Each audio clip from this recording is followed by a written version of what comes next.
Chapter 1243. He will come. He promised me. Dios said with certainty. No wonder you talked to me about this the moment you arrived. So Status thought to himself. He said, that's great. With your help, we can solve this problem today. Dios nodded, then changed the topic. While the others haven't arrived yet, let's discuss how to get your brother to get the support of the Ministry of Military Affairs. So Status now understood why Dios had mentioned his brother before. It turned out that Dios wanted to give him some benefits in advance so that he would make some concessions in the upcoming negotiations with Dick Boris. Of course, he would not refuse. Not long after, the slave merchant Sebinus, the wine merchant Calmades, the shipbuilder Micrus, the wool weaver merchant Phrasius, the herb merchant Agumus, the stone merchant Enipius, all of them arrived one after another. Of course, Dick Boris was among them. Although he had a straight face, he did not argue with Status on the spot. Moreover, Dios quickly pulled him to sit at the table very close to him. After whispering to him for a while, Dios' expression became better.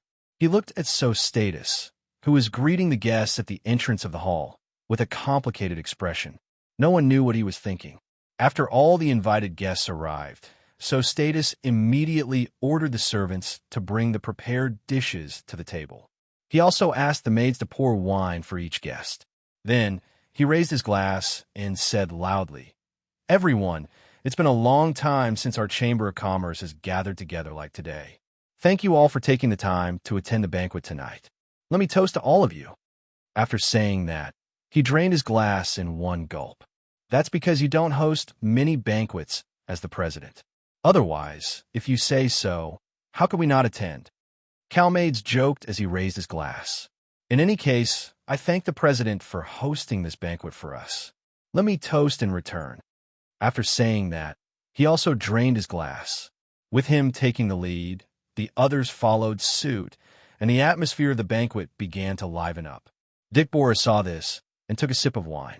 He understood why Calmans was so tactful as to help Status liven up the atmosphere of the banquet.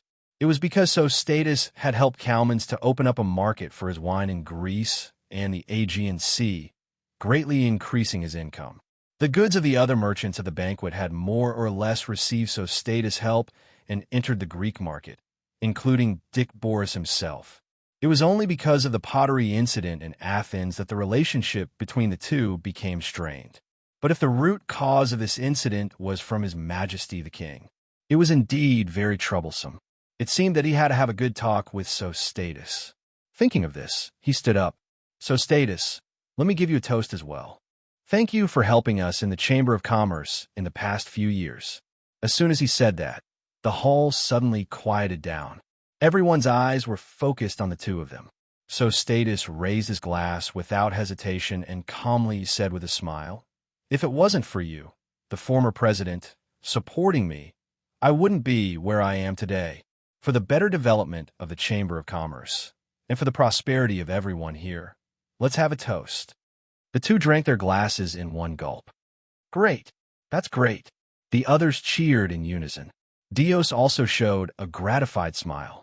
They could all see that the two of them had buried the hatchet, so they all drank to liven up the atmosphere. Everyone, don't just drink. Hurry up and eat. Let's talk while we eat, Status, who had temporarily resolved the conflict, said in a good mood. President, the Ministry of Commerce gathered the presidents of the Chamber of Commerce from all the towns for a meeting yesterday. Today, you invited everyone to the banquet.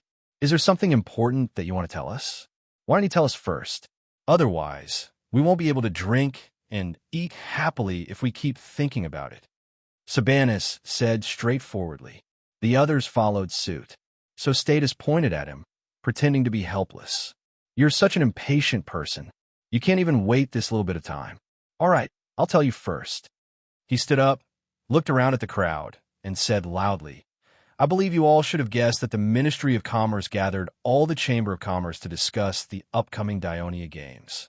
That's right, it's true. Ever since His Majesty announced that the Dionia Games would be held in Turin 2 years ago, the Ministry of Finance has spent a lot of money to prepare for the Games. They have also set up high bonuses for the various competitive sports in the Games.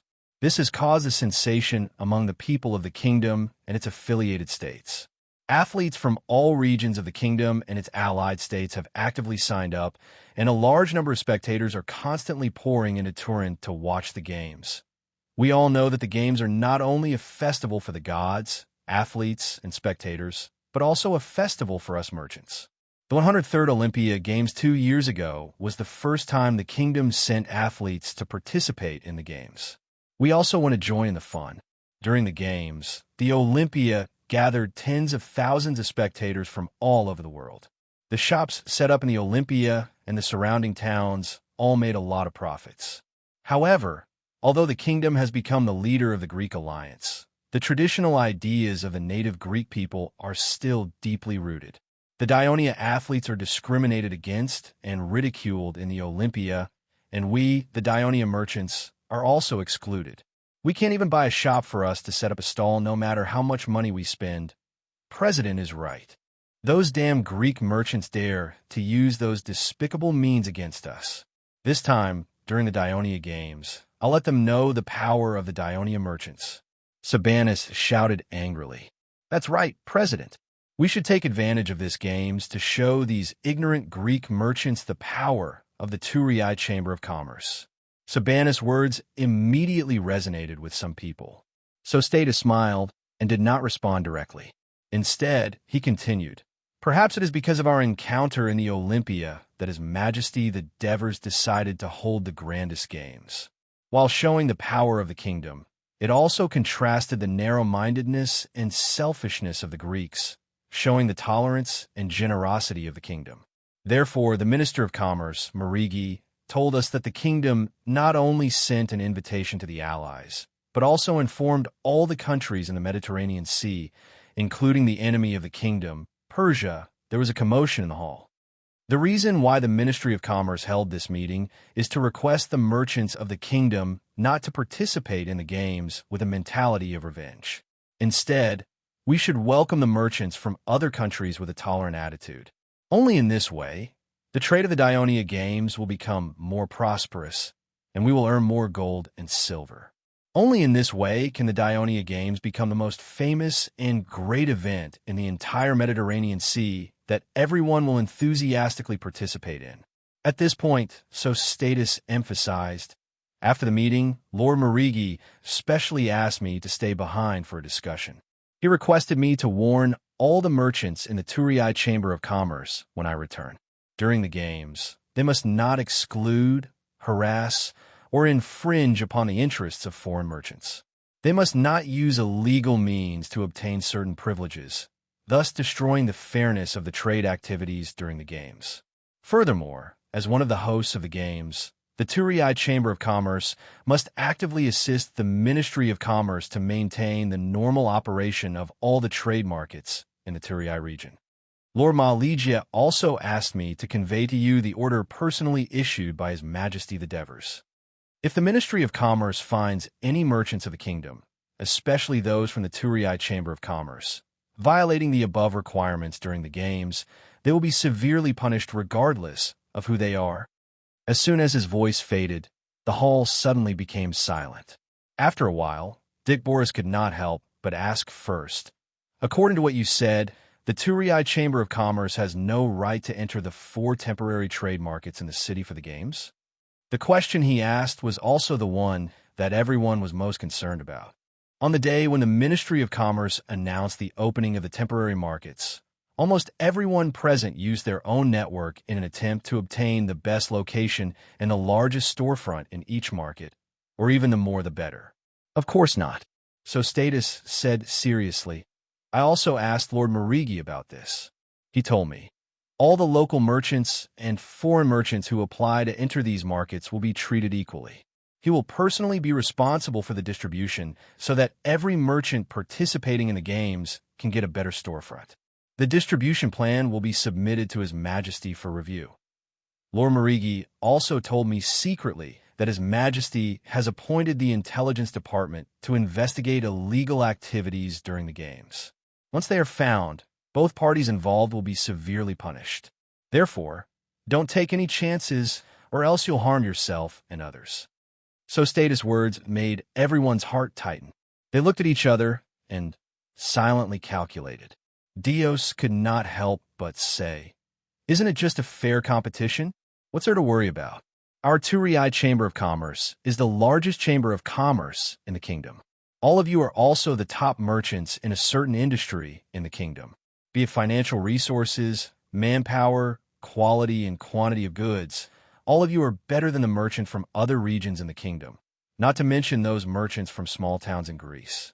Besides, you have the geographical advantage. In a fair competition, don't tell me you can't beat them." Chapter 1244. As soon as Dios finished speaking, Dicboris continued, "His Majesty and the Ministry of Commerce may be a little harsh on the Turkish Chamber of Commerce, but the fundamental purpose is to show the kingdom and Turin to the people of other countries in the Mediterranean and to promote the prosperity of Turin's trade. In the long run, the prosperity of Turin's trade will be beneficial to the development of Turin's merchants. This is great news.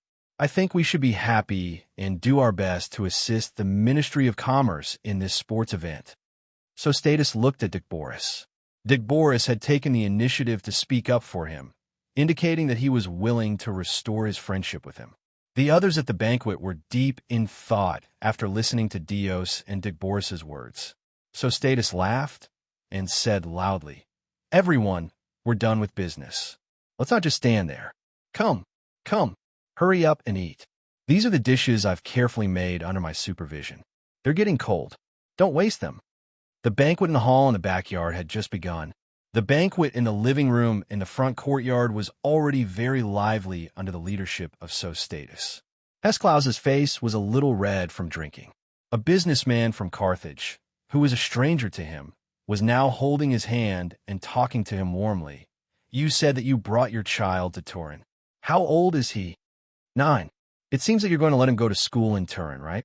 No, you're mistaken. I'm just bringing my child to watch the sports event. The kingdom has also built schools in Larissa and Philai. I'm going to let my son go back to school in Thessaly next year. I'm advising you." The businessman from Carthage did not seem to hear Hesklaus's response. He continued while hiccuping, "It's best to let your child go to school in Turin. This will be of great help to him when he grows up, be it in business or politics. After all, Thessaly is now incorporated into Dionia. You're a Diorian citizen. This is your fortune." Hearing this, Hesklaus was greatly moved.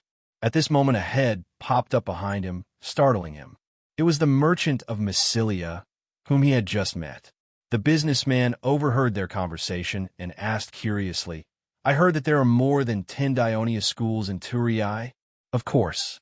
Didn't you see the population of Turin? It said that they have more than 400,000 people, which is several times the population of Carthage." Merchant Carthage sighed. "That's why 1 or 2 schools aren't enough. I heard that there's almost 1 school per block now." The merchant from Massilia excitedly continued, "I heard that the school in the inner city of Tali is the best. Moreover, the children of the king, the children of the senators, and the children of the ministers of the kingdom are all studying there. I heard that they're also recruiting students. If our children can study in this school, it will definitely be of great help to their future development. Stop dreaming." Merchant Carthage spat the grape seeds on the table and sneered. "The school in the inner city has the children of the royal family and ministers studying there. How can it not be heavily guarded? It's true that they are recruiting students from the outside, but they only recruit 2 types of people. One is the children of the soldiers who died in the war in Turin, and the other is the children of the leaders of the races and the leaders of the city-states that are dependent on the kingdom of Dionia. It's impossible for people like you and me to enter that school. However, it doesn't matter if we can't enter the school in the inner city. The schools in the outer city are not bad either. Some of the children of the senators and the officials of the kingdom are also studying there. My eldest son studied in the school in the eastern outer city that is not far from here. Do these schools accept children like us who are not citizens of Dionia?" Merchant Massilian asked in surprise. "Of course not, but there are other ways." Merchant Carthage revealed a strange smile and pointed at the wine on the table. "I'll tell you after you finish 3 glasses." Merchant Massilian did not say a word. He raised his glass and drank 3 glasses in a row. Massilia was the only Greek city-state that was built within the sphere of influence of the Gauls. In the early days of colonization, it accepted the invitation of Comai and other Greek city-states in Campania to resist the expansion of the Carthage at sea. Since then, it had not participated in any disputes on the Italian peninsula and had been focusing on its own development.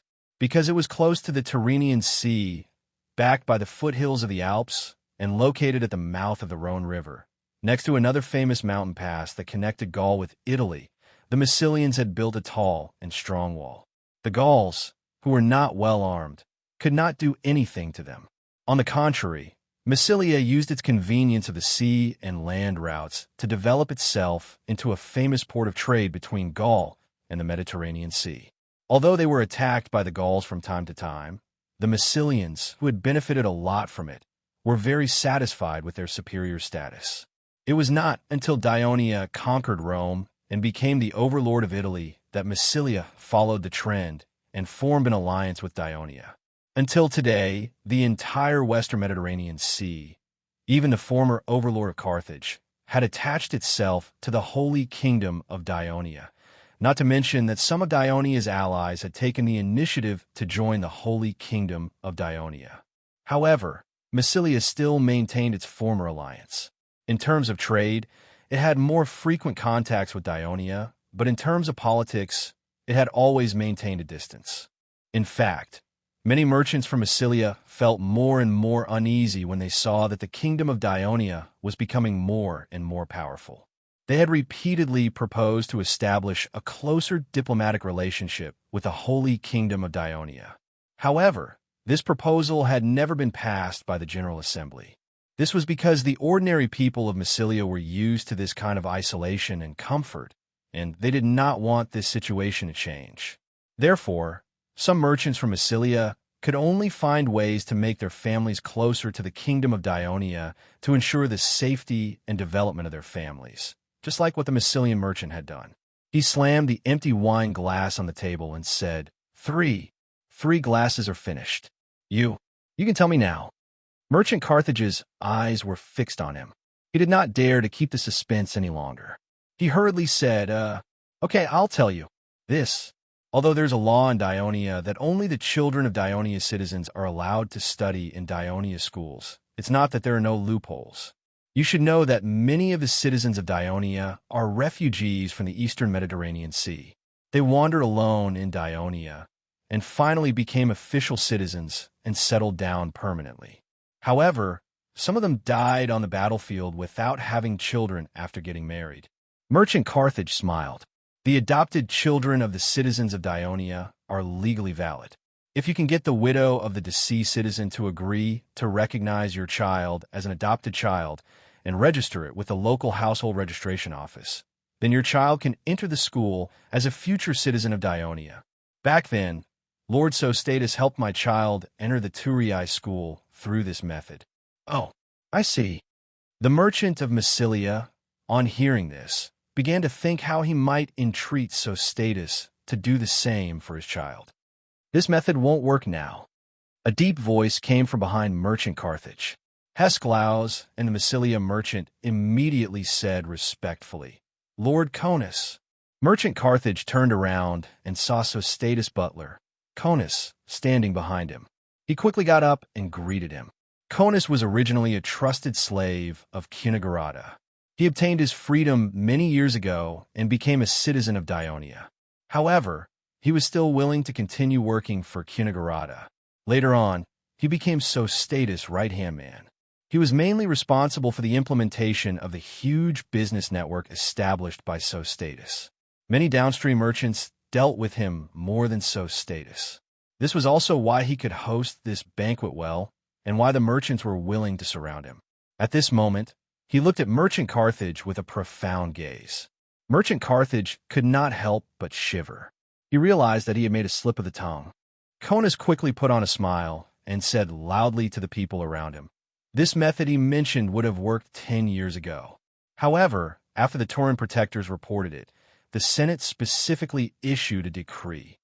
Unless one of the biological parents is a citizen of Dionia, and he or she is adopted by another citizen of Dionia, Only then can he or she enjoy the rights of a minor citizen of the kingdom. Therefore, even if a foreigner's child is adopted by a citizen of Dionia, he or she will still not be able to study in Dionia schools. However, Conus looked at the dejected merchant Massilia and said seriously, "There are other ways for your child to study in the schools in the kingdom. For example, in towns with small populations like Capusa and Galagusso, the kingdom has also built schools in these towns and sent teachers. Due to the small number of students, it's actually a waste. If you apply to the educational department of Turin and are willing to pay a high school fee, it won't be a problem for your child to study in these towns and cities. But what's the point of letting your child study in these remote places?" Merchant Massilia seemed a little disappointed. First of all, even the teachers in schools in remote towns and cities in the kingdom have graduated from Dionia schools or even academies. They have passed the educational department's examination and have gone through more than a year of professional training before they can become teachers in schools. Their teaching ability is guaranteed. Chapter 1245. Caunus looked at the Massilian merchant and said seriously, "Secondly, all the schools in the kingdom now have the same teaching content. There are fixed teaching materials for the 3 stages of elementary, middle, and high school. You don't have to worry about learning less than the children in the big cities. Most importantly, when your child enters school, he can apply to the kingdom to become a citizen of Dionia.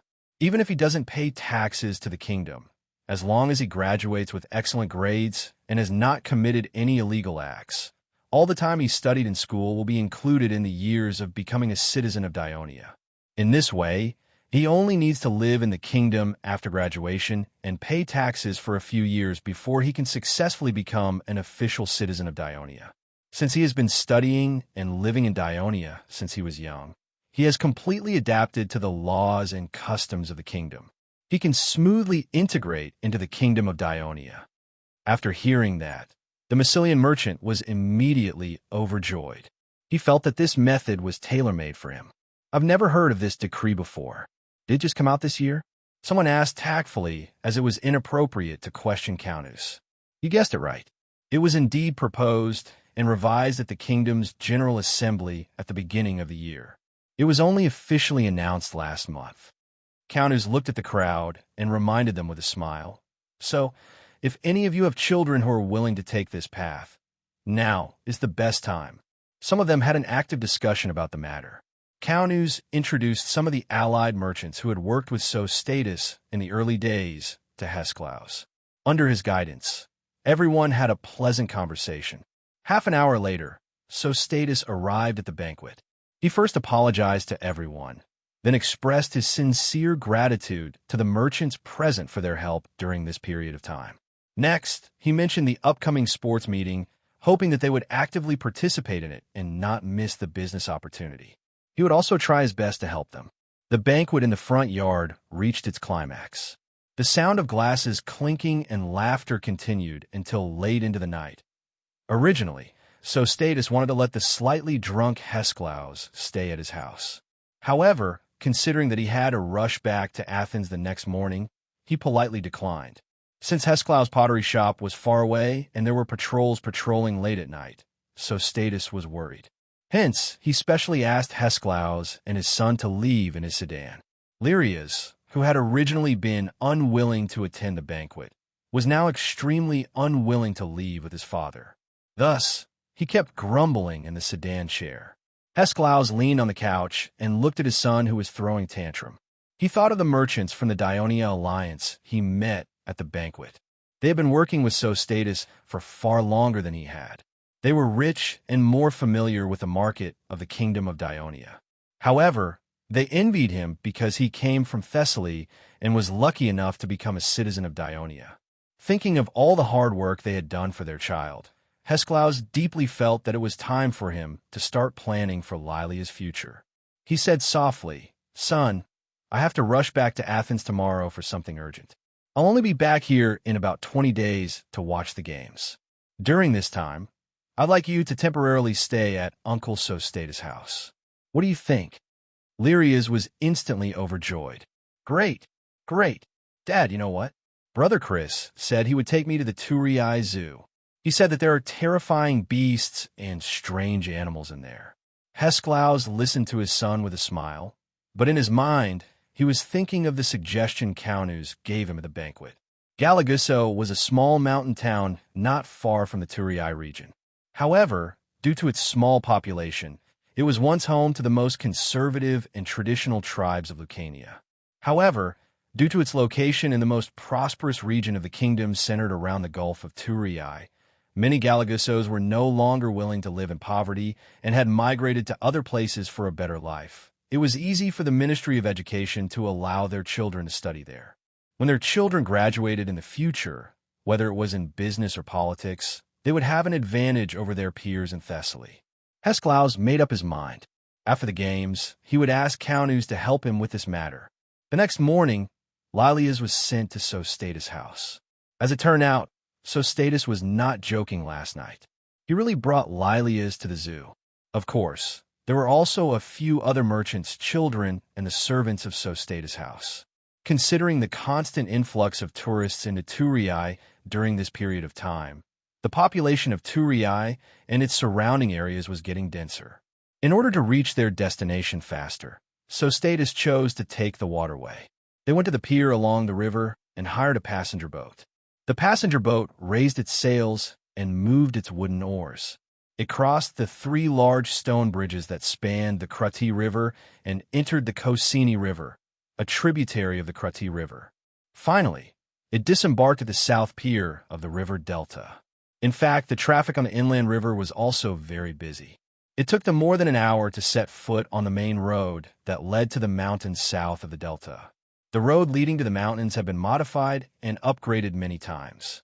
During the period of the city-state of Turii, the road was built because of the discovery of copper and stone mines in the mountains. However, at that time, it was a dirt road that was often crushed by heavy carts. It was even more difficult to move when it rained. After the establishment of Dionia, in order to improve the efficiency of transportation, it was turned into a stone road. However, it was only after the establishment of the zoo that it became the best road in the kingdom. More and more tourists went to the zoo, and pedestrians and carts mixed on the road. It was crowded and dangerous, and accidents happened from time to time. The city hall of Turii had to expand the road into a main road again. This way, the road became wider, and pedestrians used the sidewalk while the carts used the main road. They did not interfere with each other, and the traffic became smoother. The establishment of the Turii Zoo was nothing new in the Mediterranean. The royal family of Persia had built a royal garden in Babylon a long time ago. Not only were there all kinds of rare animals, but there were also all kinds of precious plants. King Xerxes, the one who suffered a crushing defeat in the naval battle of Salamis, was an outstanding horticulturist. In Memphis, Egypt, the pharaoh built a garden in the backyard of his palace. It was beautiful, and all kinds of rare animals were raised in it for the pharaoh and his concubines to admire. However, it was indeed unprecedented for the kingdom of Dionia to open the entire zoo to the general public. The Greeks loved to travel, and so did the wealthy citizens of Dionia. However, no matter how daring they would never risk their lives to explore the mysterious animals hidden in the mountains, forests, and rivers.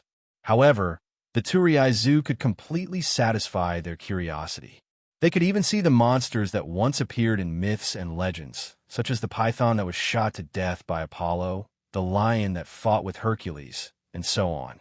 The attraction of the zoo to children was even more obvious. Since its establishment, the zoo had been widely spread among the people of the kingdom, and even the citizens of the allied states were attracted to it. Every day, an endless stream of tourists came to visit the zoo, making it one of the most famous tourist attractions in Turii. Although there were many visitors to the zoo on a regular basis, it was extremely rare to see the sidewalks full of people, and it was difficult to even walk. This was obviously due to the upcoming sports event, which had led to a sharp increase in the number of visitors. Sophocles groaned inwardly. He really did not expect the situation to be so bad. When they reached the foot of the mountain where the zoo was located, there was already a long queue at the entrance. Countless tourists were anxiously waiting under the scorching sun to pay to enter the zoo.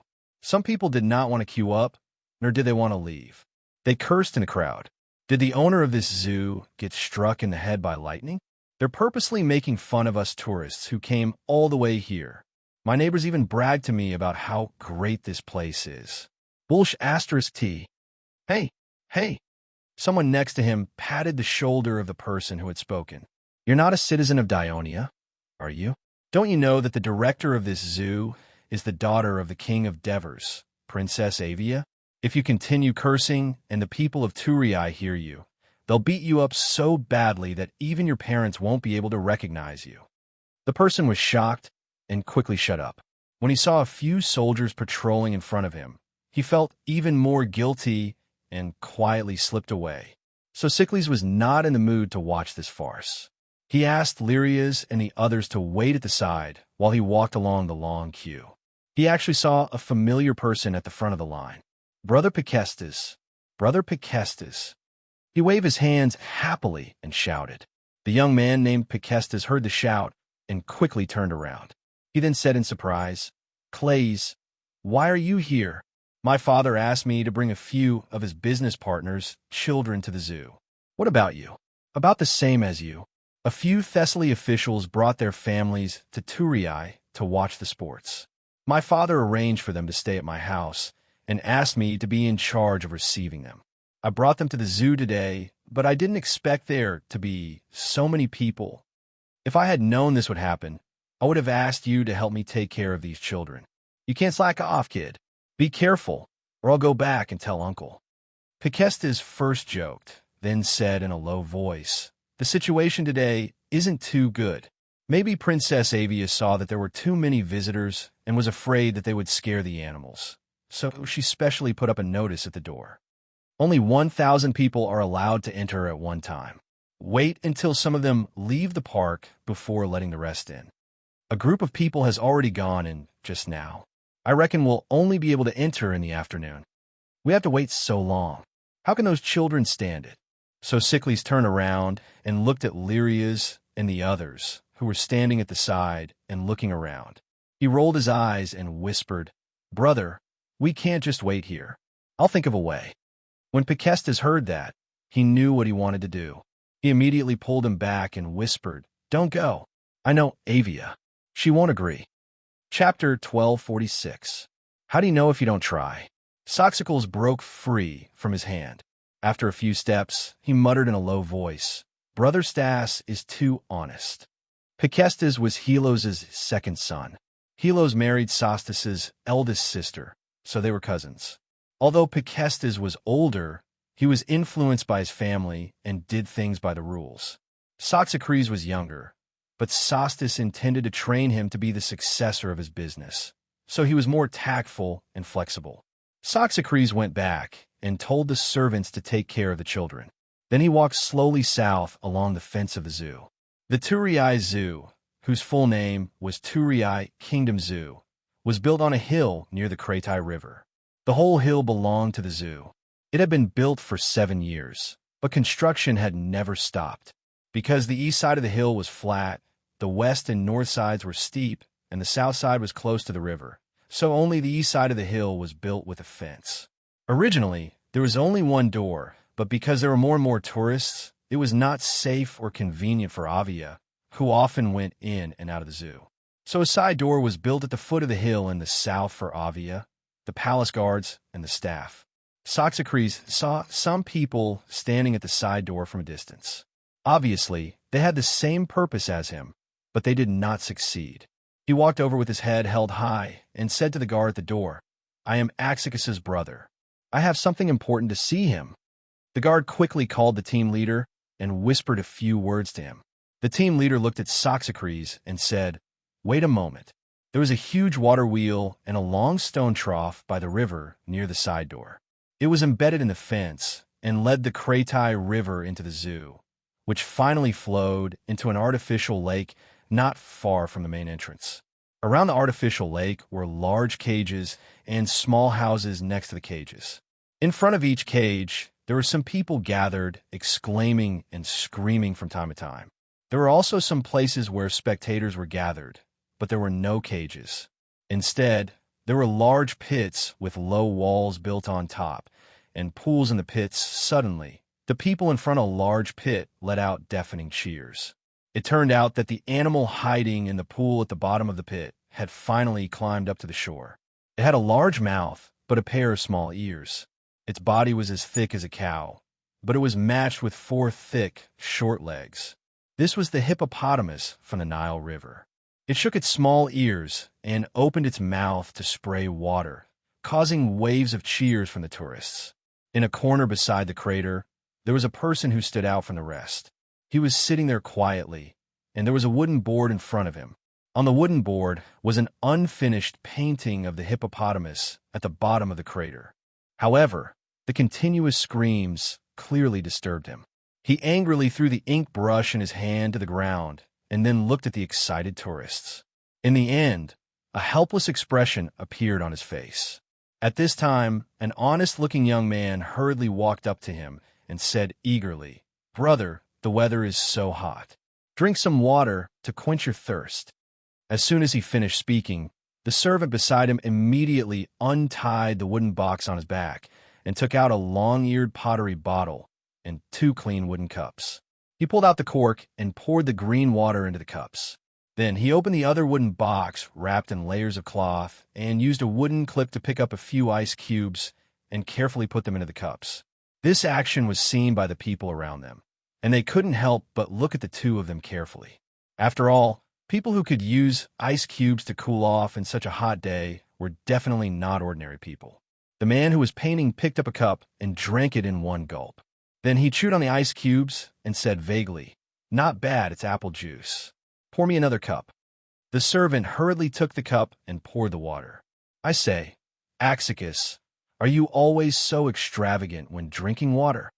This man was drinking the water provided by others, and he actually wanted to criticize him.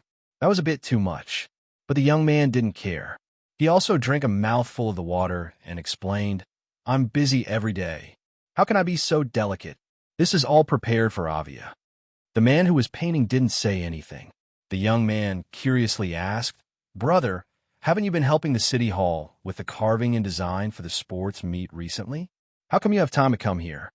"I've already finished helping them, so I came out today to relax." "Then if you want to come to the zoo, you should tell us in advance. If Big Sister Eunice knows that we didn't take good care of you, Avia and I will be scolded by her." It turned out that these 2 people were the 2 sons-in-law of the king of Devers, Alex and Axicus. Hearing this, Alex was a bit unnatural. In the past, when he was carving and painting, he could not eat or sleep for a long time and was completely immersed in his creation. This was actually very harmful to his body. After getting married, Eunice asked him to change his bad habits in the past. Because of this, the 2 had several arguments. After the Devers intervened and talked to the couple, he was willing to change. Eunice also took good care of his life so that he could devote himself to his creation. Since then, his carving and painting skills have been constantly improving, and he finally became the top carver in the whole kingdom. "I have hands and feet. What do I need you to take care of me?" Alex scolded indifferently and then whispered, "If you really want to help me, then drive these tourists out." Axicus hurriedly shook his head. "I can't do that. Avia wanted to only allow a few hundred people to enter the zoo, and I had to persuade her for a long time. Now that there are tourists outside the zoo, it will be troublesome if there is a riot. I say, you are now so busy with Avia that you don't even care about your father's business." Alex couldn't help but ask. Axicus scratched his head and did not answer directly. Instead, he asked, "I heard that the Dionia Academy is going to set up another art academy, and they're going to let you be the dean. Is this true?" Alex hesitated for a moment, looked at the painting on the board, and said softly, "This matter is still under discussion. It has not been decided yet." Although Alex had his own carving room and a few apprentices, this was completely different from the situation of being the dean, teaching and managing dozens or even hundreds of students. It was because of the great pressure that he had slipped out to draw alone these days to relieve his boredom. After the news was confirmed, Axicus was delighted. As the largest ironware manufacturer in the kingdom of Dionia, his father not only continued to maintain the lead in weapons and civilian ironware, but also began to involve in the production of metal handicrafts. For example, the previous Andy Bryce star statue was designed by Alex and made by the Theos Ironware Workshop. But after all, his family did not have a strong foundation in the production of handicrafts, and there were not enough engravers. In the metal handicrafts market of the kingdom, the famous engravers either worked alone or were trained by other workshops. The upcoming establishment of the Dionia Academy of Arts would be good news for his family's handicrafts workshop. While Axicus was thinking, the zoo guard came and said, "His brother is looking for him." He was stunned, because he had no brothers, only his sister, who was so bold as to pretend to be his brother. Axicus decided to see what was going on. When he walked to the side door, he saw a teenager waving at him and shouting, "Brother, it's me." Axicus smiled in realization. Since Theos and Sostus were both big businessmen in Turkestan, and they were both in the Turkestan Chamber of Commerce, the two families often interacted with each other. Also, Sostus was interested in training his second son, and often brought him to visit his house. Axicus liked this clever little brother very much. "Why are you here?" Axicus asked in a pleasant tone. "Brother, help me." Soxicles put on a pitiful look. "Isn't this a sports day? Many guests came to my house, and my father insisted that I bring the guests' children to the zoo. In the end, we found that we had to wait for a long time when we arrived. The weather is so hot, and the younger children can't stand it anymore." "How many people?" Axicus frowned. "Including me, 5 people. But I just saw my cousin, Picestes, also in the queue. He brought about 7 people. Can he join us?" Picestes?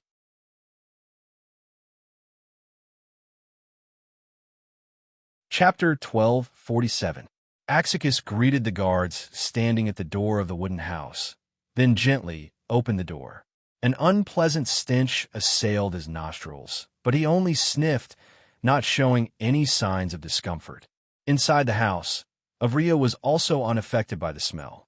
She was wearing clothes specially made for animal trainers, and her hair was tied into a bun behind her head. She was holding a fat black cat in one hand, and her other hand was holding the pen. She looked at the pen with a slightly nervous expression. Avria. Perhaps because Avria was too focused, Axicus called her a few times, but she didn't respond. Instead, the black cat turned around and stared at Axicus with its big eyes. Then it meowed twice. Meow. Only then did Avria see Axicus waving at her from the door. She walked over unhappily and complained softly. "Why have you been chatting with brother-in-law for so long? Nana, a female antelope, is about to give birth. Just now, Lord Helo's son, Percestes, sent someone to find me. He said that he and his cousin brought some guests to the zoo, and there has been a long line outside. The weather is too hot, and there are too many people. He's afraid that the child can't take it, so he wants to come in early." Axicus made a small lie, changing the person who asked him for help to Percestes. This trick worked. Avria immediately said, "Ah, Brother Percestes is here. Hurry and let them in." "Oh." At this point, she looked back at the animal pen with some reluctance, then changed her words. "After Nana gives birth, I'll go see him immediately." In the past, those who were called to the king's mansion by the Devers for family banquets included Henneborus and his family, Aristyras and Asuna's family, Bagul and Andrea's family, and Helo's family. So Avria was more familiar with Helo's children. "Then I'll go greet them first." With that, Axicus turned and left. At this moment, the trainer's voice came from inside the house. "Princess, Nana has given birth." Hearing this, Avria immediately became excited. She grabbed her husband's hand and ran inside. "Nana finally has a lamb. Quick, pray with me. I hope that Hades will bless the little one and let her survive this time." While Sosicles and Sosicles took their guests to the zoo, a meeting of the ministers of the kingdom was going on in the palace hall of the inner city of Turii. When the chief of the palace guards, Marcius, saw that the assistant minister and the chief officials of the various departments had arrived on time and were seated as per usual, he immediately reported to the Devers who were resting in the side chamber. Only then did the Devers lead the royal clerk, Henneborus, into the great hall through the side door and onto the throne. The ministers immediately stood up and bowed respectfully. "Have a seat." Devers smiled and waved his hand. The ministers sat down. Then he looked at them and said slowly but clearly in a deep voice, "Ladies and gentlemen, today is the last regular administrative meeting of this month. Tourists will hold a sports meeting next month, so today we will focus on the sports meeting." At this point, he looked at Clodo Catax, who was sitting on the lower right side. "Consul, you're the main person in charge of organizing this sports meet. Please give us a detailed introduction about the preparations for the sports meet." "Yes, Your Majesty."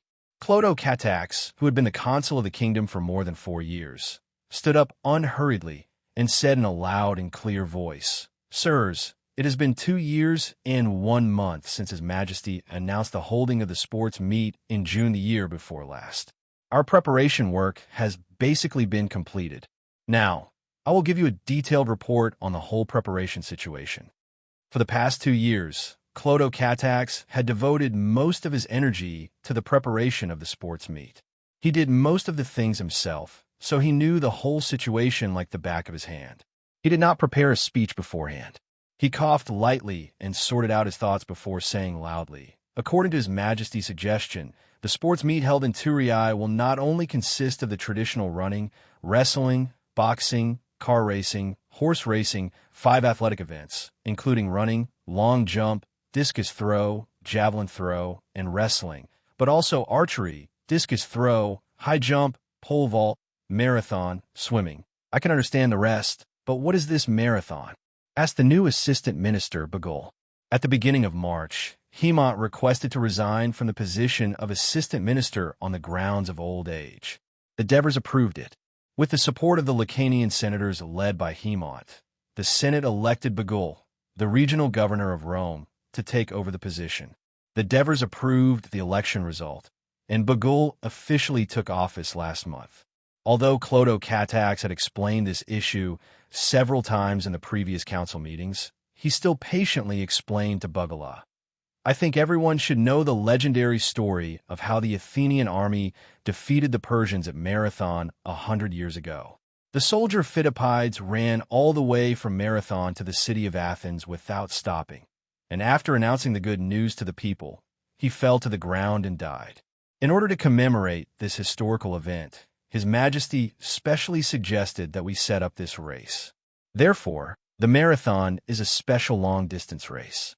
The distance between the marathon and the city of Athens is a total of 84 miles. 84 miles, Bagul exclaimed. Who can run such a long distance? Even if they can, they will probably die of exhaustion. We have specially tested it. As long as they don't run too fast, they can definitely run." Clodo Catax earnestly replied, "Up until now, there are 10 contestants from our kingdom who have signed up to participate in this event. Oh, it's fine as long as they can run." Bagul nodded, indicating that he understood. "Your Majesty, I have a question for a long time." Military Minister Olivers couldn't help but ask. The year before last, Alexis also resigned from her position as military minister on the grounds of old age. The Devers had originally drafted a few candidates to replace her: Leotychides, Matones, Lazuru, and Olivers. However, the other 3 refused to leave the army. In the end, Olivers, who had the least hope, became military minister. Go ahead. The marathon is just a super long-distance race. Why must it be named to commemorate the Battle of Marathon in Athens? Why not use some of the famous battles that our kingdom's army fought in the past? For example, the First Legion's long-distance attack on the Roman army in Wolsey, and our army's landing on Peleus Beach 5 years ago, the long-distance raid on Larissa. Isn't it better to use these battles as a name? Olivers tactfully suggested. Of course not. Devers rejected without hesitation. Whether it's the people from Rome or the people from Thessaly, they're all citizens of our kingdom. Using these battles as a name is disrespectful to them and will have a negative impact. The marathon is a battle between the Greeks and the people from Persia. Not only will we not have to worry about this, but it will also show our respect for the native Greeks, especially the people from Athens. It will help increase the native Greeks' recognition of us. At least, it will make them more eager to participate in this event. Your Majesty is right. In our reply from Athens, there are 5 athletes from Athens who have signed up for the marathon, Clodo Catax added. Oliver's confusion disappeared. He nodded and said, "Now I have no objections. Everyone, in order not to waste time, let's wait for the consul to finish his report. If you have any questions, let him answer them together," Devers reminded them in a calm tone. The hall immediately became very quiet. Clodo Catax continued. Marathon, swimming, rowing, sailing, and military events, including the heaviest race, javelin throwing, horseback riding, and swimming. There are a total of 15 major events. At present, all the venues and necessary equipment for the events have been prepared. All regions of the kingdom and the city-states that have received the invitation, except for Persia, have promised to send athletes to participate. According to their replies, the total number of athletes participating in the event is 1982, with more than 50 participants in each event. According to the preliminary schedule, the event will last for 15 days. Therefore, we're going to empty all the hotels around the arenas and the royal guest house in the inner city of Turin to provide free accommodation and food for the athletes and officials sent by various regions and city-states to ensure that the athletes participating in the event can compete in a good condition. At first, because of the annual national rugby and football finals, the Turin City Hall set up temporary camps for athletes near the arenas. Later, hotels managed by the City Hall were built on these temporary camps to provide accommodation for the athletes who participate in the two games every year, as well as convenience for the tourists. As a result, the hotels are often full, earning a lot of profit for the City Hall. At the same time, we have also reached an agreement with the Carriage Association of Turin. During the event, they will be responsible for escorting the athletes to the venue to avoid being late. The Temple of Hades has organized a team of priests and referees from various temples. They have been training for several months and have basically mastered the judging standards of each event. I believe that the entire team of referees will be able to judge the issues in each event fairly and avoid cheating and other ugly phenomena. Lord Stassicotas has provided us with a lot of help. During the event, the medical department will send experienced medical teams to each venue to treat the injured athletes and spectators.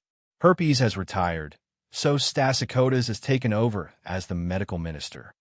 Chapter 1248.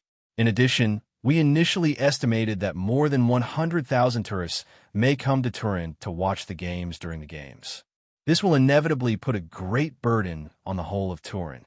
I have had a discussion with Lord Agathia. Agathia was promoted to Lord Provost the year before last, and he has transferred a number of patrols from the neighboring districts to be deployed during the games to maintain order in the whole of the Tyrol district. Considering that half of these tourists may be visiting Turin for the first time, our preparatory team followed the method implemented when the football finals were first held and mobilized youths above the age of 16 from various Turin schools and Dionia schools to serve as volunteers for the games to help these tourists. After Clodo Catax had spent more than 10 minutes explaining the preparatory work in a clear and organized manner, the ministers began to discuss in whispers. The first to ask was Minister of Finance Archipedes. "Sir Consul, over the past 2 years, your preparatory team has withdrawn 1,000 talent silver from the national treasury. It is said that there is not much left. After the games, you will award a considerable amount of silver to the champion athletes of each event and hold a grand celebration banquet at the end of the games. I just want to ask, how much more money does the preparatory team need from the finance department?" Considering that the person he was asking was the future king, Archipedes tried his best to control his tone.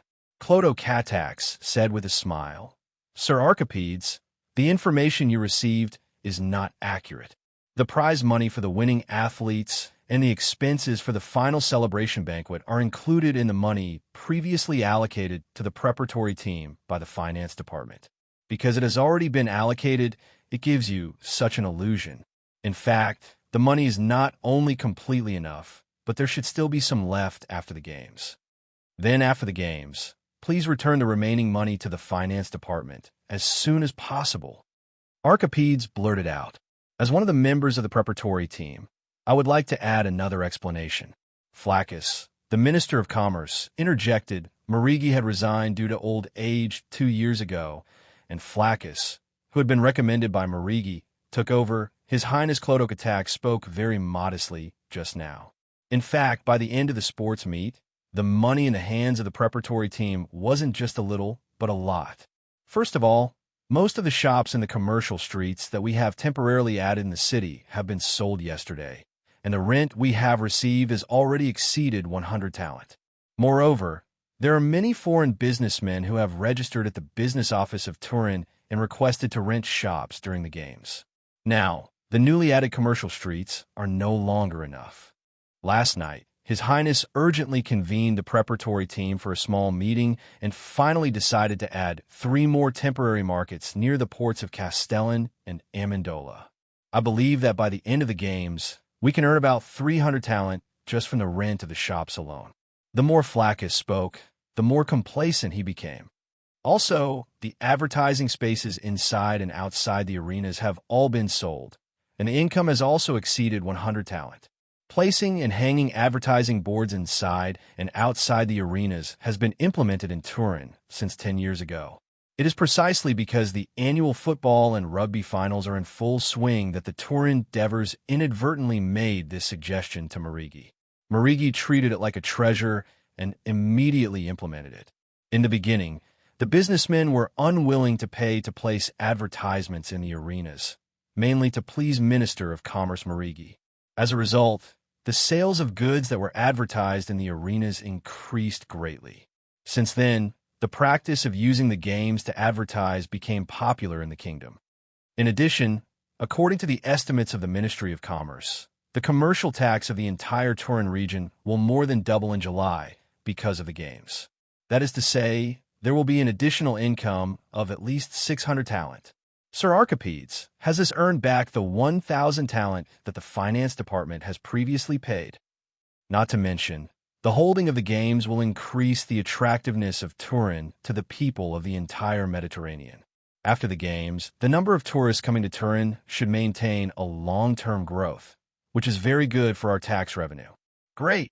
The Devers patted the armrest of the throne and said with a smile, "The games haven't even started, and you've already earned so much money.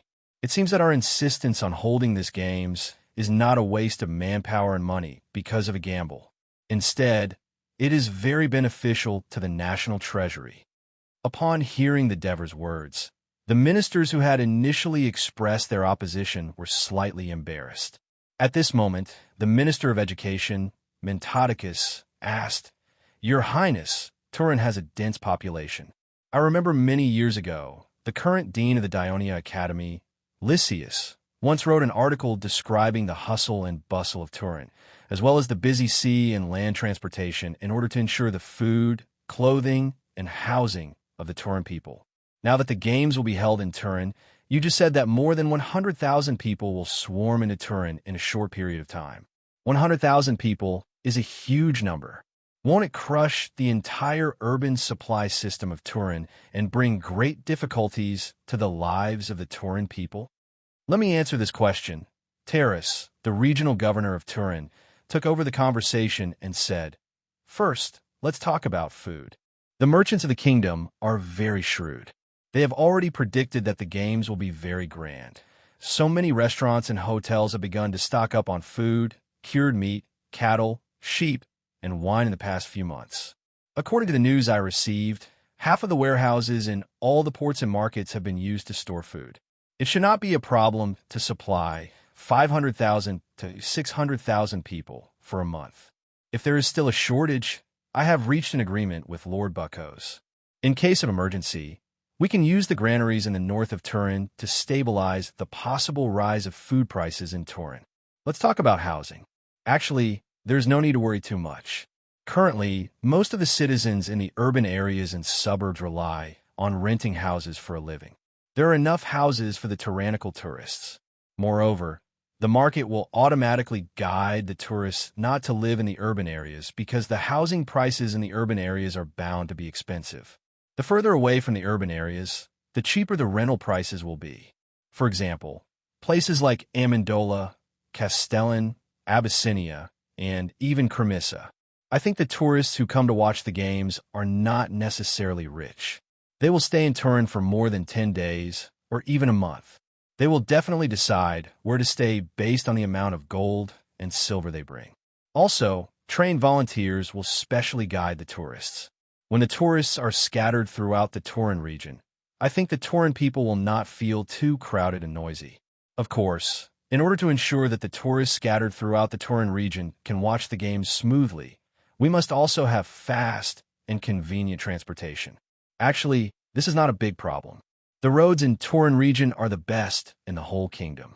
Moreover, for this games, Lord Heraclide has personally supervised his subordinates to build new roads and bridges since last year. In addition, the Tauren region's administrative office will issue some temporary decrees during the games. For example, piggyback teams are not allowed to enter the urban areas during the day. Goods will be transported by boat as much as possible. Also, besides watching the games, Tauren people will try to reduce their travel as much as possible. In addition, the administrative office has specifically discussed with the Carriage Association, requesting them to transport passengers at the usual price during the games and provide good service.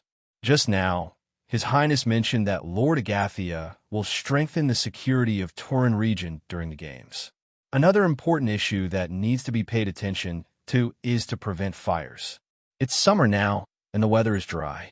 During the games, there will be a lot of people. Once a fire breaks out, the consequences will be unimaginable. Therefore, the administrative office has formulated a plan in this regard several months ago and has started to implement it. During the games, the entire region's firefighting team must be on standby all day and be ready to set off at any time. Some volunteers have been assigned to be temporary firefighters. After receiving specialized training, they will be responsible for fire patrols in each street block. The firefighting team also requested that the homes of Tauren residents must be equipped with a pool filled with water. After several rounds of inspections, all the streets have basically met the requirements. The administrative office has also organized fire prevention training in each street block. Very good. Terrace, the Tauren administrative office is very thoughtful and well-prepared. This makes me more confident about the success of the games, Devers praised with a smile. Your Majesty, this is the result of the hard work of His Highness and the preparation team for more than a year. Terrace replied humbly. As the chief executive of the region, he was not supposed to attend the meeting of the ministers, but since the main topic of the meeting was the preparation for the games, he had to attend.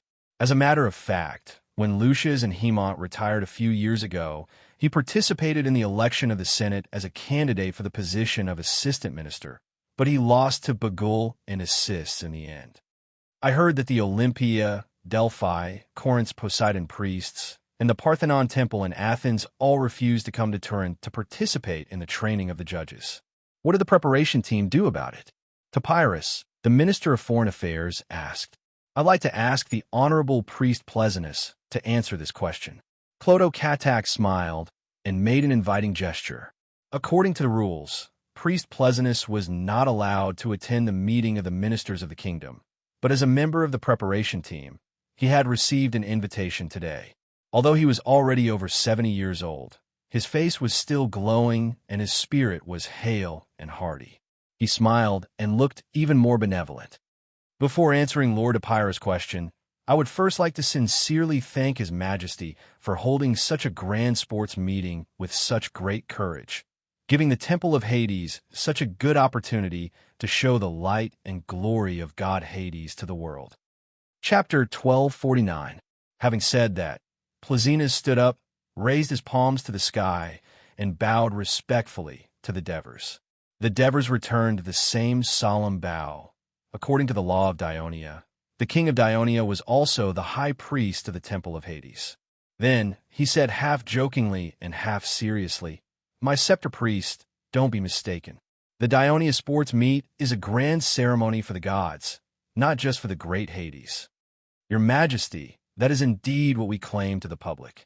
However, as the leader of the entire priest adjudicator group and the host of the entire sports meet, the Temple of Hades will undoubtedly expand our influence in the Mediterranean Sea through this sports meet and strengthen our communication and management with the other temples. Pleasonus said seriously, according to the law of the kingdom and the alliance agreement, the Temple of Hades has the right to supervise the other temples. 10 years ago, with the approval of Your Majesty, the Temple of Hades has officially begun to convene the annual priest assembly of the temples of the kingdom and the alliance. However, in recent years, other than the active cooperation of the priests of the kingdom, the priests of the other temples of the alliance have more or less been reluctant and perfunctory. The Olympia, Delphi, and the priests of Athens have been the least cooperative. During the annual temple assembly, they would either find all sorts of reasons to not attend, or only send candidates with low status. We can't punish them severely. After all, they are only under the supervision of the Temple of Hades in name, and they use forceful means to achieve their goals.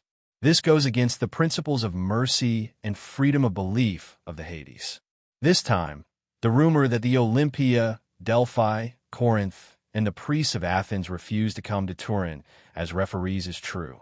I think it is understandable. After all, they have their own sports meet, and according to tradition, they rarely invite each other's priests to be referees in their own sports meet. On the other hand, our sports meet is open to the entire Mediterranean Sea, and we have even sent an invitation to our enemy country, Persia.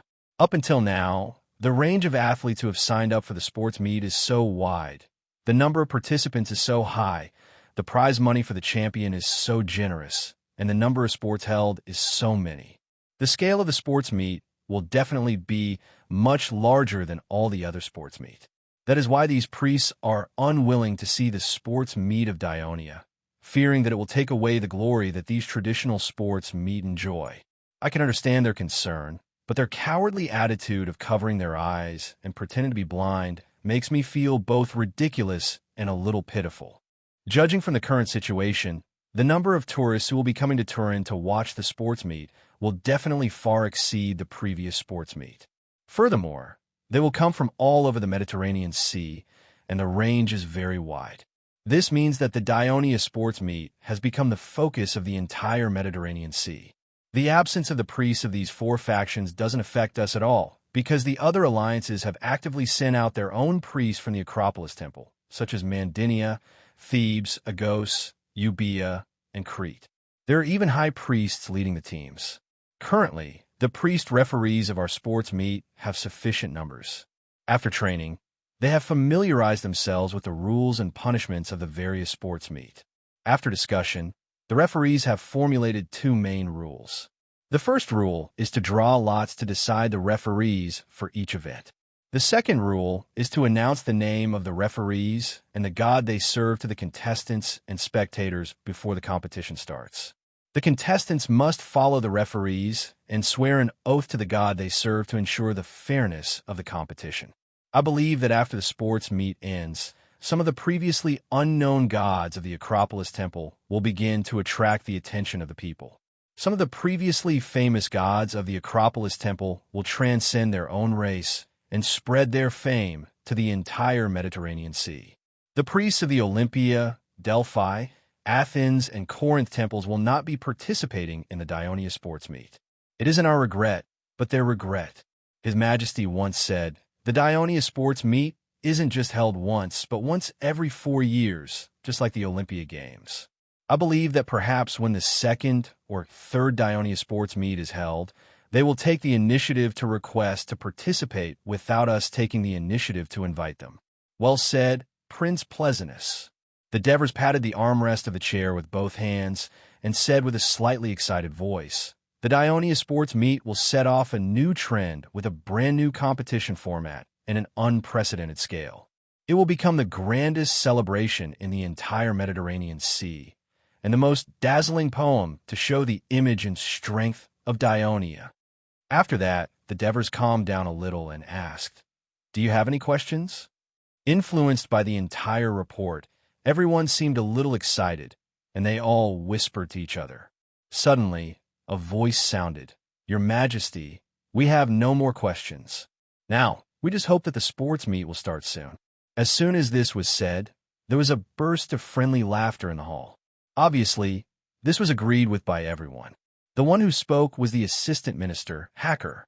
As a relative of Clodo Catax, he had always tried his best to help the consul. The Devers said, "Thank you, Clodo, Catax, Pleasantus, Hacker, Terrace, all the members of the preparation team. You have done an outstanding job so far. The sports meet will start in less than a month. I hope that you will not slack off and continue to work hard until the sports meet is successfully completed.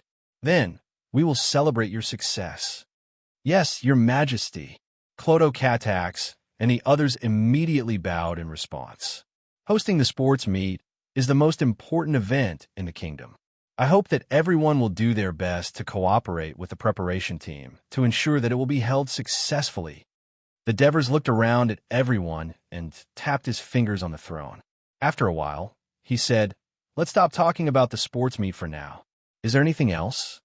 Your Majesty. Hacker, the assistant minister, said, "This year, the Ligurian region has been attacked by the Gauls from beyond the mountains twice.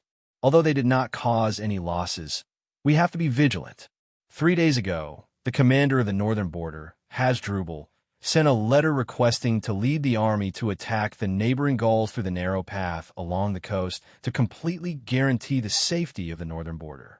However, until now, the Ministry of Military Affairs has not given a clear reply. Does Your Majesty have any special considerations regarding this matter? Ever since Dionia conquered Mountain Gaul and successfully suppressed a few Gauls' rebellions, their rule over the middle reaches of the Po River became more and more stable. The Veneti in the lower reaches of the Po River were afraid of Dionia's power, so they voluntarily submitted to Dionia and became their subordinate. Only the Ligurians in the upper reaches of the Po River showed strong hostility towards Dionia. They frequently stirred up disputes along the border, causing Dionia to go to war with them. However, unlike the conquest of Mountain Gaul, the war between Dionia and Liguria was a small-scale, long-term battle. Often, it was a battle between the border army stationed at the Po River and 1 or 2 Ligurian tribes. Later on, with the help of the Gaul Reserve Army and the spies sent by the kingdom to divide and conquer the Ligurian tribes, Dionia always had the upper hand. Since Dionia fought in close quarters, they did not send out many troops each time, which did not put much pressure on their logistics. Therefore, the war against the Ligurians lasted as long as 7 years. Last year, they completely conquered the entire territory and sent a new border army to guard the Ligurian region. At the same time, Hasdrubal was appointed as the commander of the northern border of Italy. He was in charge of the 2 border armies in the north, and when necessary, he also had the temporary command of the 19th Legion, stationed at the Po River. This matter has been reported to me by the Ministry of Military Affairs, and I admire Commander Hasdrubal's determination to maintain the security of the northern border. The Devers replied solemnly. However, the 2 northern regions are very different from the other regions. The Ligurians and Mountain Gaul are very strong races. The Po River region has been annexed to the kingdom for more than 10 years, but the speed at which the Gaul assimilated into the kingdom is still very slow. This is why we are still stationed at the border. Liguria has just been annexed to the kingdom, and the situation is not yet stable. According to the report from the Ministry of Military Affairs, the invasion of the Mountain Gaul did not pose much of a threat to us. They can only invade through the narrow passageway by the sea. Our border army has built a strong fortress there, and we easily repelled their attack without causing any damage to the Ligurian region. Therefore, for a long time to come, the mission of the Northern Border Army is to defend the border and maintain the stability of the region. It is not advisable to take the risk to attack.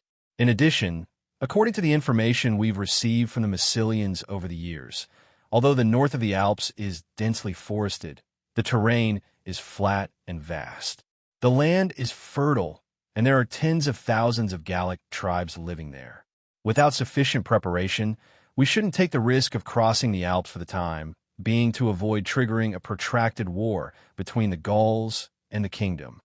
Your Majesty, if that is the case, should we ask the Ministry of Intelligence to send people to investigate the Mountain Gaul region in detail, and then split up the tribes that are friendly to our kingdom and prepare for the possible war in the future?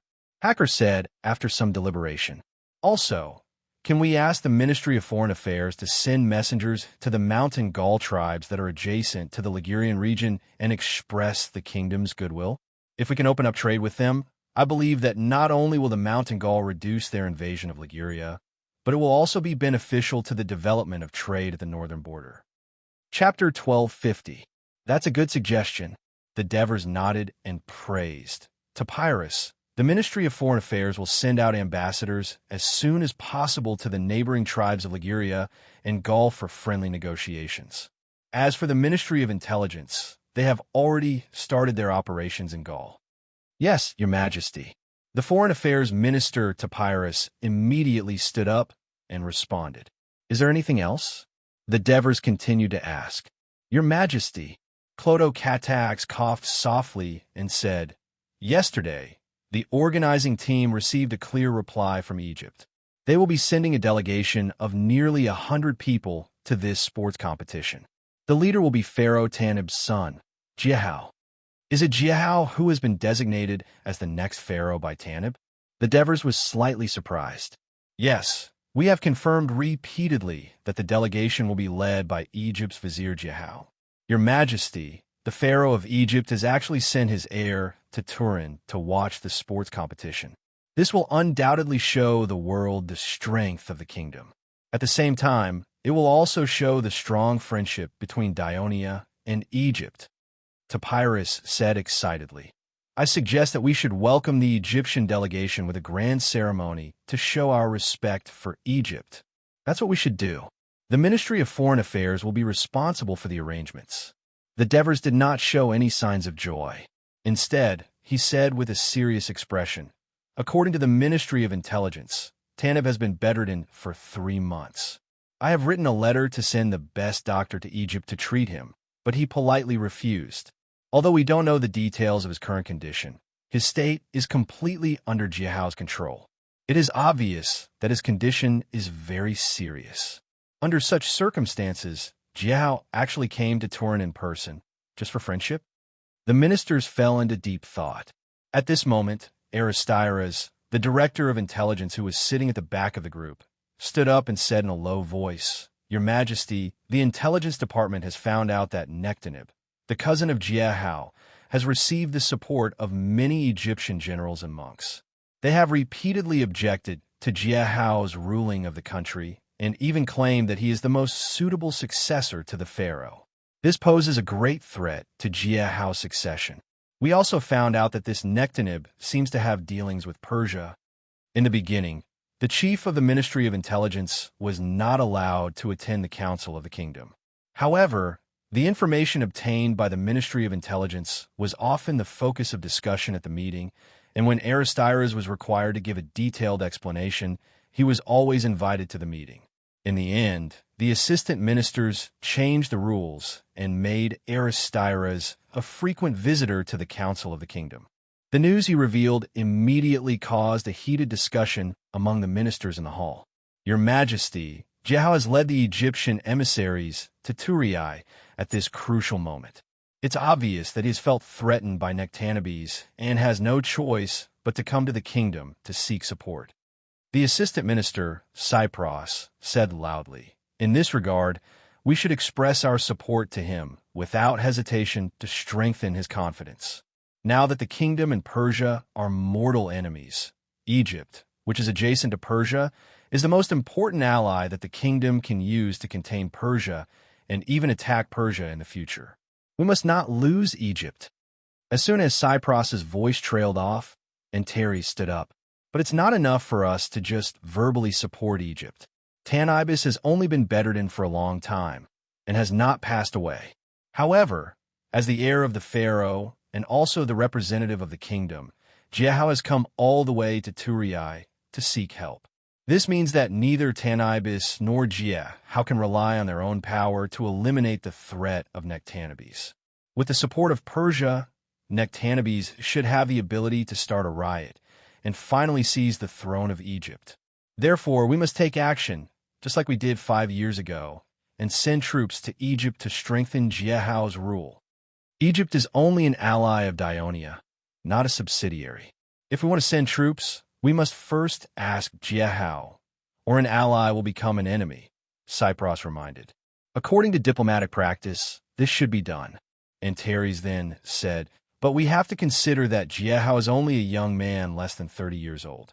It is said that when he was the representative of the kingdom, he resolutely changed the law that Pharaoh Tanibis had insisted on for many years in Egypt. Young people are often too confident to see the situation clearly. What if he can't invite us to send reinforcements in time? We must be prepared for this in advance. Ever since Lysias and Hemont retired, Sidorum was also old and basically did not care much about the affairs of the kingdom. The title of chief assistant minister fell to Cypros and Antares. Therefore, such scenes were often seen in the executive council of the ministers. Of course, under normal circumstances, it was Antares who took the initiative. At this time, Oliver stood up and said loudly, "Your Majesty, since the beginning of last year, when Persia quelled the rebellion in Asia Minor, the army of Persia quickly retreated to the east of Mesopotamia. At that time, we all thought that because the Persia had been fighting nonstop for more than 3 years, their national strength was greatly depleted, and that the king of Persia had given up on the plan to conquer Egypt. But now it seems that the greedy Persia did not give up, but just changed their strategy. They used the method that they used to successfully quell the rebellion in Asia Minor on the Egyptians. They want to bribe the generals of Egypt and cause civil strife in Egypt, so that it will be easier to conquer Egypt.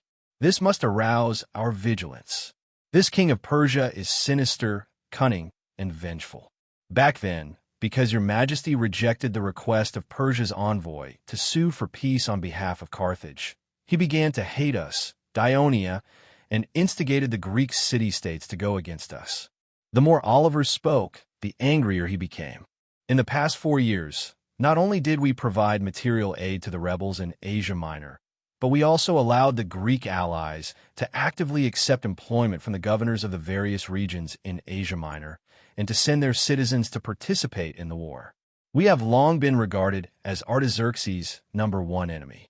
I am afraid that this time Persia did not only take action against Egypt, but also other plots against the kingdom. We can no longer respond passively, but should take the initiative. While the national strength of Persia has not recovered, send an army to attack Persia. As soon as this was said, many of the ministers were shocked. The original focus of the meeting was to discuss the holding of the sports competition. Why did they suddenly talk about waging war against Persia? Sidorum coughed a few times and said in a hoarse voice, "I remember, we discussed this last year, but it was rejected without hesitation. Why are you mentioning this again today?" "Sir Sidorum." Oliver's bowed slightly to show his respect, but his tone was still firm. "The reason why this proposal was rejected last year was because we did not expect that the rebel army in Asia Minor would suddenly collapse, and the Persians were able to quickly pacify the riots in the west that had lasted for several years. In addition, the kingdom wanted to hold a sports meeting, so it was not approved. But after more than a year of investigation, we have found out that the rapid collapse of the rebels in Asia Minor was due to Artaxerxes bribing and roping in some of the rebel generals and nobles in Asia Minor. They assassinated Aeliobazines and other rebel leaders, which allowed Persia to win. However, after more than a year of quelling the rebellion, Persia did not establish an effective rule in Asia Minor. The political situation there is still relatively chaotic, which will reduce the resistance of our attack on Persia. The Dionia sport competition will be held next month. Not only will it not take up most of the kingdom's energy, but it will also boost the confidence of the people because of the success of the competition. Moreover, after 5 years of rest, the kingdom has sufficient food, resources, and soldiers, and has complete control over the Greek alliance. Thessaly has also integrated into the kingdom, so our sphere of influence extends across the Aegean Sea to the east, all the way to the coast of Asia Minor. With such a great strategic advantage, we should seize this great opportunity to attack Persia. Persia is not Carthage or Greece. It is a vast kingdom with a large population. Even though its national power has declined due to the war, compared to it, Dionia is still like a wolf facing a sick cow. It is not easy to defeat such a kingdom. Has the Ministry of Military Affairs drawn up a detailed attack plan? Assist's question was more like an invitation for the military minister to explain further. Of course, Chief of Staff Printos took the opportunity to stand up and explained, "Your Majesty, my lords, since the attack on Persia proposal was rejected last year, the Ministry of Military Affairs has been further exploring how to defeat Persia.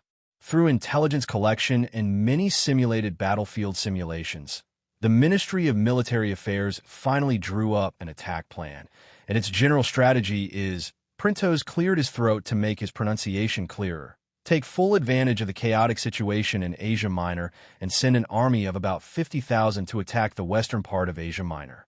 This army may not be made up of all the citizens of Dionia. The kingdom is the leader of the Greek alliance, so we can mobilize the Greek allies and form a coalition army under the slogan of Revenge on Persia to attack the western part of Asia Minor. Greece, especially the Ionian city-states, are very close to Asia Minor, which will make it easier for us to transport food. In addition, it will also help us to quickly gain the support of the Greek city-states along the coast of Asia Minor.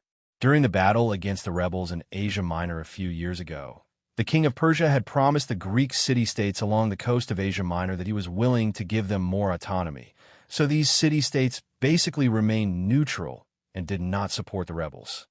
Chapter 1251. Printos continued, "But according to the latest intelligence, the king of Persia did not fulfill his promise.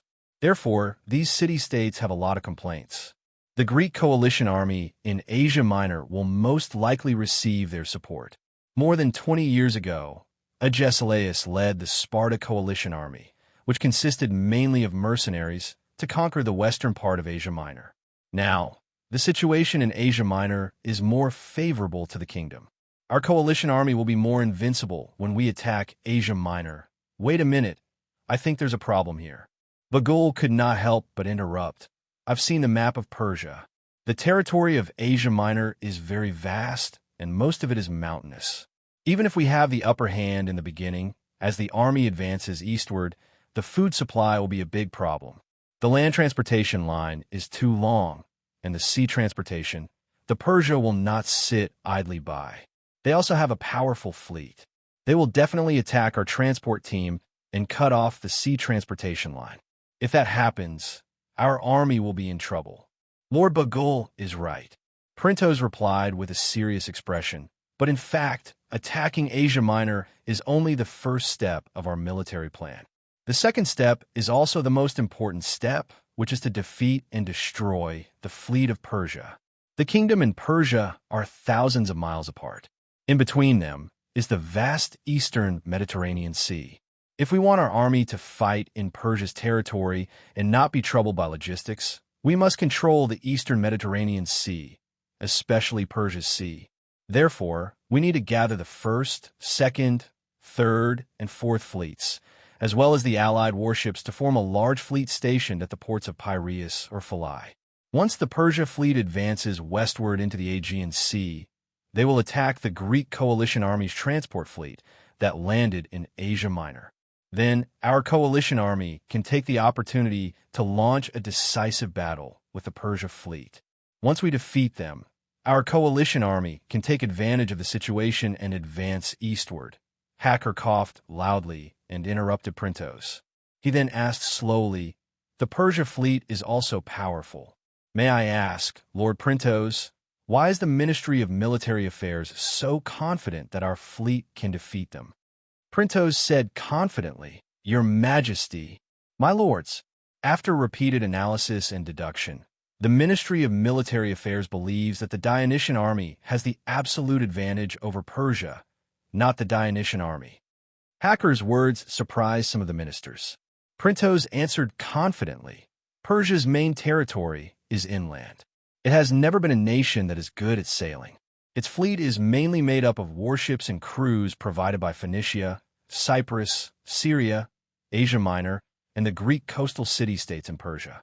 Due to their complicated origins and great differences in language and culture, it is not easy to combine them into a unified fleet that is completely obedient and dares to fight to the death. This is why the Greek fleet led by the Athens fleet has always been able to win, even though it has far fewer warships than Persia's fleet. Our fleet, on the other hand, acts strictly according to military law. We have persisted in military training for a long time. Our tactics are flexible, and we fight bravely. Secondly, the Persia fleet has not participated in any major battles for decades. They're seriously lacking in naval warfare. In this aspect, they obviously cannot be compared to our fleet. Also, the main force of the Persia fleet is the Phoenicians. Printos glanced at Hacker, who was deep in thought, and continued, "We had a naval battle with the Phoenician fleet more than 10 years ago. In the end, the Phoenician fleet that came to rescue Carthage was almost completely destroyed. But according to the information we received, the Persia fleet did not learn from this failure. For the past 10 years, their naval tactics have not changed much, and their warships have not improved much. On the other hand, several of our fleets have been using the Persians as an imaginary enemy for the past few years and have been conducting targeted training. Not only that, we had also worked together with the Dionysia Academy and the shipyards to improve our warships. Since we had about the same number of warships as the Persians, the well-prepared Royal Navy had the absolute advantage. The only shortcoming is that the main base of the Persia fleet is too far away from us. So, we have to rely on the Greek allied forces to attack in the west of Asia Minor to lure the Persia fleet into the Aegean Sea, and then completely defeat them." Printos waved his fist, and his voice became excited. The victorious Kingdom Navy can seize the opportunity when the strength of the Persian Navy is greatly weakened. They can continue to advance eastward, or use Egypt as a temporary naval base, or capture Cyprus with the support of Egypt. They can completely seal off the coast of Syria and Carthage. Egypt is very important to us. We must maintain its friendship with the kingdom and ensure the stability of its domestic order. Once we control the eastern Mediterranean, the kingdom can send its main force of more than 10 legions eastward without any worries. They can dock in Egypt or land in Canaan. They can conquer Phoenicia and Syria, enter Mesopotamia, and go straight to Babylon. If the Persia army is still fighting with the Greek allied forces in Asia Minor, it will not be able to make it back in time. Even if the main force of the Egyptian army is not sent to Asia Minor and can intercept it in time, we still have to worry about whether the Greek allied forces will circle to its rear from the north and form a pincer attack with the main force of the kingdom. Under such a disadvantageous situation, the Persia army basically has no chance of winning against our army in a decisive battle with the morale of our army. The Persia may also choose not to fight with our army and choose to defend Babylon. Assis reminded, "I heard that Babylon is a huge city with unusually tall and strong walls, and the wide Euphrates River as a barrier. It is not a city that can be conquered in a short period of time. If the siege continues for too long, our food supplies will be tight, and the Persia may also recover, which will lead to a change in the situation that is not in our favor." Lord Assists, you are right. If the Persia adopts a defensive strategy, it will indeed cause more trouble for us. After responding tactfully, Printos changed the topic. However, it will cause more trouble for the Persia. Although Persia is a large country with a vast land, it is not like a kingdom that can effectively govern various regions. Its rule is not too firm, and many regions rely on the local races to take care of themselves. Therefore, there was the independence of Egypt, the riots of the Dukia people, and then the rebellion of Asia Minor. Artaxerxes did not do a good job in suppressing them, so his prestige is not high, and the nobles and the people are not very convinced. Once our army enters the heart of Persia, the Mesopotamian plain, the Persia army will hide behind the high walls and watch us destroy villages and farmlands. This will definitely make the local people disappointed in Artaxerxes, which may lead to a new rebellion and division. Only by gathering his army and defeating us can he regain the trust of the Persia people. Therefore, I think a decisive battle is inevitable. Printos roughly explained the plan drawn up by the Ministry of Military Affairs. The hall was silent. The ministers looked at each other, silently communicating with their eyes, but no one spoke. After a while, the Devers spoke. "Clotocatax, what do you think of the plan of the Ministry of Military Affairs?"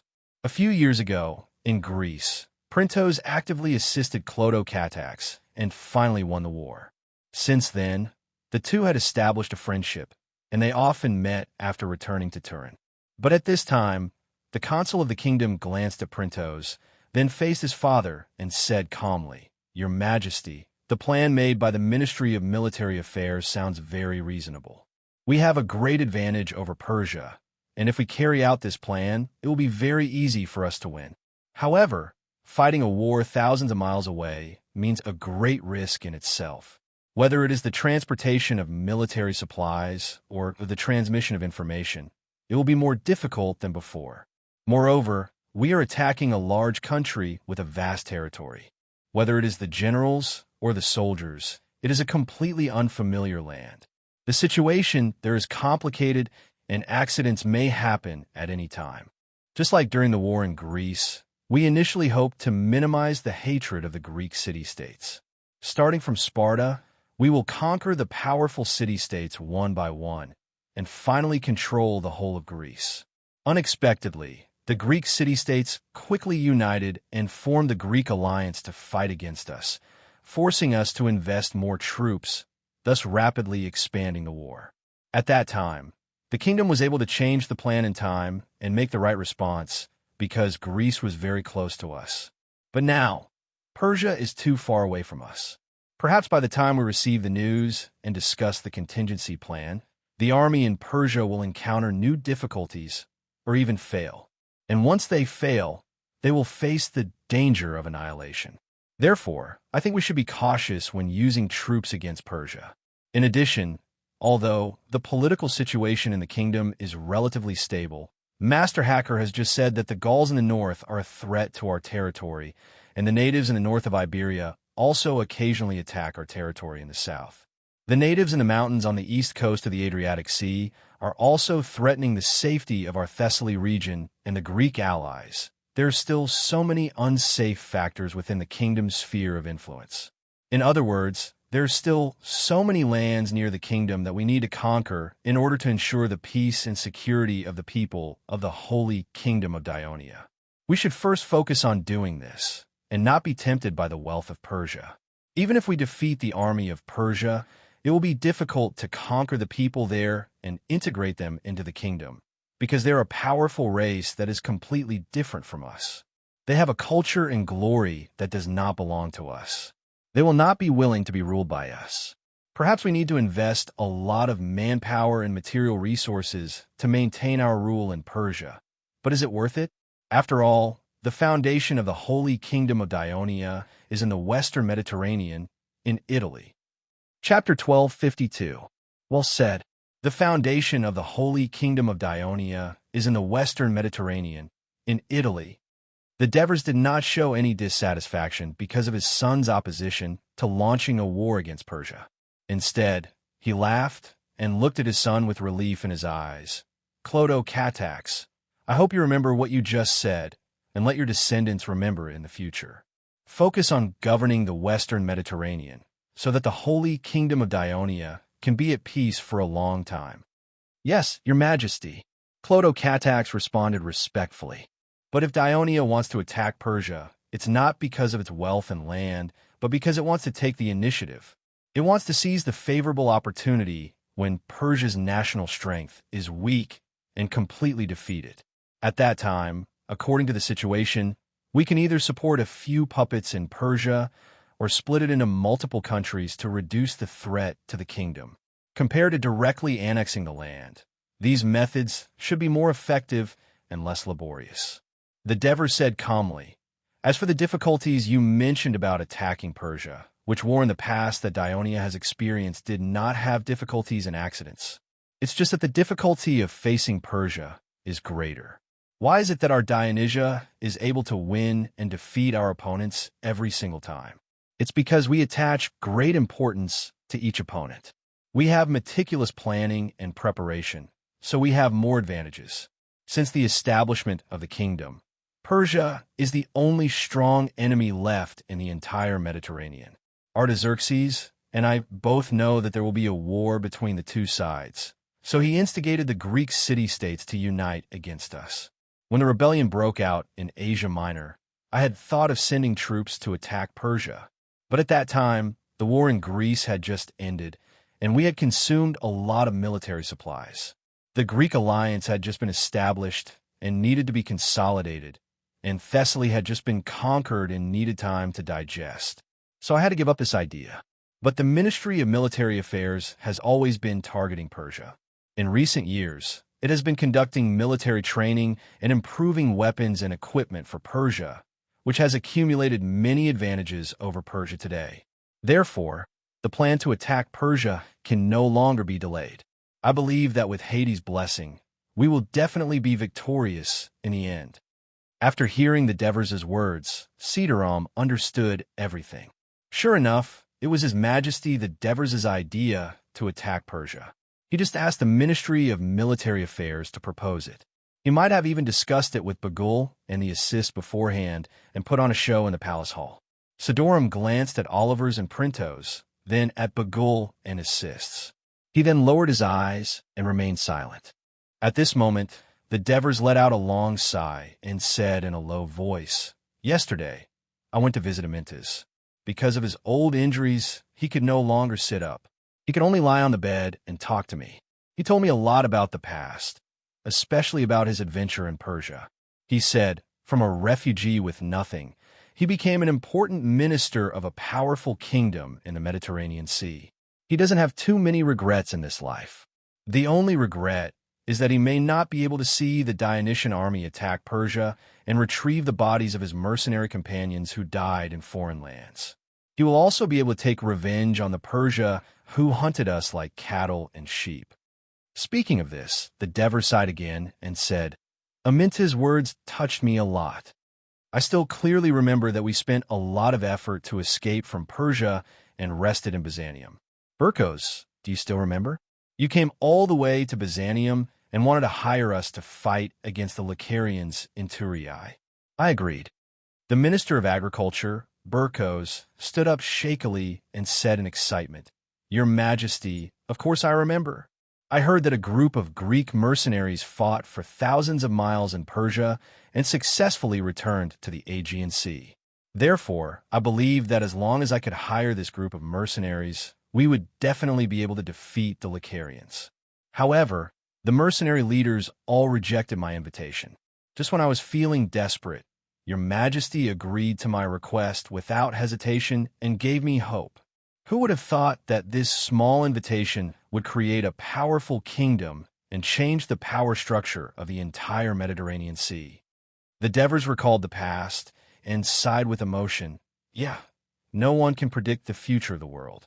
Therefore, the Sparta army and the Byzantines were afraid that we would accept the invitation from Turii and take the opportunity to rebel, so they made a harsh request. Unless we take off our armors, put down our weapons, and enter Byzantium naked, only then will we be allowed to leave by ship at the port. The former mercenary leaders blindly believed the words of the Persia generals and entered the Persia camp to negotiate with them. In the end, they were killed. Therefore, the mercenaries were very wary of them. I tried my best to convince them. That day, we put down our weapons and walked into Byzantium. However, we were humiliated by the Sparta and the Byzantines. The road to the port was really hard to walk. Your Majesty, I also remember what happened that day clearly. With tears in his eyes, Oliver's gritted his teeth and said, "They called us lowly bastards and told us to get out of Byzantium and not stain their land. Some of them even threatened that if we didn't run faster, they would chop our bodies into pieces and feed them to the dogs. Not only did they curse us, but they also threw all kinds of things at us. I was standing beside Your Majesty, and I saw with my own eyes that you were hit by a few rotten fruits. Your face was a little swollen, but you endured it." After he got on the ship, many of them were furious. They swore in the name of the gods that they would return the humiliation to the Byzantines one day. It was the first time that Clodocatax heard his father talk about the bitter past. He clenched his fists and was about to say something. Devers' eyes quickly glanced at Oliver's and Alpine's, who were both furious. Then, he looked at the others who had serious expressions on their faces and said in a heavy tone, "It was these mercenaries who went through hardships and were despised by the people who came to Greece. They fought hard and created the powerful, holy kingdom of Dionia. They are the founders of the kingdom, but we owe them an explanation. Mercis, Xpit, Xenoparis. They have already left this world, and Amintas, Alexis, and Felicius. In a few years, they will probably follow in their footsteps. Do we want these heroes of the kingdom to go to Elysee with regrets? Moreover, among the Dionysian army, they're the most familiar with the combat characteristics of the Persia army, and they are also the most familiar with the geography and customs of Persia. Shouldn't we launch an attack on Persia, while some of them are still barely able to put on their armor and go to battle? This way, we can solve the hidden danger of the kingdom and fulfill their wish. Elites of the kingdom, do you agree or disagree? Please tell us your opinion now. After a moment of silence in the palace, Clodo Catax, Assists, Cypros, Antares, Hacker, Buggle, and the other ministers all responded loudly. Your Majesty, I agree that the kingdom will declare war on Persia after the sports meet. Good, good, good. The Devers looked at the excited Olivers, Assists, and the others. He suddenly stood up and said loudly, since everyone agrees, then the attack on Persia is decided. He paused for a moment and continued. I have read the report of the sports meet organizing team. The city-states of the Greek alliance that accepted the invitation will send their most important officials to participate. We can take this opportunity to convene a high-level meeting of the Greek alliance and reach an agreement with them to form an allied army to fight against Persia. I will leave this matter to you, to Pyrrhus, to arrange. Yes, Your Majesty. After deciding on the most important matter, the Devers looked at his son again and said in a deep voice, Clodo Catax, the few problems you mentioned about the expedition of Persia, such as the distance is too far, the kingdom cannot receive the latest news from the front line in time, nor can they transmit new orders in time. In the face of complex situations, the generals do not dare to make decisions on their own, and so on. These problems are indeed worthy of our attention, but the solution to these problems is also very simple, and that is, I will personally lead the troops to battle. Everyone was taken aback. Sidorum blurted out, Your Majesty, this absolutely cannot. Why not? Ever since I came to Greece, I personally led the army and conquered Lucania, Crotone, Syracuse, Massapi and Pacetti, Rome, and Carthage. I won one victory after another and helped the kingdom get through the most difficult period, gradually becoming stronger. Divers interrupted him with a stiff tone and said confidently, Ever since I came to Greece, I personally led the army and conquered Lucania, Crotone, Syracuse, Massapi, and Pacetti, Rome, and Carthage. The upcoming war with Persia is undoubtedly important to the kingdom. It is related to the life and death of hundreds of thousands of soldiers and the rise and fall of the kingdom. Other than me, who else can undertake such an important mission and have the confidence to win the final victory? Some shrewd ministers heard the hidden meaning in the Devers' words. Dionia was going to use all the forces of the kingdom to attack Persia, and there was some uneasiness in handing such a huge force to a general. What's more, after the victory, great glory would be added to the general, which increased the uneasiness. Therefore, it was the safest for the king to personally lead the troops to battle. Of course, Clodo Catax was also aware of this problem, but he still suggested worriedly, the environment and climate of Persia are different from that of the kingdom, and this is a 1,000-mile expedition. It will definitely be more tiring. Your Majesty, Father, you are already old, and you should not undertake such a difficult expedition. Let me go on behalf of you. Chapter 1253. Clotho. The Devers called his son's nickname and said with relief, I'm happy that you're so filial, but I'm the same as Amintas and the others. I've been hoping for this for decades. Do you want me to go to Elysee with regret? Clodo Catax was stunned and did not know how to answer. The Devers smiled and said, Don't worry. I led the mercenaries to fight in Persia for more than a year and never fell sick. I've completely adapted to the climate and food there. Although I'm old now, I've never stopped exercising and rarely get sick. My body is still in good shape, isn't it? Yes, Your Majesty. According to the comprehensive analysis of your previous physical examinations, the functions of your organs are almost the same as a healthy middle-aged man. Medical Minister Stesicotas said truthfully. Clotho, did you hear that? Maybe my body is even better than yours. The Devers laughed and said in a determined tone, Everyone, I'm already 60 years old. I've been in the army all my life and won countless victories. This will be my last battle. Let me eliminate this last strong enemy for the holy kingdom of Dionia that we've built together. Cloto Catax wanted to say something, but stopped. In the end, he sighed helplessly. The ministers looked at each other, and no one objected. At this time, Sidorum stood up and asked, Your Majesty, you're going to lead the army on an expedition. How will the kingdom's affairs be arranged? The Devers was prepared. He said slowly, Consul Cloto Catax will take charge of the affairs of the kingdom. You and the other ministers will do your best to help. In fact, this is how the kingdom's administrative office has been running for the past few years. I believe that after my expedition, you can do better. No one objected to the Devers' arrangement. Some even thought that 5 years ago, when His Majesty Devers appointed his son Cloto Catax as consul and began to handle the affairs of the kingdom, he might have already had the intention to go to Persia. Everyone, today's meeting has decided on the expedition to Persia. After this, we will have in-depth discussions on this and make some secret preparations. Devers looked around at the crowd and said solemnly, But in order to ensure that the sports meet goes smoothly, we won't announce it to the public for now. I hope that everyone will abide by the kingdom's laws and not leak this out. Yes, Your Majesty. After the administrative meeting ended, the Devers returned to their office. Just as they sat down, Henneborus came in and reported, Your Majesty, Aristyra's requests to see you. Let him in. Aristyras walked over slowly and bowed respectfully. Aris, if you are here to ask me about the resignation you submitted last time, the Devers looked at him and said softly, I will not agree to it for the time being. You have heard in the meeting just now that I will personally conquer Persia, so the stability of the kingdom still needs your help, and you still need to work hard for a while. What do you think? Your Majesty, I agree. Aristyras answered straightforwardly. But I have one more thing to report to you. Very well, speak.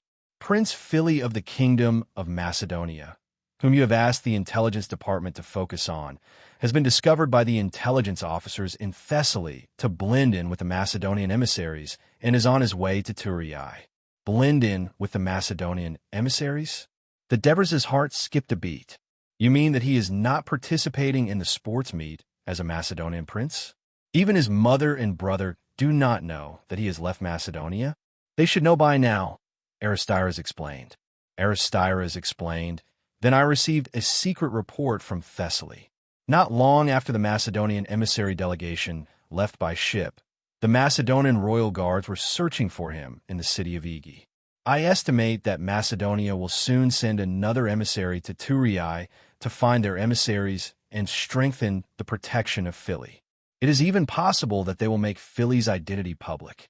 The Devers understood that the reason why Aristyras made such a detailed analysis of the whereabouts of a Macedonian prince was because he had some bad conjectures about the way he had asked the intelligence department to closely monitor this little Macedonian prince who had nothing to do with the kingdom of Dionia. In 369 BC, 25 years of the kingdom of Dionia, when the Dionysian army conquered Thessaly and established the new Hellenic Union, King Amyntas of Thessaly's northern neighbor, King Alexander of Macedonia, died of illness. His young eldest son, Alexander, succeeded to the throne. Soon after, a noble general in northern Macedonia launched a rebellion and occupied the area near Chalgetic. Alexander sent troops to quell the rebellion, but suffered a defeat. The rebel army marched south and headed straight for the royal palace, Igi. The situation was so critical that King Alexander had to send a messenger to Athens for help. Macedonia and Sparta used to be allies. Alexander should have asked for help from Sparta, but he heard that Sparta was now under the control of the Holy Kingdom of Dionia, and there were rumors in Macedonia that the king of Dionia had killed his father. The people were in a panic, and the young Macedonian king was also afraid.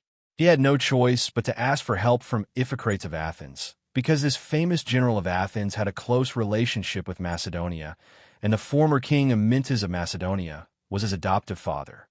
After Iphicrates received the request for help, he indeed made a suggestion to the General Executive Council of Athens. However, Callistratus reminded everyone that although the newly established New Greek alliance did not restrict its members from using troops against other countries, if Athens sent troops to Macedonia, which was adjacent to Thessaly, it would inevitably arouse the suspicions of Dionia. Therefore, it was best to get the permission of Dionia. Although everyone was unwilling, they finally agreed to Callistratus' suggestion and sent a messenger to the Council of New Greek Alliance in Thurii. When the Devers received the news, they immediately ordered the troops stationed in Thessaly to rescue the Macedonian royal family and repel the rebel army. However, during the time when the messenger went back and forth, the Macedonian rebel army broke through the city of Aegae, and King Alexander died in battle. The queen, together with the king's two younger brothers, Patacus and Phili, fled to the south of the Gulf of Terma. The governor of Thessaly, Helos, sent a messenger to the queen of Macedonia to convey the goodwill of the king of Dionia towards Macedonia. The queen of Macedonia finally let down her guard and asked for help from Dionia, and was willing to let Macedonia join the new Greek alliance. However, the messenger of Dionia tactfully said that if Macedonia wanted to join the new Greek alliance, it had to obtain the consent of more than half of the city-states in the Greek alliance, which would take a lot of time. However, if Macedonia only formed an alliance with Dionia, just like the alliance with Sparta in the past, then the alliance could be signed immediately, and the Dionysian army in Thessaly could immediately send troops. The Queen of Macedonia had no choice but to agree to the messenger's request and sign an alliance with Dionia, acknowledging Dionia as her master. The border legions in Thessaly were immediately ordered to go north and defeat the rebel army near the city of Pera. After a series of pursuit, they finally captured and killed the Macedonian general who started the rebellion and recaptured the towns that they had occupied. With the full support of Dionia, the Amyntas family regained their royal power, and Alexander's second brother, Perdiccas, became the king of Macedonia. Throughout the process of putting down the rebellion, the queen of Alexander and the new king saw the strength of Dionia and associated it with the enmity between the king of Dionia and Macedonia. So after discussion, they decided to send their third brother, Philip, to Thurii as a hostage to show the loyalty of Macedonia to Dionia. When the Devers learned of this news, they very clearly expressed their rejection and personally wrote a letter to comfort Perdiccas, saying, as long as Macedonia remains loyal to Dionia, then Dionia will always guarantee the long-term stability of the Amyntas family in Macedonia, so there is no need for any hostage to maintain the friendship between the two countries. After reading the letter, Perdiccas was very touched, but he would never know that the main reason why the Devers did not accept the fact that Macedonia sent Philip to Thurii as a hostage was because he had some understanding of the history of the rise of Macedonia in his previous life. In his previous life, at this time, Athens and the Thebes had interfered with the political situation of Macedonia, and in the end, Macedonia surrendered to the more powerful Thebes. In order to ensure the loyalty of Macedonia, the Thebes forcibly took the prince Philip as a hostage. It was said that after Philip arrived at the Thebes, he entered the military school established by Epaminondas to study, and he heard and witnessed the military reform carried out by Epaminondas in the Thebes, as well as the implementation of various resolutions in the process of the formation and integration of the Thebes, led by Peropidas in the process of the formation and integration of the Piotia alliance. A few years later, because of the civil strife in Macedonia, this young man in his 20s returned to his homeland and usurped his nephew's throne. He used the knowledge he had learned in the Thebes to create a powerful new army. Not only did he achieve the unification of Macedonia, but he also made it stronger. After that, his son, Alexander, destroyed the Thebes who had once given Philip political and military enlightenment. The Devers were prepared for a rainy day. Of course, they would not give the talented Philip such an opportunity. As for the loyalty of Macedonia, it was not in the Devers' consideration at all. He even hoped that Macedonia would betray the alliance. In this way, after a few years of reorganization and integration with the Thessaly, Dionia could seize the opportunity to destroy Macedonia and expand its territory in Greece. This would also strengthen the kingdom's power in Greece. This Prince Philly is really worrisome. At this moment, the Devers said cautiously, regardless of whether the Macedonian emissary group wants to reveal his identity. Since he is here to watch the sports competition, he is an important guest of Dionia. We must ensure his safety. Aristides stole a glance at the Devers and felt that his previous guess seemed to be wrong. He immediately said seriously, "Yes, Your Majesty, we will do our best to ensure Philip's safety." Chapter 1254. By the way, what has Ptolemy, the regent of Macedonia, who married the widow of Amyntas, stepmother of Alexander, Padicus, and Philip, done recently? Your Majesty, I was about to report to you. Our spies in Ager have discovered that in the past 6 months, there have been merchants from Asia Minor entering and exiting Ptolemy's mansion from time to time. Merchants from Asia Minor. Devers pondered and asked, "Are you saying that Ptolemy may have colluded with Persia?" Aristides said cautiously. In order to avoid alerting Ptolemy, the intelligence department did not further investigate the merchant from Asia Minor. However, the relationship between Padicus and Ptolemy has been very tense during this period. Padicus has publicly accused Ptolemy of taking too much power and wanting to be king, and Ptolemy has also publicly retorted, "Padicus is childish, and his rewards and punishments are unfair." If it were not for his supervision, Macedonia would be in a mess. It is reported that when Philip sneaked to Thurii, Padicus once suspected that his brother was being held hostage by Ptolemy, and even sent his guards to inquire. I think if it were not for the protection of Dionia, the powerful Ptolemy might have rebelled. You are right. A few years ago, after our army helped Macedonia to quell the rebels, the intelligence department found evidence of Ptolemy's collusion with the rebels. This shows that he has long been ambitious for the throne of Macedonia, but he has been holding back because he is afraid of us. Now he dares to have a conflict with Padicus and is no longer afraid of us, Dionia. Who gave him the courage? It can only be Persia, Devers said with certainty, and then reminded again, but your intelligence department only needs to send someone to monitor him, and you don't have to worry about anything else. As Devers said this, he was thinking in his heart, wouldn't it be great if we could solve the kingdom's only strong enemy and potential danger at the same time? Yes. After Aristides responded, he still had no intention of leaving. Devers could not help but ask, "Is there anything else?" Aristides hesitated for a moment and said softly, "Your Majesty, I have a request." "Speak." Devers was curious. The usually cautious intelligence chief rarely made requests of him. "Your Majesty, I've never left Thurii ever since I served you. This time, I hope that I can follow you on the expedition to Persia." Aristides said earnestly. Devers looked at him and was silent for a moment.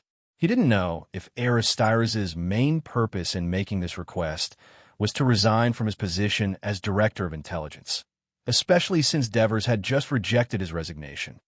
"Your Majesty, this is just a little selfish of mine. If I can follow you and share some of the glory of conquering Persia, the powerful eastern country, I can proudly tell my descendants when they ask me about it in the future. And if I go to Persia, it will be more convenient and faster to mobilize the personnel of the intelligence department, spy on Persia, and disrupt the domestic order."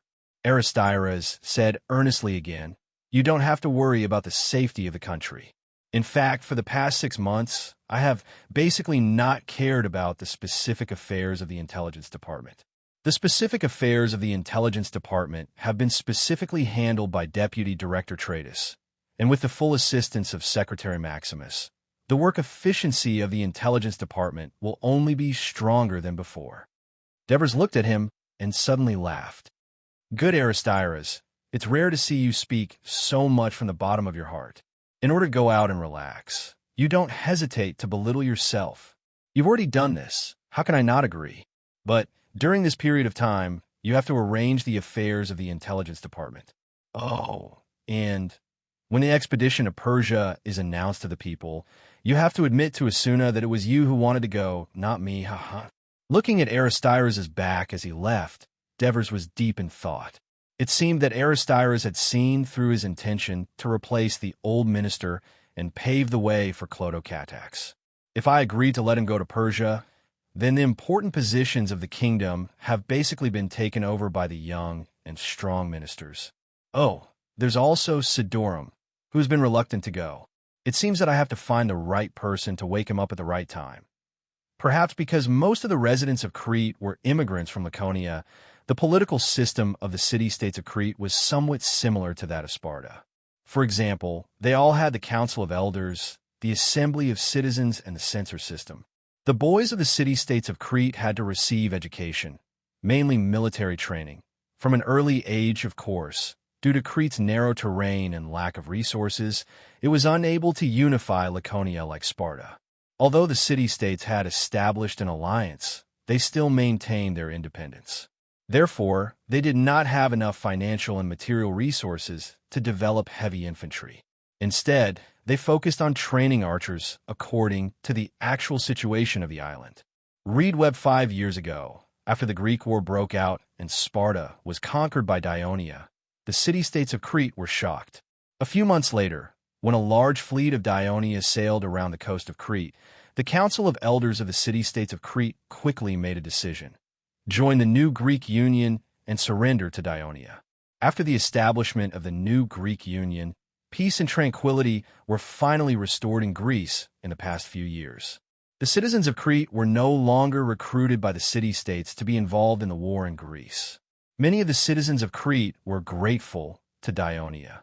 The year before last, the king of Dionia announced to the public that a grand sports event was going to be held, and invitations were sent to the city-states and countries in the Mediterranean Sea. When the city-states of Crete received the invitation letter, the Cretans were surprised to find that archery was one of the events listed in the letter. In the past, the Cretans also participated in the sports held in Greece, but it was mostly the children of the nobles who participated. This was because their wealthy families could provide enough money for them to receive professional training in public fitness centers. The standard of the commoners was obviously far inferior to them. However, this time was different. Archery was a skill that the Cretans were good at. Since Dionia only gave a total of 5 archery spots to the city-states of Crete, the Crete Union held a grand archery competition. In the end, 5 of the best players were selected. Together with the players who participated in other events, they formed the Cretan team. In early June, they took a ship to Thurii. As this time, some new rules would be implemented, and they needed to adapt to them first. Megachides, a 20-year-old young man from the city of Heraklion, Crete, won the championship of the archery competition. The people of Crete had high expectations of him, and he was full of confidence. However, when he arrived in Thurii and began to adapt to the venue, he discovered that the target used in the archery competition of the Dionia Games was not a human head target, but a novel, circular target. The target was painted with 5 concentric circles, and the closer the arrow was to the center of the target, the higher the score. This required the players who wanted to win the championship to further improve the accuracy of their archery. When he first started practicing, Megachides' score was not high, and he was a little nervous. However, after 20 days of continuous practice, he began to adapt. At this moment, he took an arrow from his quiver and put it on the bowstring. He hooked the bowstring with 2 fingers of his right hand and slowly pulled back. At the same time, his left hand held the bow straight and slowly raised it. His eyes were fixed on the target 50 meters in front of him. When the bowstring was half full, his arm was motionless, and his breathing was steady. He unconsciously released his fingers, and the arrow flew out. 9 rings. The target reporting officer shouted in front of him. Megachides shook his head slightly with dissatisfaction, and his left hand rubbed his sore right arm. This time, I got a total of 26 rings with 3 arrows. After 4 rounds of shooting, it's already very good to be able to achieve such a training result. After listening to the target reporting officer's praise, Megachides did not feel happy. He unconsciously turned his head to look at the players who were seriously training on the other targets. Originally, he participated in the games with the mentality of winning. As a result, during these days of practice, he learned that many of the players who participated in the archery event were very good at archery, and most of them came from various regions of Dionia. As far as he knew, these Dionia players also participated in military training since childhood. Teenagers who performed well in archery would have special teachers to help them strengthen their training in this area. When they reached adulthood, the military camps in various regions of Dionia would conduct an archery test for them. Those who performed the best would be selected into the light infantry brigade, and the weaker ones would become members of the reserve team. Then, they would still go through military training year after year, day after day. Sometimes, they would follow the legion to the battlefield and participate in the battle. He once asked a player from the East Sicilian region of Dionia, and the player told him that the East Sicilian region had held an archery tryout 2 months ago. As there was no age limit for the archery competition, the number of participants exceeded 5,000. The whole tryout lasted for 10 days, and in the end, 3 players were selected after extra rounds. Each region of Dionia only had 3 places for archery. The number of people who participated in the archery tryout in one region of Dionia exceeded that of Crete, and there were dozens of regions in Dionia. The players selected from such a large number of people were naturally outstanding. Their performance on the training ground really made Megachides feel pressured. "One more round," he said in a deep voice. Chapter 1255. Although he was young, he had a firm mind and was not someone who could be easily persuaded. However, at this moment, he was a little hesitant. At this time, a shout came from behind him. "Megachides, we should go back." It was the official of the Crete delegation, the leader of their archery team. Speaking of which, it was interesting. In the past, in the various games held in Greece, the participants basically went to the venue on their own. Very few city-states organized teams to participate. But this time, when Dionia sent out the invitation, it requested in the letter that each participating city-state and region must have an official to lead the athletes to form a delegation and participate as a group. At the same time, Dionia would also make a medal table based on the number of awards won by each region and city-state delegation, which would be posted at the entrance and exit of each arena. At the end of the games, Dionia would give generous rewards to the top 3 regions and city-states with the total number of medals. This was not just a matter of money, but also involved the honor of the city-state and region. Therefore, the enthusiasm of the Crete city-state officials to participate in the games was greatly aroused. These Crete nobles, who had never cared much about the affairs of Greece, signed up to join the delegation and go to Turin. Due to the large number of people signing up, a running competition was held to select the leading officials. The person who made the suggestion had a good reason. The Crete officials who would lead the team to Turin were the role models of the athletes, and, of course, they had to be in good physical condition. These selected officials could not perform their duties well at first. They only cared about themselves and did not take care of the athletes' daily food and daily life. When they arrived at the training ground, they even participated in the training themselves. Sometimes, they even had conflicts with the athletes.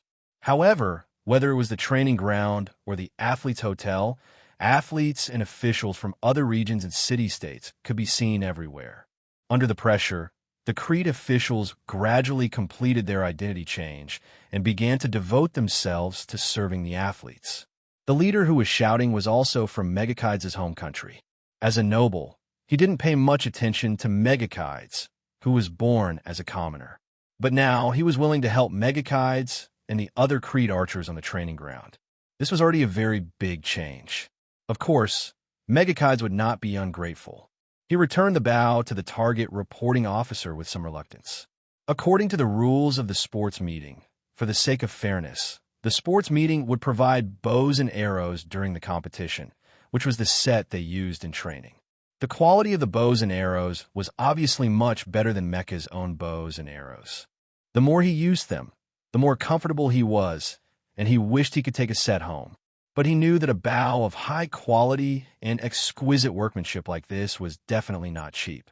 It was not something he could afford unless he could win the championship and obtain the generous prize.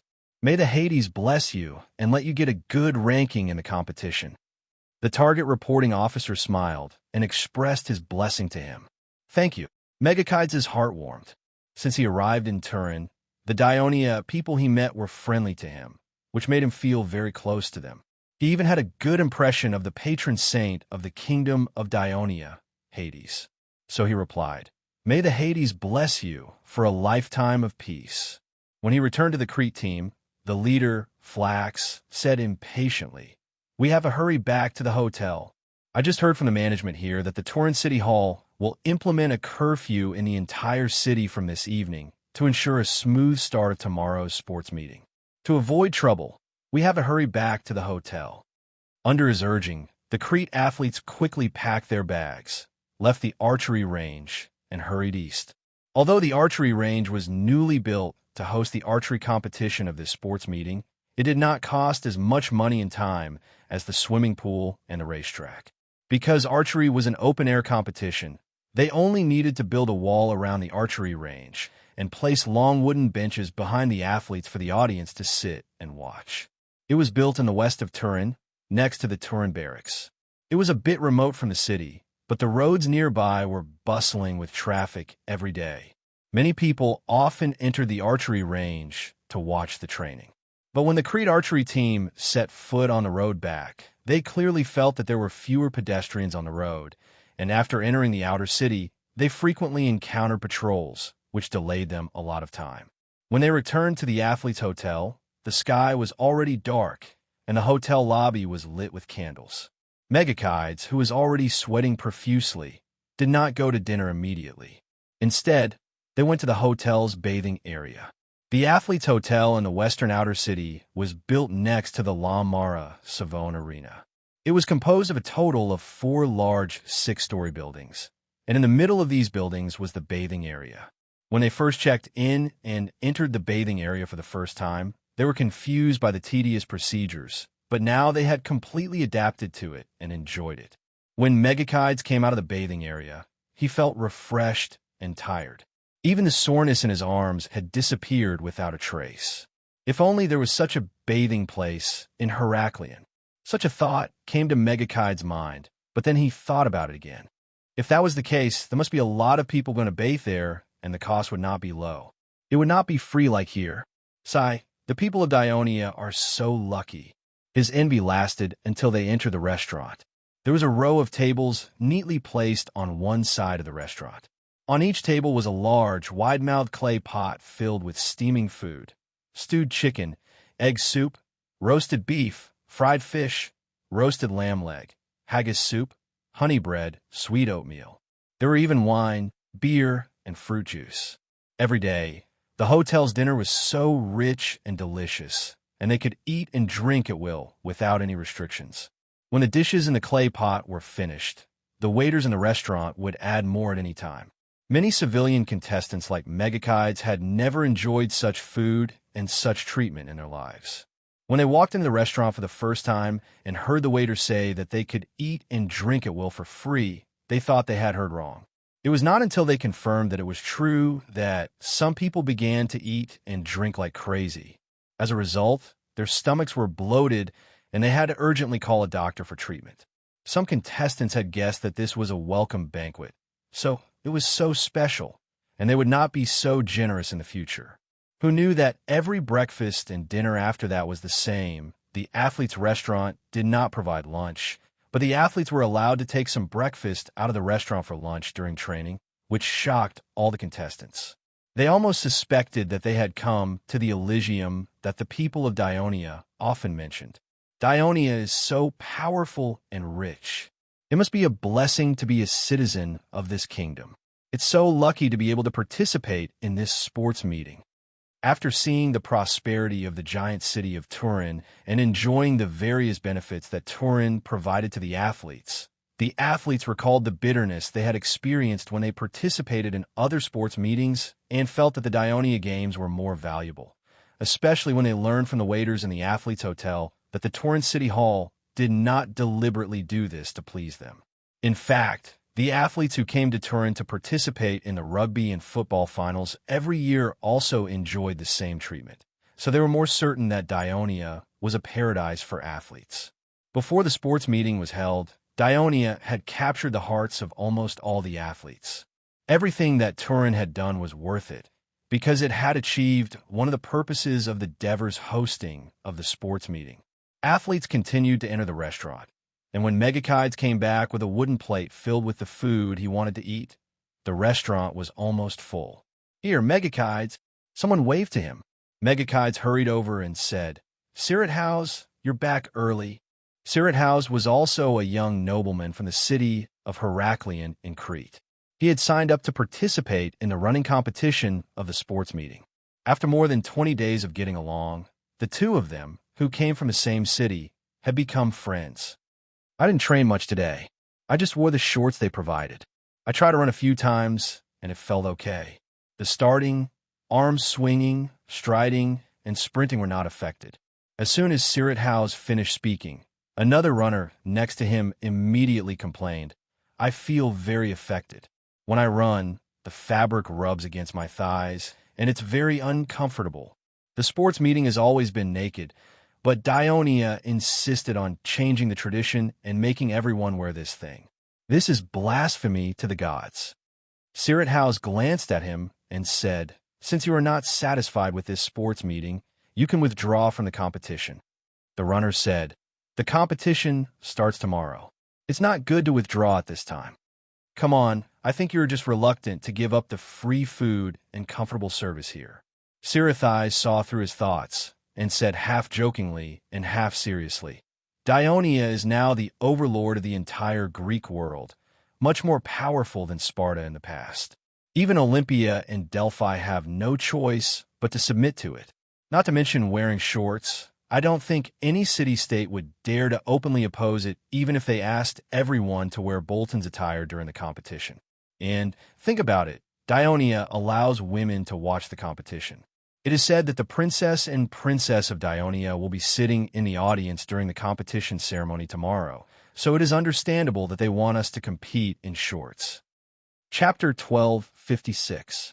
I think you are hoping to be chosen by a Dionia princess so that you can become the son-in-law of the king of Dionia. His teammate snorted with dissatisfaction.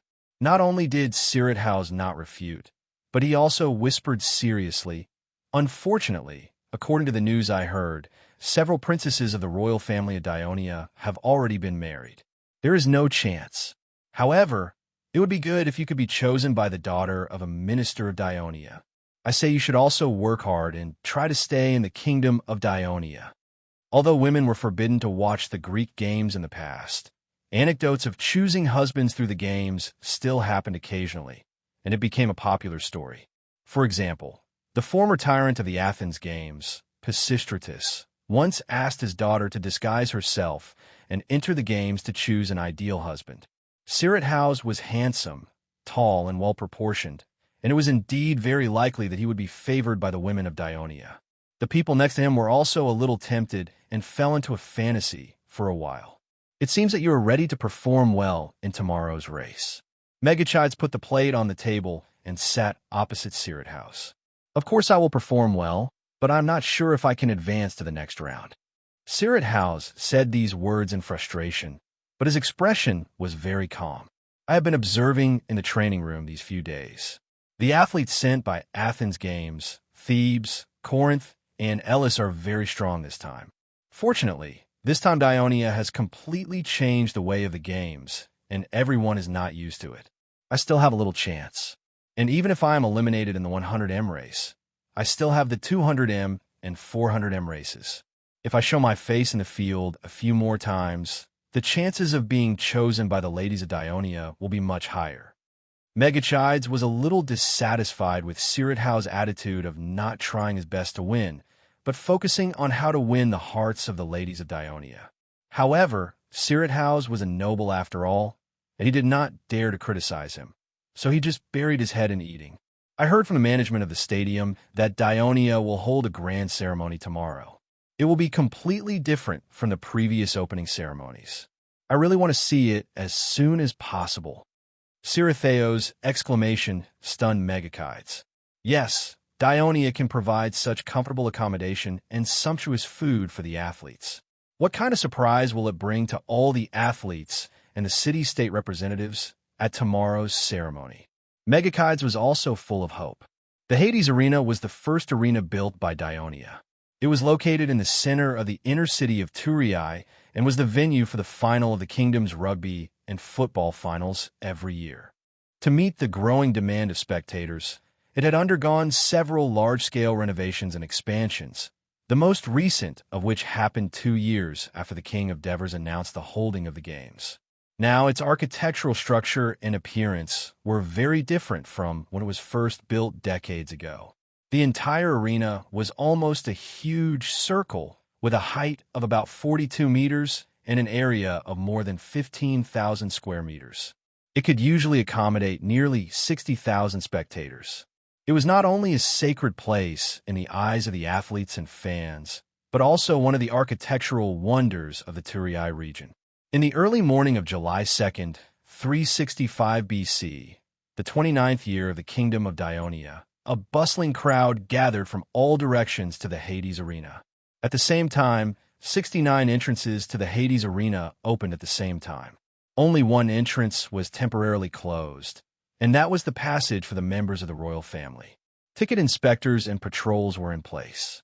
Even the Turii City Hall had applied to the Ministry of Military Affairs for the transfer of 4 reserve brigades from the Turii barracks to help maintain order outside the arena. Under the guidance of volunteers and guides, tens of thousands of spectators turned into a trickle and went to every entrance. Many spectators from all over Greece handed the tickets in their hands to the ticket checkers nervously. In the past, they never had to pay to watch the games held in Greece. This was the first time they had to buy tickets. They were both curious and nervous. With such a strange piece of paperwork. But for the spectators of Dionia, buying tickets to watch the games was a natural thing. They had been doing this for decades. Every year, Turii and other regions of the kingdom depended on the ticket money alone to bring a lot of income to the city hall. The tickets this time were made with a thick, fine, blue paper newly developed by the Kristoia Chamber of Commerce. It was almost impossible for anyone to forge the tickets. It took dozens of scribes of the Chamber of Commerce nearly a month just to write down the game, venue, date, and seat number on all the tickets. The ticket inspector mainly checked the authenticity of the tickets and whether the information on the tickets had been altered. After everything was confirmed, he would invite the spectators to enter the arena with a smile. After the spectators passed through the entrance, they had to go to the designated floor on the ticket and then hand the ticket inspector at the entrance of the floor again before they could enter the auditorium. There were 4 floors in the Hades Arena, and the price of each floor was different. The first floor was mainly provided for the elders, ministers, VIPs, and citizens and heroes who had made outstanding contributions to the kingdom. There were no seats on the 4th floor, and it was the cheapest. Why is it so troublesome to enter the auditorium? Iphicrates found his seat according to the seat number on the ticket. As soon as he sat down, he began to complain.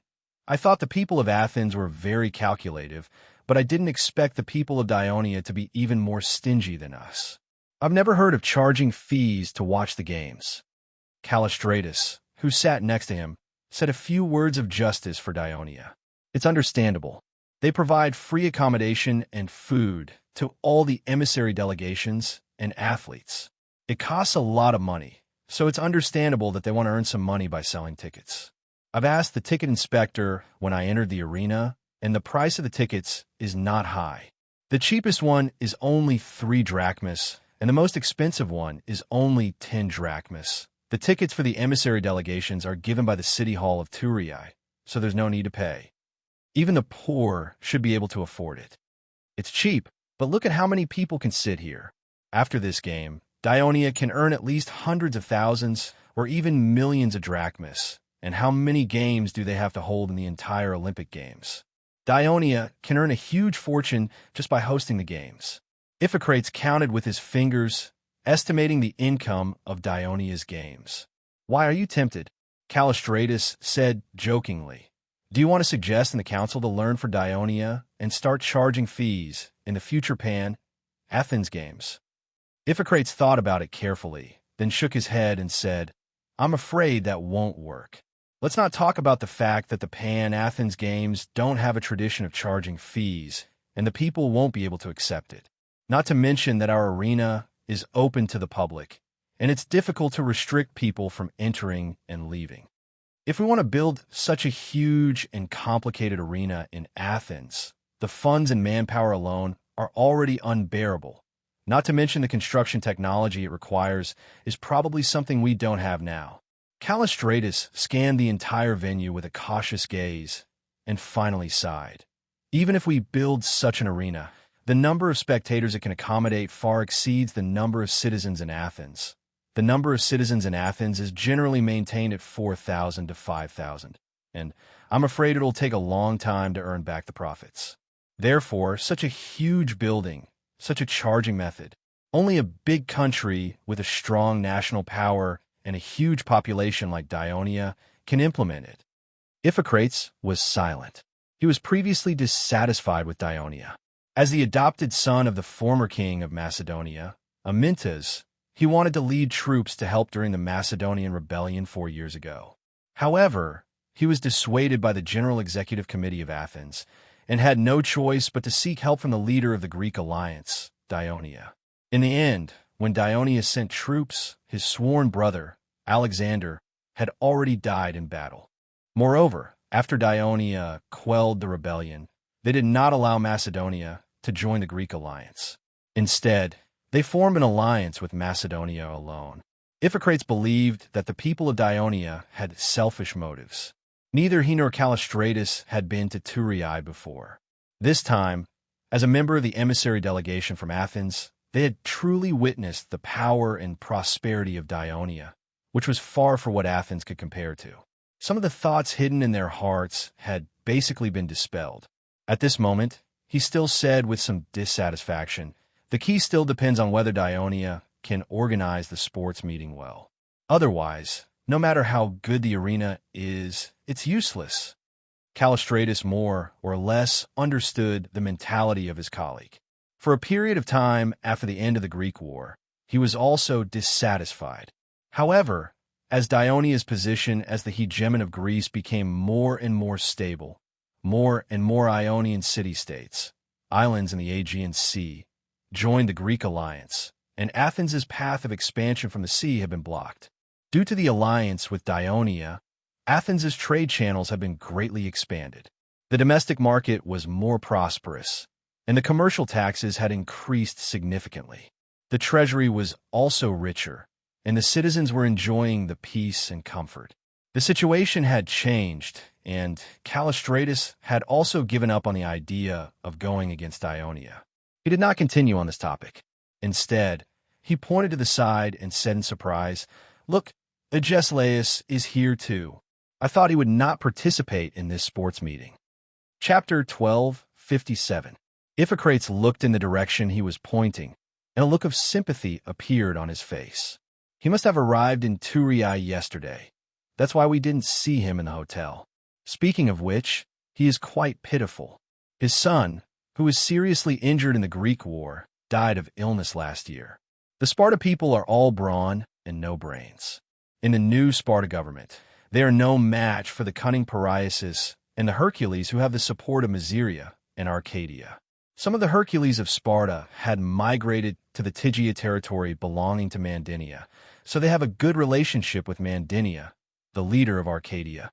That's why he still insists on attending the new Sparta parliament, even though he's almost 80 years old. If it weren't for his constant travel, we would have almost forgotten about the Sparta people. Callistratus sighed. What a respectable old man. Agesilaus did not know that two acquaintances were talking about him behind his back. The reason he only arrived yesterday was because he was sick.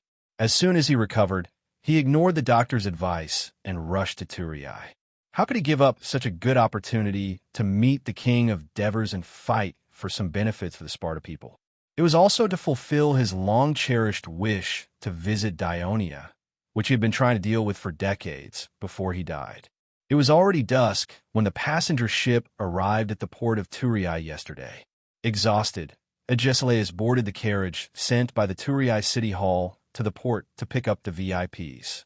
He fell asleep the moment he got on the carriage and did not enjoy the scenery of the city of Thurii. Early this morning, when he was brought into the main arena of Hades by the guide, even though he had seen many grand scenes in his life, he was still shocked by the huge building. When he looked up, He was like a frog at the bottom of a well. He could only see the small circular sky above the tall building, but the boiling sound of the audience that was gradually filling up made him feel insignificant. He had participated in all 4 major sports in Greece, and he had even led troops to interfere in the holding of sports several times. However, this was the first time he had seen such a grand competition venue. While he was seriously looking at this special venue, a voice came from beside him. Agesilaus, it's nice to meet you. Agesilaus turned around and saw the current military commander of Pyotia, Peropatus. The person standing beside him was also an acquaintance that left a deep impression on Agesilaus, Epaminondas. Peropatus was smiling. Although Epaminondas looked calm, he nodded to greet Agesilaus. Agesilaus' face twitched a few times. With a sullen face, he said coldly, "I'm not happy to see you." After that, he turned around and ignored the two of them. Agesilaus' reaction was not surprising. For the past few years, he had been regretting that Sparta should not have started the war with the Thebes. Otherwise, they would not have fallen into such a terrible situation today. Moreover, the 2 Thebes who led the Thebes to fight against Sparta for many years and even defeated the Sparta army in the Battle of Leuctra were the 2 Thebes in front of him. How could he be nice to them? Agesilaus' response made Peropatus feel slightly awkward. He laughed at himself and shrugged at Epaminondas. He deliberately said loudly, "I didn't expect him to still hold a grudge against the past now that we are in the same alliance." Comparing the current situation of the Thebes and Sparta, it would be strange if he could accept it, Epaminondas said softly. Before the war with the Thebes, Sparta was the overlord of Greece. There were garrisons in many cities in central Greece, including the Thebes. When the government officials of the Thebes met the general of the Sparta garrisons, they would bow and scrape like slaves to their masters, let alone the ordinary people. Who knew that after more than 20 years, the real Sparta had fallen to the point of extinction, while the Thebes, with the strong support of Dionia, not only completely unified the entire Pyotia region, but also vigorously developed Oropus and the port at Corinth Bay, promoting the maritime trade with Dionia, which greatly improved the shortcomings of the Pyotia region, making it the second largest power in the Greek alliance. The first was the Holy Kingdom of Dionia. After Athens dissolved the maritime alliance and lost the vassal states, it fell behind the Pyotia alliance in terms of land area and number of citizens. However, the number of population and the degree of development of commerce were still higher than that of Pyotia. However, because the Thebes had a closer relationship with Dionia, most of the Greek people believed that Pyotia was stronger than Athens. This greatly increased the power of the Thebes in the alliance, and also caused the status of the Thebes in Greece to rise rapidly. Now, the positions of Sparta and Thebes were completely reversed. Indeed, Peropatus laughed heartily. Agesilaus, who was sitting in the front row, heard the laughter and found it harsh, but he could only pretend that he did not hear it. "Sit down, don't block the audience at the back," Epaminondas reminded Agesilaus. He felt that it was completely unnecessary for his good friend to take revenge on Agesilaus. Since the establishment of the new Hellenic alliance and the Thebes unified the Pyotia region, he had voluntarily resigned from all his posts. If it wasn't for the invitation letter from Dionia to the Pyotia alliance that specifically requested Epaminondas to attend, he would probably still be living in seclusion at home. After Peropatus sat down, he looked around with interest and said excitedly, "In the invitation letter that Dionia gave us, they will hold a different sports event. I think this arena is very different. At least, the Greek city-states, including us, Thebes, are not capable of building it." "Yes," Epaminondas also sighed. "Do you remember when we were young and watched the sports event in Corinth, only to see the Dionia contestants being expelled? At that time, who would have thought that the Dionia that was humiliated by the audience would become the hegemon of Greece after only 20 years? They even invited all the city-states and countries in the Mediterranean to participate in their sports event." "Now that you mentioned it, I remember," Peropatus said half-jokingly. "I heard that even after Dionia became the leader of the Hellenic alliance, The foreign athletes from Dionia who participated in various sports events were still discriminated against by the Greek people. Therefore, King Dionia organized this sports event in a fit of anger, allowing all the races in the Mediterranean to participate. This is the magnanimity of a great country. Unlike our Greek city-states who are stubborn, conservative, and petty. Does the Greek city-states that you mentioned include us, Thebes, and the Pyotia alliance? Epaminondas asked calmly. Peropides did not respond. He pointed to a spot not far away and said gloatingly, "Look, General Cleonion of Corinth is over there. I'm wondering what kind of mood he will be in when he sits in this arena. Is he worried that the Dionia sports event will surpass the Corinth sports event and become the most popular sports event in Greece? Not only Corinth, I think Elis and Delphi will be worried too. Look, aren't there messengers sitting there?" A voice came from beside them. Epaminondas immediately stood up. "Good morning, Lycomedes." "Good morning, Peropides, Epaminondas. It's a pleasure to sit with you." Lycomedes waved the ticket in his hand and pointed to the serial number on the stone bench. He said with a sigh, "What amazed me the most when I came to Thurii was not the size and prosperity of this city, but the fact that there are so many people here, yet they are managed in such an orderly manner. Now, it seems that it's because the officials of Dionia are very serious and meticulous in governing the country. Think about it. Even the entrances of the arena. Each entrance has a number corresponding to the number written on the ticket. The stone stairs. There are wooden railings on the sides of the stairs to prevent them from falling. And the seats are carefully designed so that there will be no chaos when so many spectators enter the arena. This shows that their meticulous management has penetrated into every aspect of the people's lives. Yes, think about all the previous sports events where there were no conflicts because of spectators fighting for seats. As the motherland, we should not only feel ashamed, but we should also learn from Dionia with humility." Peropides said seriously, then politely made an inviting gesture. "Lycomedes, please take a seat." After the Greek War, the Greek city-states did not benefit the most from the Thebes, but Mandynia.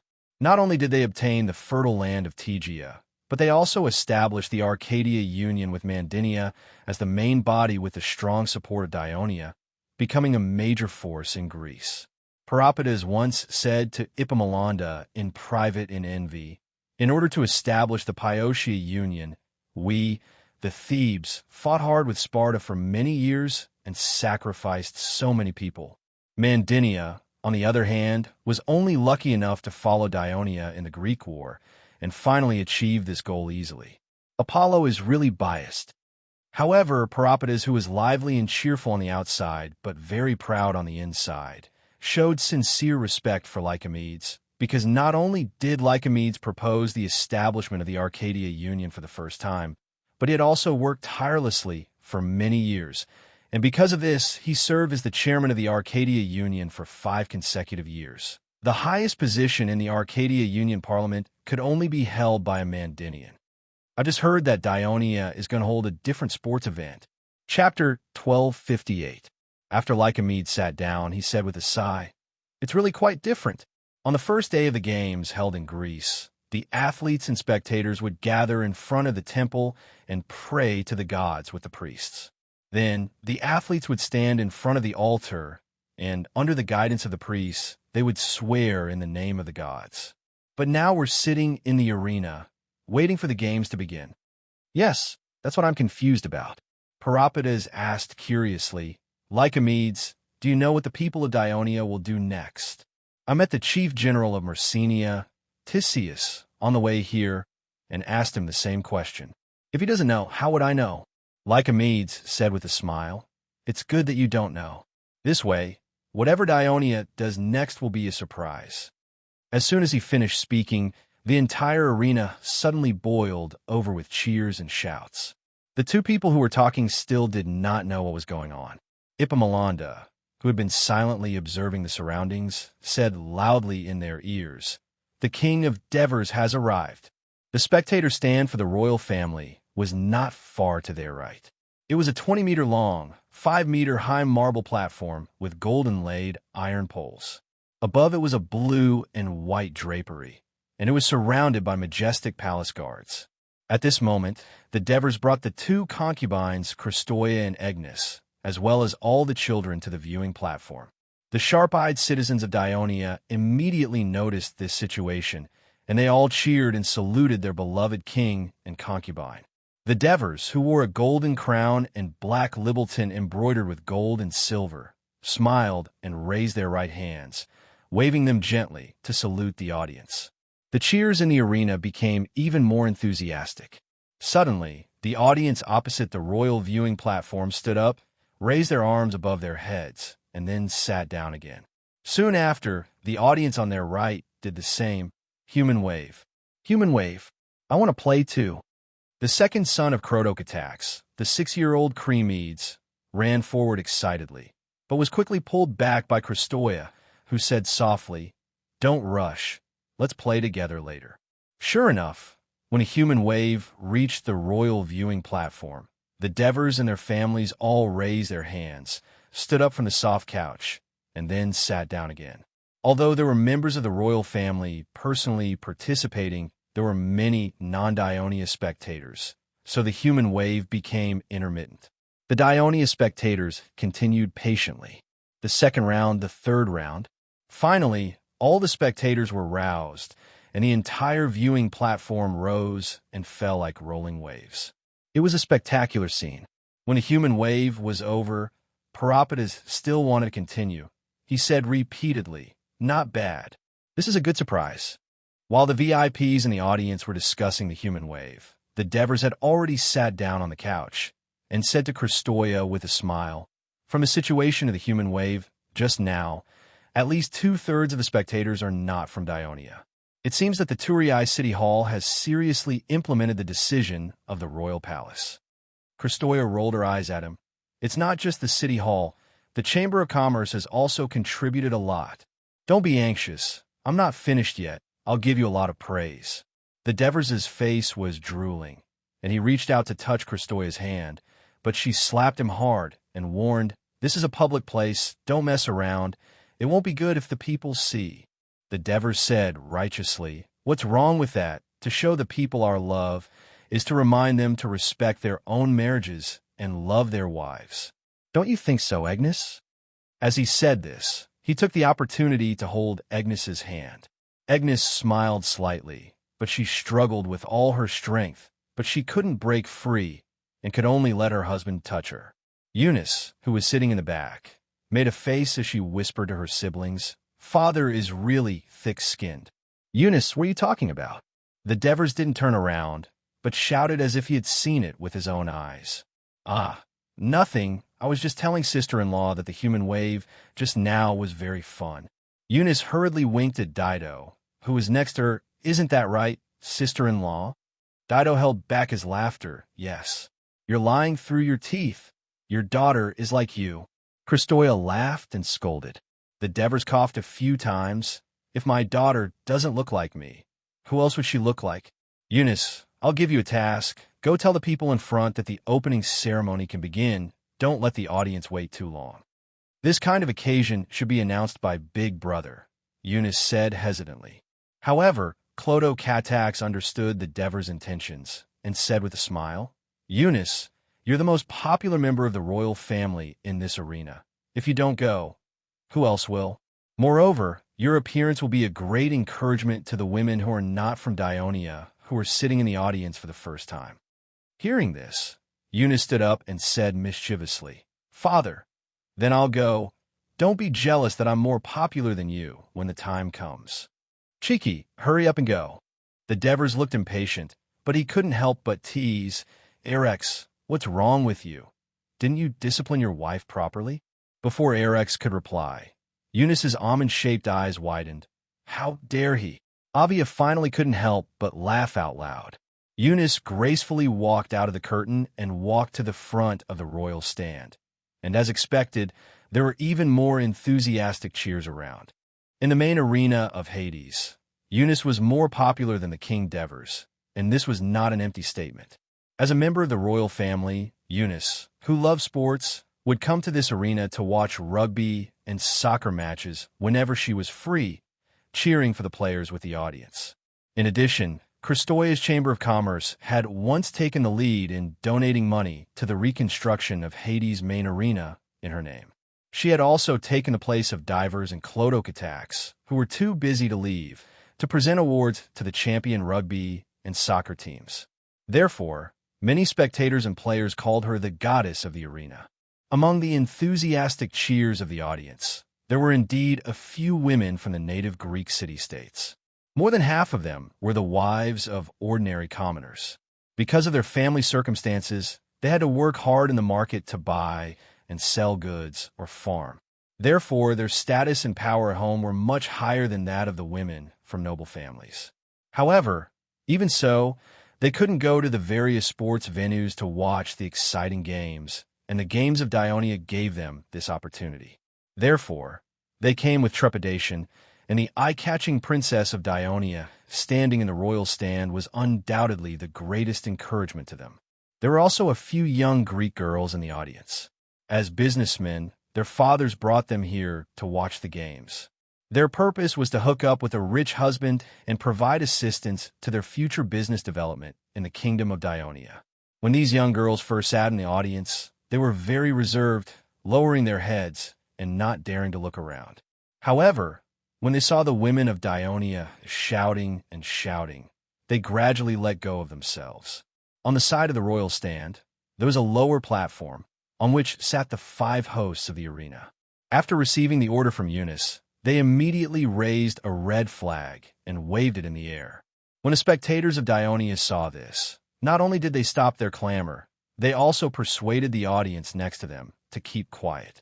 After the entire arena quietened down a little, the 5 hosts picked up their copper-wrapped microphones and spoke in unison with the loud voices and tacit understanding that they had honed from hosting competitions for many years. Ladies and gentlemen, welcome to the Hades main arena. By the order of the great king of Devers, we announce the official start of the Games of Dionia. First of all, let's welcome the band. As the voice of the host sounded, the gate leading to the entrance of the arena opened. Nearly 100 musicians with various musical instruments lined up neatly and entered the arena. They marched along the edge of the track, playing the March of the Armies as they marched. Their entrance was immediately met with warm applause from the audience. Among them, the citizens of Dionia even clapped and hummed along with the familiar melody. The entire arena became lively again.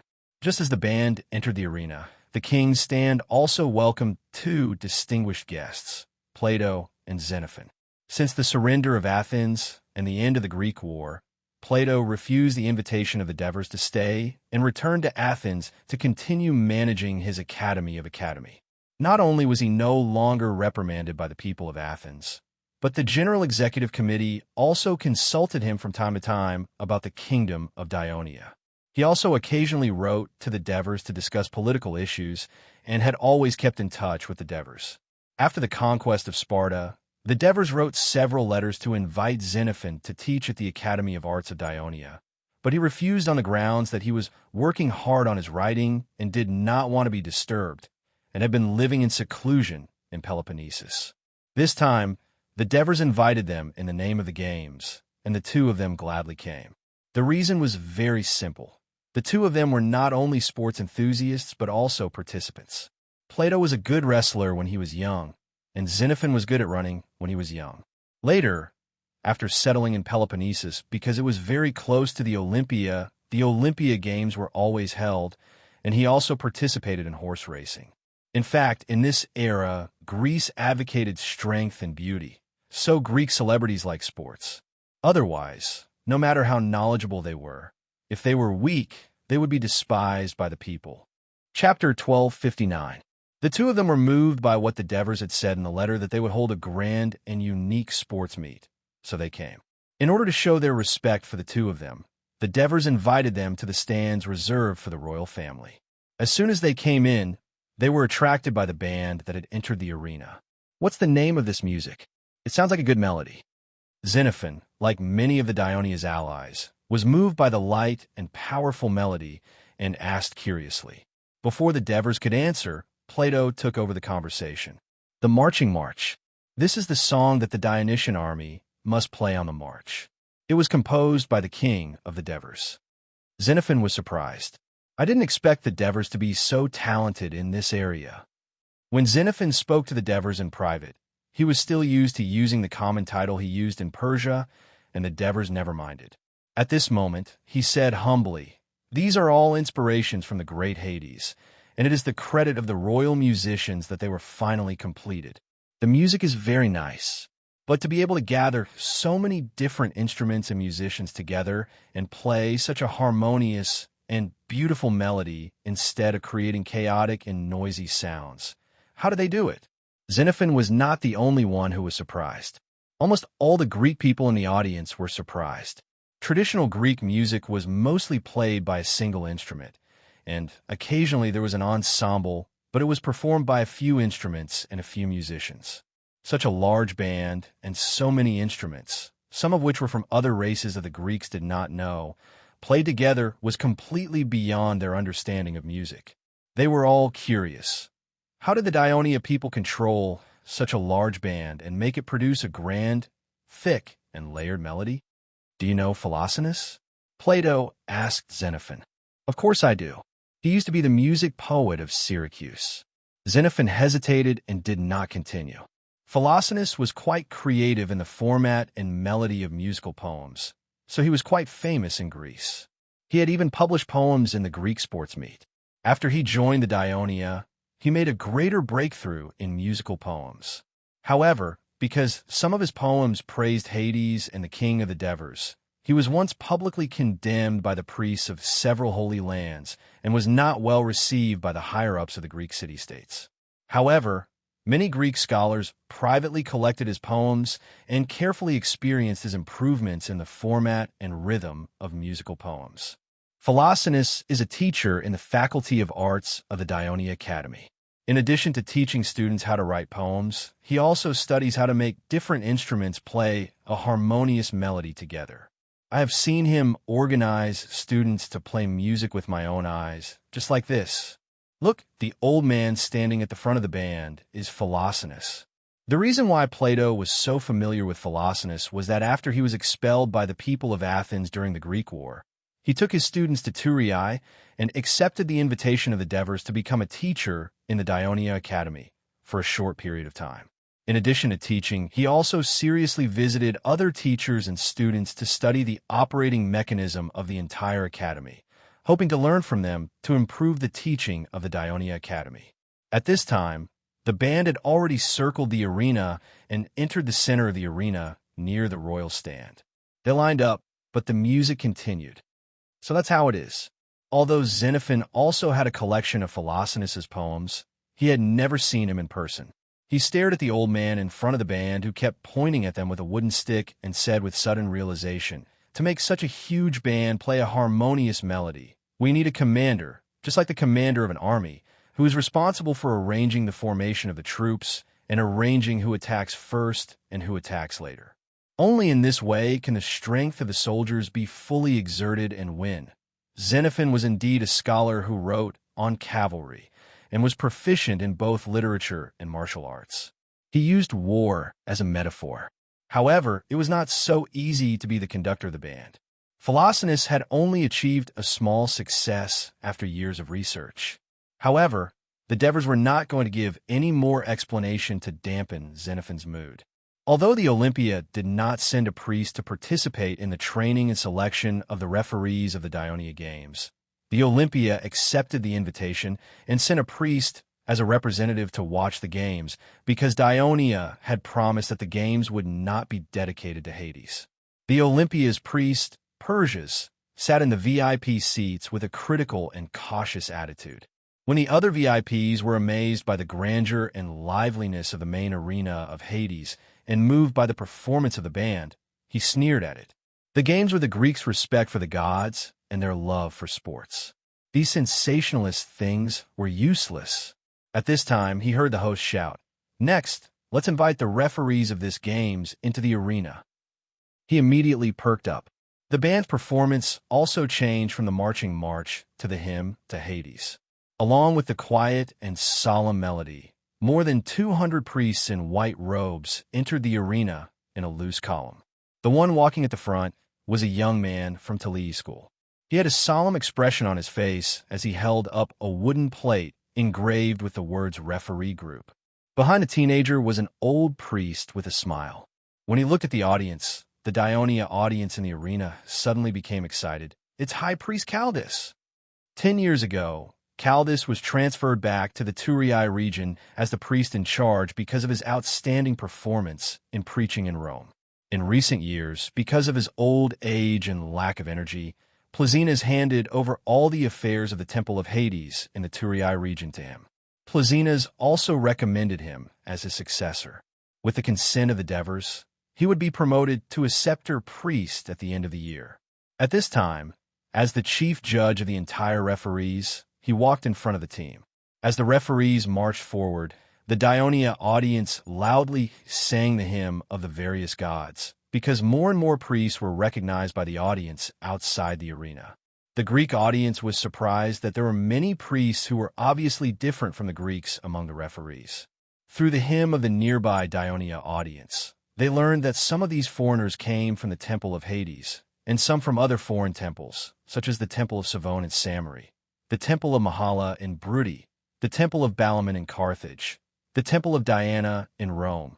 Although the Olympia had received a notice from the Dionia about the formation of the referees at this moment, when Persians saw so many priests of different gods and races walking quietly and obediently in the same team, he could not help but gasp in his heart. He suddenly felt a trace of uneasiness of being isolated. Was it only the Olympia and the Delphi priests who did not participate? At this moment, he suddenly heard a Dionia elder next to him say in surprise, "That young man holding the sign seems to be the grandson of His Majesty the Devers, Christode." "No, it doesn't seem to be him. He is. My youngest son is his classmate." This time, he was not selected to participate in the opening ceremony of the sports meet. He even cried when he got home. The heated discussion among the Dionia officials in the VIP seats naturally attracted the attention of the messengers from the Greek city-states. After Dionia became the overlord of the Greek world, they certainly had a detailed understanding of the royal family of Dionia. Hades Christode, the grandson of the king of Dionia Devers, and the son of Crown Prince Clodocatax. According to the primogeniture system of the royal family of Dionia, he was likely to be the next king. In the early days of the establishment of Dionia, when the royal family of Cynthia and Clodocatax studied in the inner city school of Turin, the school was located at the easternmost part of the Crati River Delta, next to the Academy of Dionia. The population of Turin was not large at that time. The children of the citizens of the inner city and the outer city all studied in the inner city school of Turin. Therefore, most of the Turin people knew the royal family. When Christode was in school, due to the expansion of the population of Turin and the complete establishment of the royal family's prestige, not only was it difficult for the children of the outer city of Turin to enter the inner city school, but Christode was also protected by the palace guards when he went to school. Therefore, it was normal that most of the audience in Dionia did not know him when he first entered the stadium.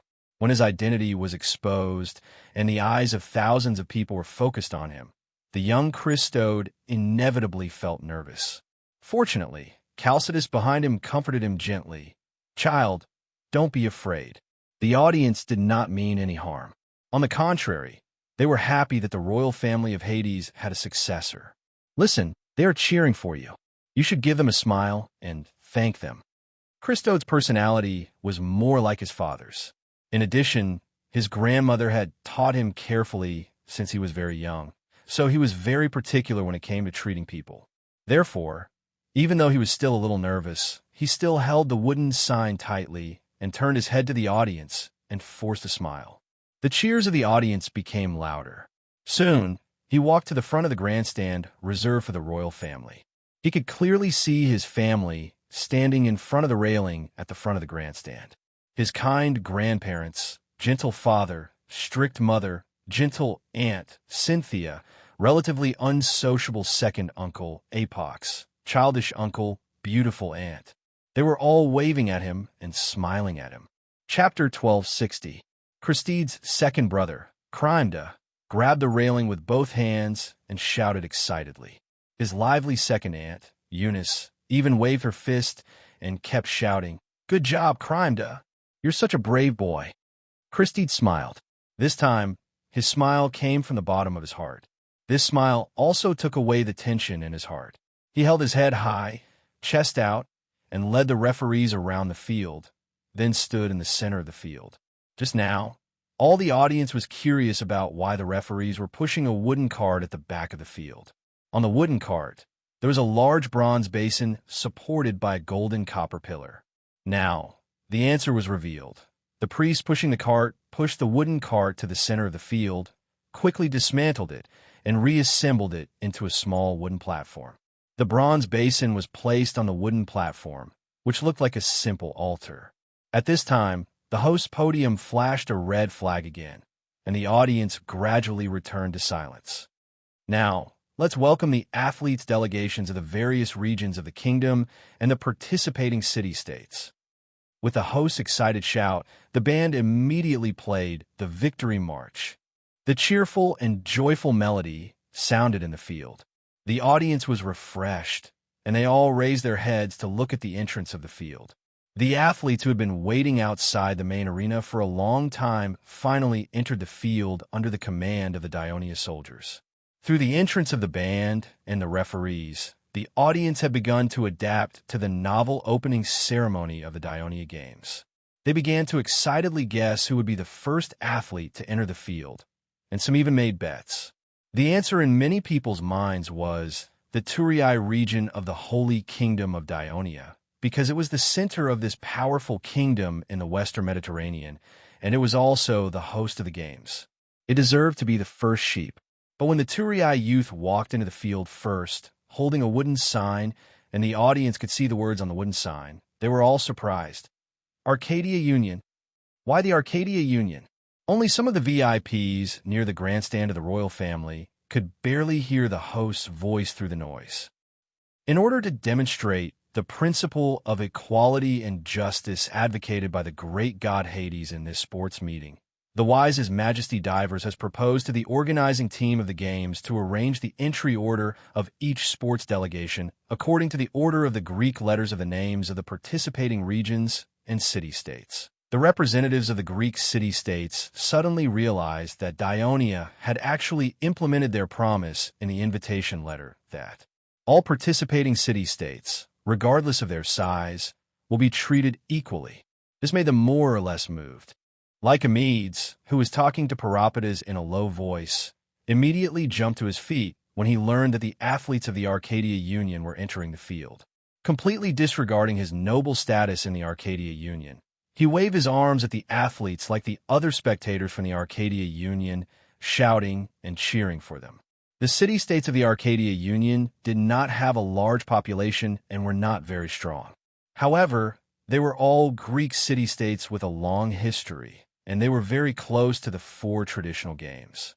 Influenced by them, they had always been good at traditional sports. Coupled with the close relationship between Mandinia and Dionia, under the strong promotion of Lycomedes, the Arcadia Union had sent more than 50 athletes to participate in other competitive events besides swimming, horse racing, car racing, and archery. As soon as the athletes of the Arcadia Union entered the field, they were immediately shrouded in deafening cheers, which really shocked them. These athletes had participated in at least 1 games, but they had never seen such a large audience or such a glorious field. The cheers were like muffled thunder, rolling and echoing in the circular space. It not only shocked them, but also ignited their blood. The gloominess of waiting outside the arena was quickly forgotten. They also warmly waved to the audience, forming a good interaction inside and outside the arena, which made the atmosphere even more lively. When the Arcadia Union delegation approached the stand reserved for the royal family, the Devers and their family members still had not returned to their seats. There was another person beside the railing, and that was Edu, the wife of the late Doris. They smiled and waved at the young man who was holding the wooden sign and cheered him on loudly. The young man did not stop and continued to move forward, but his eyes were a little moist. The young man, who looked to be 2 years older than Christos, was called Enon, and he was Adoris' only son. After Adoris died in the battle, both Clotocatax and the Devers felt guilty, so they took extra care of Edu and her son. When the Arcadia Union delegation walked past the royal family stand, the second team entered the arena. The word Argos was clearly engraved on the wooden sign, which made the VIPs of the league completely believe what the host said. Dionia did arrange the entry of the sports teams according to the alphabetical order, and there was no bias. Argos was not in a good situation now. In the past, it had been working hard to bring the fertile Argos triangle plain in the northeast corner of Peloponnesus into its territory to fight against the powerful Sparta. However, several city-states in this area, such as Mycenae and Tyrenes, were secretly supported by Sparta, and they had always had conflicts of interest with it. Even Creona, which was under its control, the host of the Nemean Games, wanted to be independent from time to time.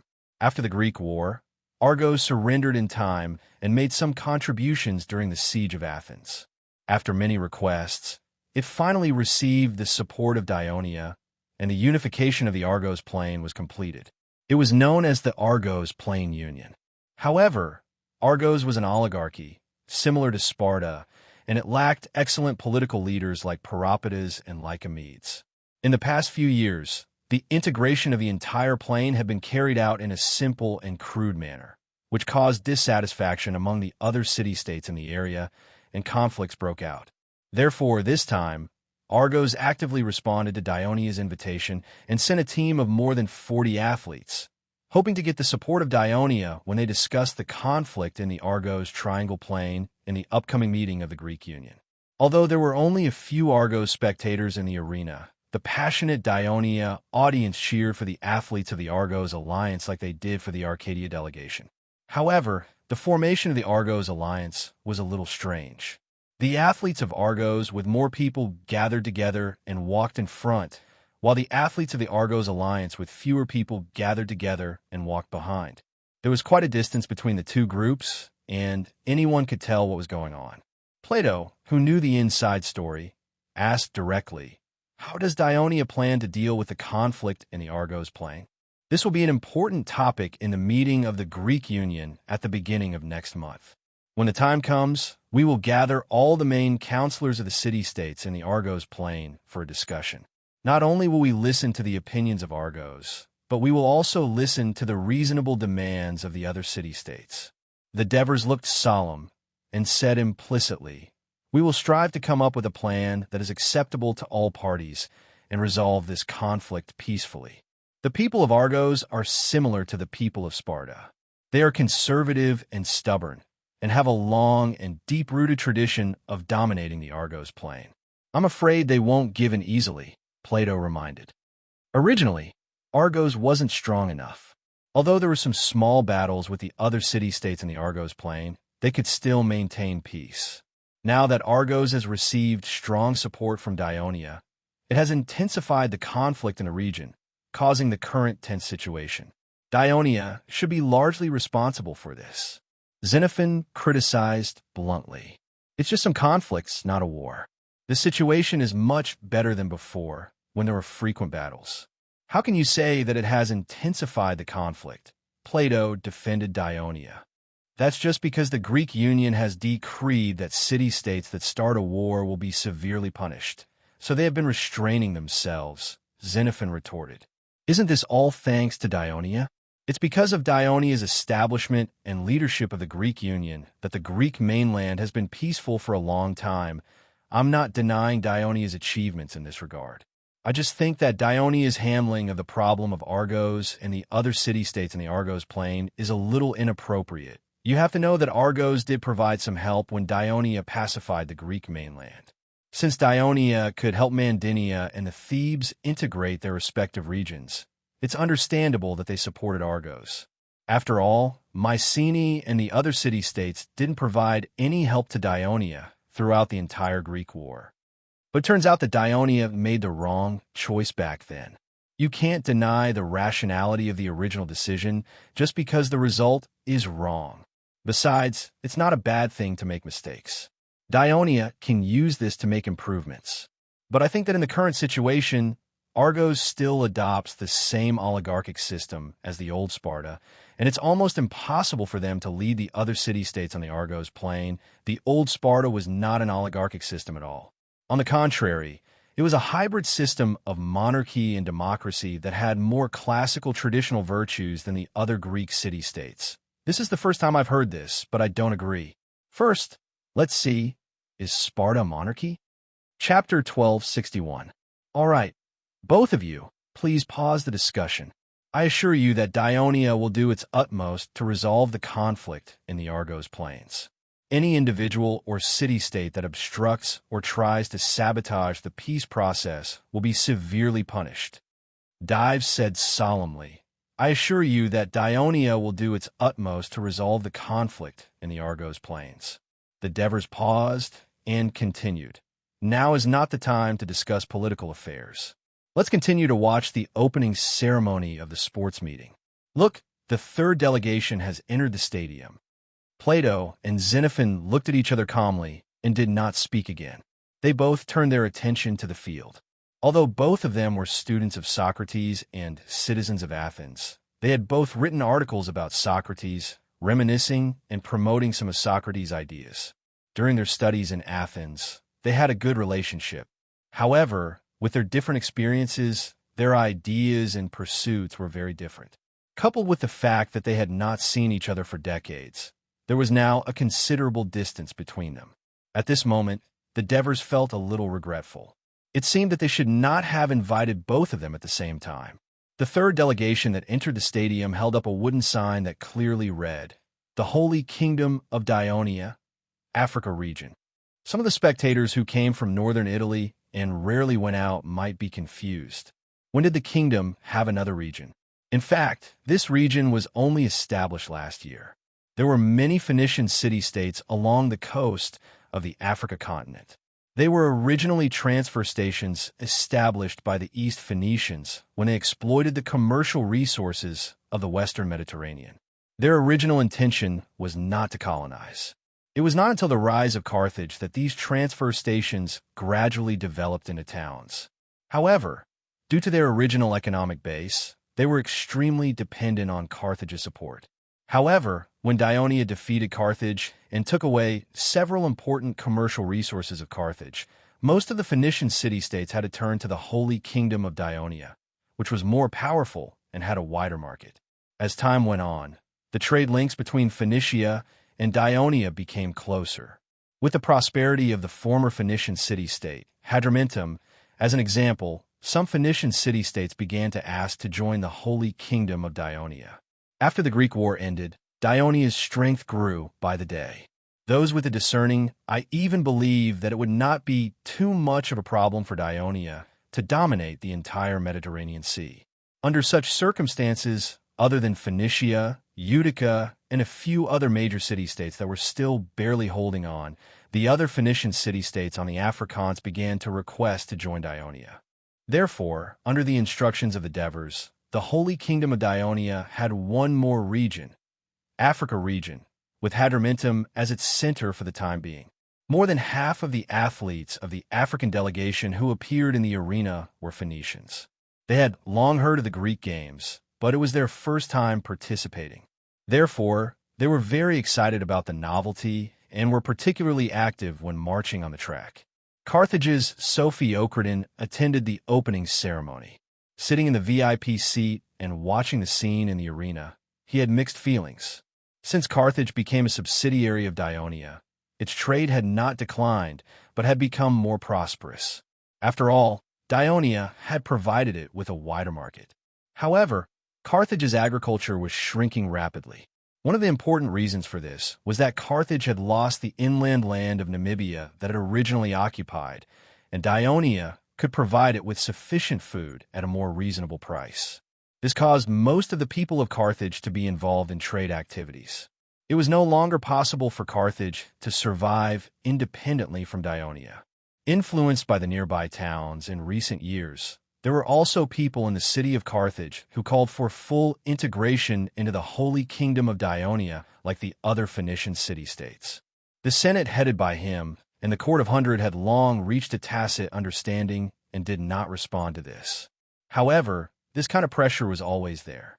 He did not know how long Carthage's independence could hold on. The fourth to enter the arena was the delegation of athletes from the Wave River region of the Holy Kingdom of Dionia. After Dionia conquered Mountain Gaul, the entire area occupied by Mountain Gaul was designated as the Wave River region. It could be said that this was the most fertile and vast plain in the Holy Kingdom of Dionia, but it was also one of the most difficult areas to stabilize. It took Dionia nearly 10 years to gradually make the Gauls accept Dionia's rule. Among them, the governor of the Wave River region, Capys, deserved the most credit. Since the army of Dionia conquered Mountain Gaul, Capys was transferred to the Wave River region by the king of Devers. He had been in office for nearly 10 years, working hard for the stability of the Wave River region and the integration of the Mountain Gaul into the kingdom. Now, he sat in the VIP seat, staring at the delegation of the Wave River region in the arena, his eyes full of gratification. As Dionia had only begun to migrate to the Wave River region in recent years, the proportion of Greeks in the region was still very small. Therefore, most of the delegation were Gauls. They were tall and had messy hair, some had oil paint on their faces, and some were even bare-chested. Facing the audience, they would roar angrily from time to time, showing off their muscles.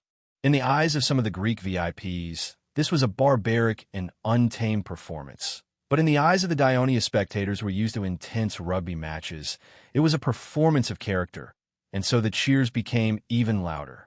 The athletes from the Wave River region mainly participated in horse racing and car racing, and the next delegation was likely to be their competitors, because the athletes came from the famous pastoral region of the Kingdom of Dionia, Bruttii. After the Bruttii delegation, it was the delegation from the Campanian Alliance that entered the arena. Today, the Campanian Alliance only had Naples and a few neighboring towns left. The other city-states in the alliance had gradually joined the Kingdom of Dionia, and Naples' situation was somewhat similar to that of Carthage. The next delegation to enter the arena was the Holy Kingdom of Dionia, the eastern plains of Campania. This delegation was made up of a mixture of Greeks, Etruscans, and Samnites, and their strongest event was the javelin throw. Of course, they had to compete with the Samnite delegation. The next delegation to enter the arena was the Corinth delegation. But when they appeared on the field, most of the spectators were stunned, because there were only 2 athletes behind the young man who was holding up the placard. Compared to the previous delegations that had at least a dozen people, and at most 100 people, the disparity was too great. Although Corinth was just a city-state compared to the previous regions and alliances, it was the host of the Corinth Games. The citizens in the country advocated sports and were very strong in traditional competitions. Therefore, the invitation letter that Dionysius sent to Corinth had given them quite a number of participants. It seems that the people of Corinth still have a problem with Dionia holding the games. I think if it weren't for the fact that Dionia is powerful and the leader of the Greek alliance, the people of Corinth probably wouldn't even send a single athlete, Xenophon commented gloatingly. The Dever smiled and said confidently, "If the people of Corinth don't participate, it won't affect the games, but it will be the biggest loss for Corinth and Corinth athletes, because the Dionia Games will become the grandest celebration in the Mediterranean Sea, and it will become a grand theater for the city-states, regions, and athletes to show themselves to the countries of the Mediterranean Sea. Am I right?" Xenophon and Plato looked around at the thousands of spectators from different places and races, as well as the athletes who came from different places and races, and fell into deep thought at the same time. The polite Dionia spectators still cheered for the 2 athletes of Corinth, but the cheers were mixed with a lot of laughter. General Corinth, sitting in the VIP seats, was so ashamed that he wanted to find a hole to hide in. Not only did Corinth send only 2 athletes perfunctorily, but he also deliberately came late. As a result, when they learned that the other city-states had sent many athletes, it was too late to inform Corinth to make changes. At this time, General Corinth still clearly remembered that when Member of Parliament Corinth, who was originally stationed in the Greek Alliance Parliament in Turin, heard the news, he scolded the Corinth Parliament in front of General Corinth for being a bunch of short-sighted idiots, saying that Corinth's efforts over the years would be in vain. What efforts had Corinth made? After the Greek War, Corinth saw that Dionia supported Thebes in unifying Piotia, Mandinia in establishing the Arcadia Union, Ales in unifying the northwest of Peloponnesus, and Agos in unifying the northeast of Peloponnesus. Therefore, it also asked Dionia to unify the Isthmus of Corinth. The Devers reluctantly agreed, but requested that Thebes must discuss it with Megara. There were only two city-states in the entire isthmus, Corinth in the south and Megara in the middle and north. Although Megara was slightly weaker than Corinth, it was still a city-state with a long history and a good reputation in Greece. Of course, it was unwilling to be unified by Corinth. Since these two city-states had surrendered to Dionia in time during the Corinth War, Dionia did not favor either side, and the matter was put aside. However, Corinth still did not give up. Corinth, who were good at business, was indeed more quick-witted than Agos. When Megara firmly opposed to being unified by Corinth, Corinth quickly changed its plan and proposed to form an isthmus alliance with Megara on an equal footing. Chapter 1262. In order to gain the favor of the Megarans, the Corinth people also proposed, when merchants from other city-states transport goods through the isthmus, the taxes and fees collected will be divided equally between the two city-states, and the merchant from Megaran can use the towpath first, and the fees can be discounted. The towpath was a famous infrastructure project built by the Corinth people 200 years ago. It was a stone-paved road with two parallel grooves on the isthmus of Corinth. There were special cars running on this road, and the wheel tracks corresponded to the grooves. This road connected the Gulf of Corinth and the Gulf of Serene. The Corinth people could first load the goods from the big ships on one side of the Gulf onto the small boats, then lift the small boats onto the towpath cars, transport them to the other side of the isthmus, and then move the goods on the ships onto another big ship. This greatly shortened the voyage and saved time. The sincerity shown by the Corinth people gradually moved Mecca's heart. The two sides had already begun to discuss the establishment of an alliance.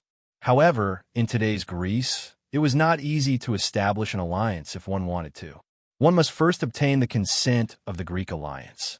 Member of the Greek parliament, Corinth, was worried that the stupid performance of the Corinth council at this sports meeting would anger the king of Dionia, causing him to no longer agree to the proposal of Corinth to establish an isthmus alliance.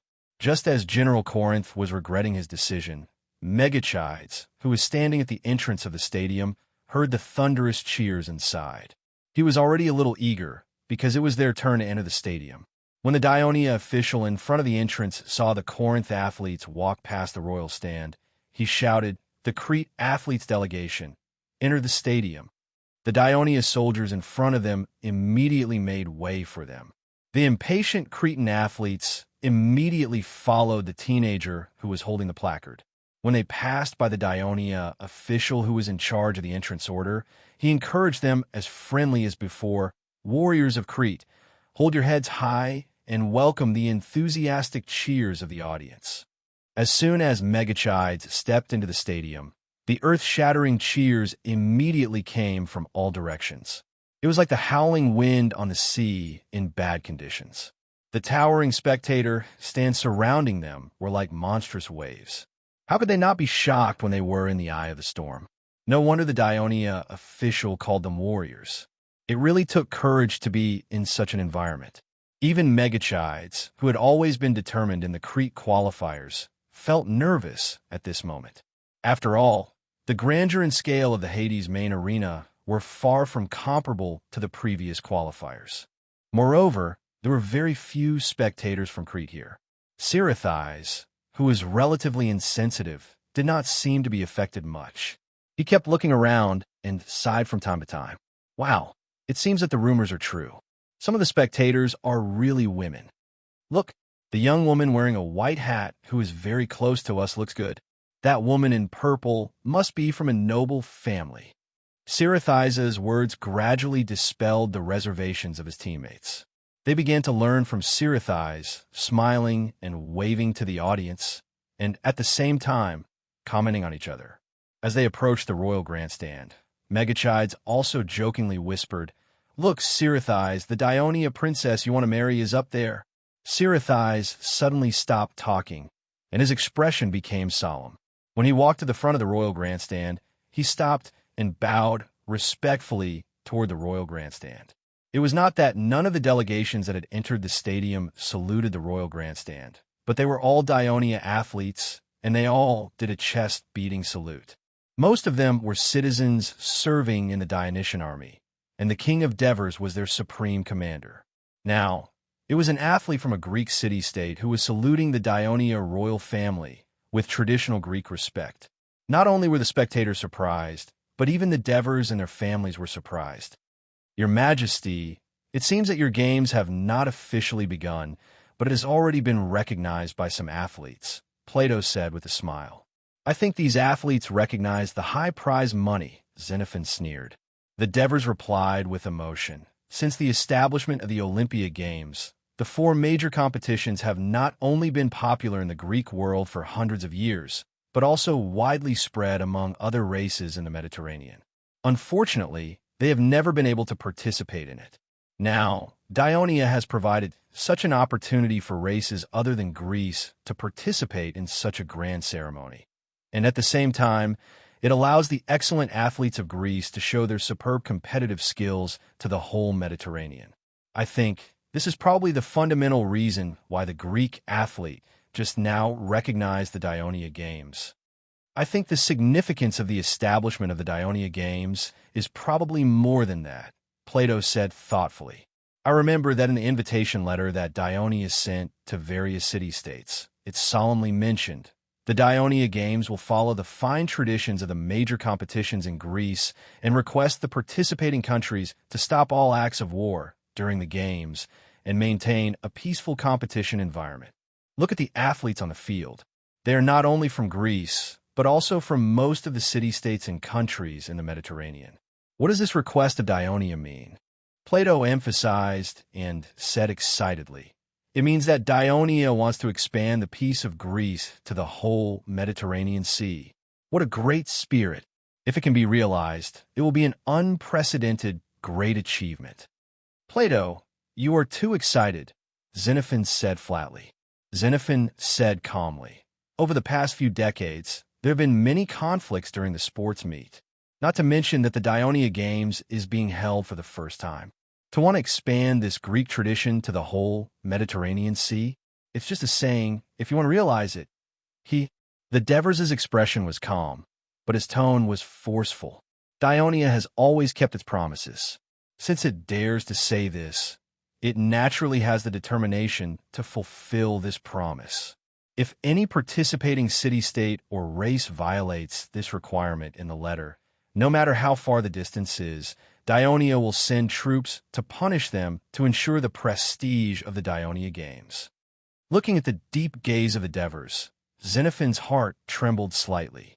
He still stubbornly said, "Expanding peace to the Mediterranean Sea. This is indeed a good wish, but don't forget Persia." Yes, and Persia. When the Devers heard this, he did not show any embarrassment on his face. Instead, he sighed thoughtfully. After Siratheos saluted, the Dionia audience cheered even louder for the Cretan athletes. Siratheos looked a little proud and said to his teammates, "Did you see that? The audience is cheering for me." Megachides curled his lips. He felt that the reason why this guy saluted just now was purely to attract attention. After the Cretan athletes delegation entered the stadium, the athletes delegations from the Crotone region, the Downey region, the Thebes, Egypt. One by one, the athletes delegations entered the stadium. The enthusiasm of the audience remained high, and the cheers continued. The entrance ceremony lasted for an hour. Finally, 79 delegations and nearly 3,000 athletes stood in the center of the stadium. A few envoys from the Greek city-states, led by the Olympia representative, looked at the densely packed athletes in the stadium. Their expressions were ugly. They had previously despised the idea of Dionia hosting the games.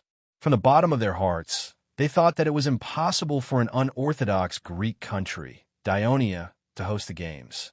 However, when they saw such a large number of athletes in the stadium, they could not help but change their expressions. This was because the number of participants in the stadium was obviously several times more than any previous games. This meant that the influence of the Dionia Games was much greater than they had thought. At this moment, the red flag was raised on the host's platform, and the host's powerful voice echoed in the stadium. Distinguished athletes, distinguished guests, we all know that in ancient times, Prometheus stole the sacred fire from Olympus and descended to the earth. From then on, we humans began to break away from barbarism and ignorance and gradually moved towards prosperity and civilization. Fire also became a sacred object respected by every family and city. Even if people were forced to leave their homes for the sake of survival, they would take a cluster of sacred fire from the temple of their mother country and do their best to ensure that it burned on the way. Finally, it would be reignited on the altar in the temple of their new home thousands of miles away. Only in this way would they believe that the new home they built was blessed by the gods, and the civilization of their mother country would continue to be passed on here.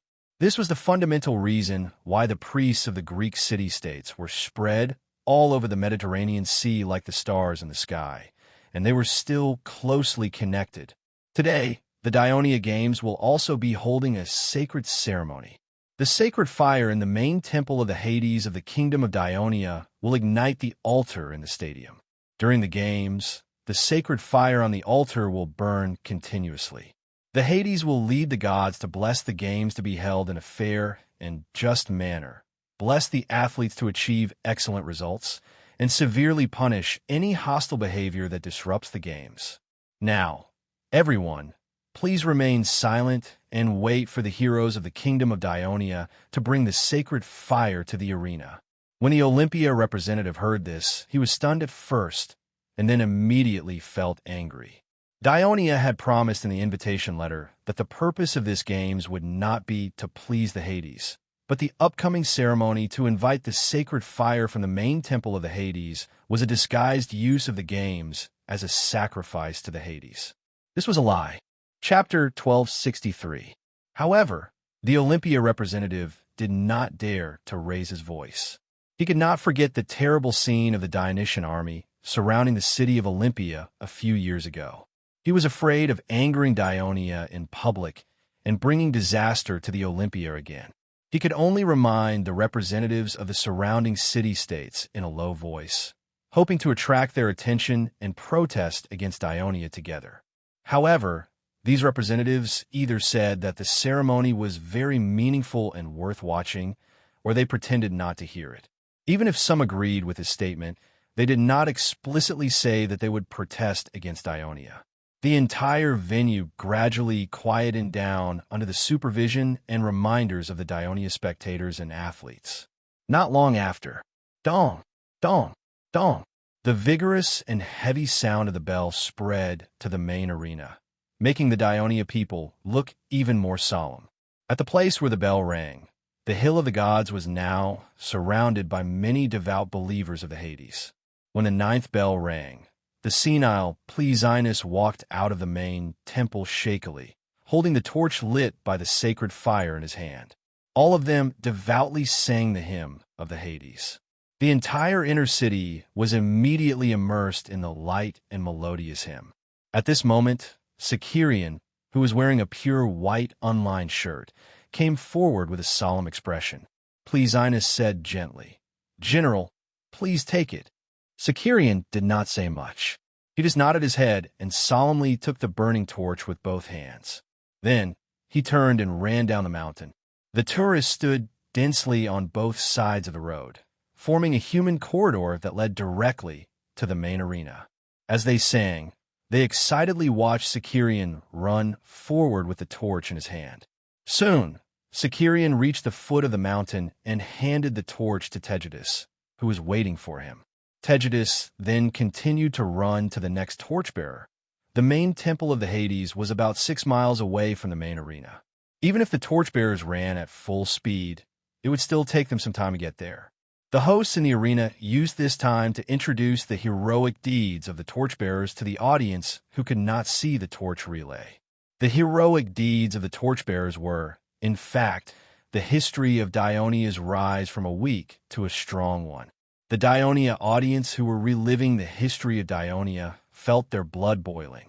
It also made the foreign people, ambassadors, and athletes who heard the story for the first time sigh. The last hero to enter the arena with the torch was Brutus Marx. He had been a native of Rome and had become a citizen of Dionia. In the Greek War that broke out in 24 BC, 370 BC, the Dionysian army and the Sparta allied forces fought a decisive battle on the Tegea plain.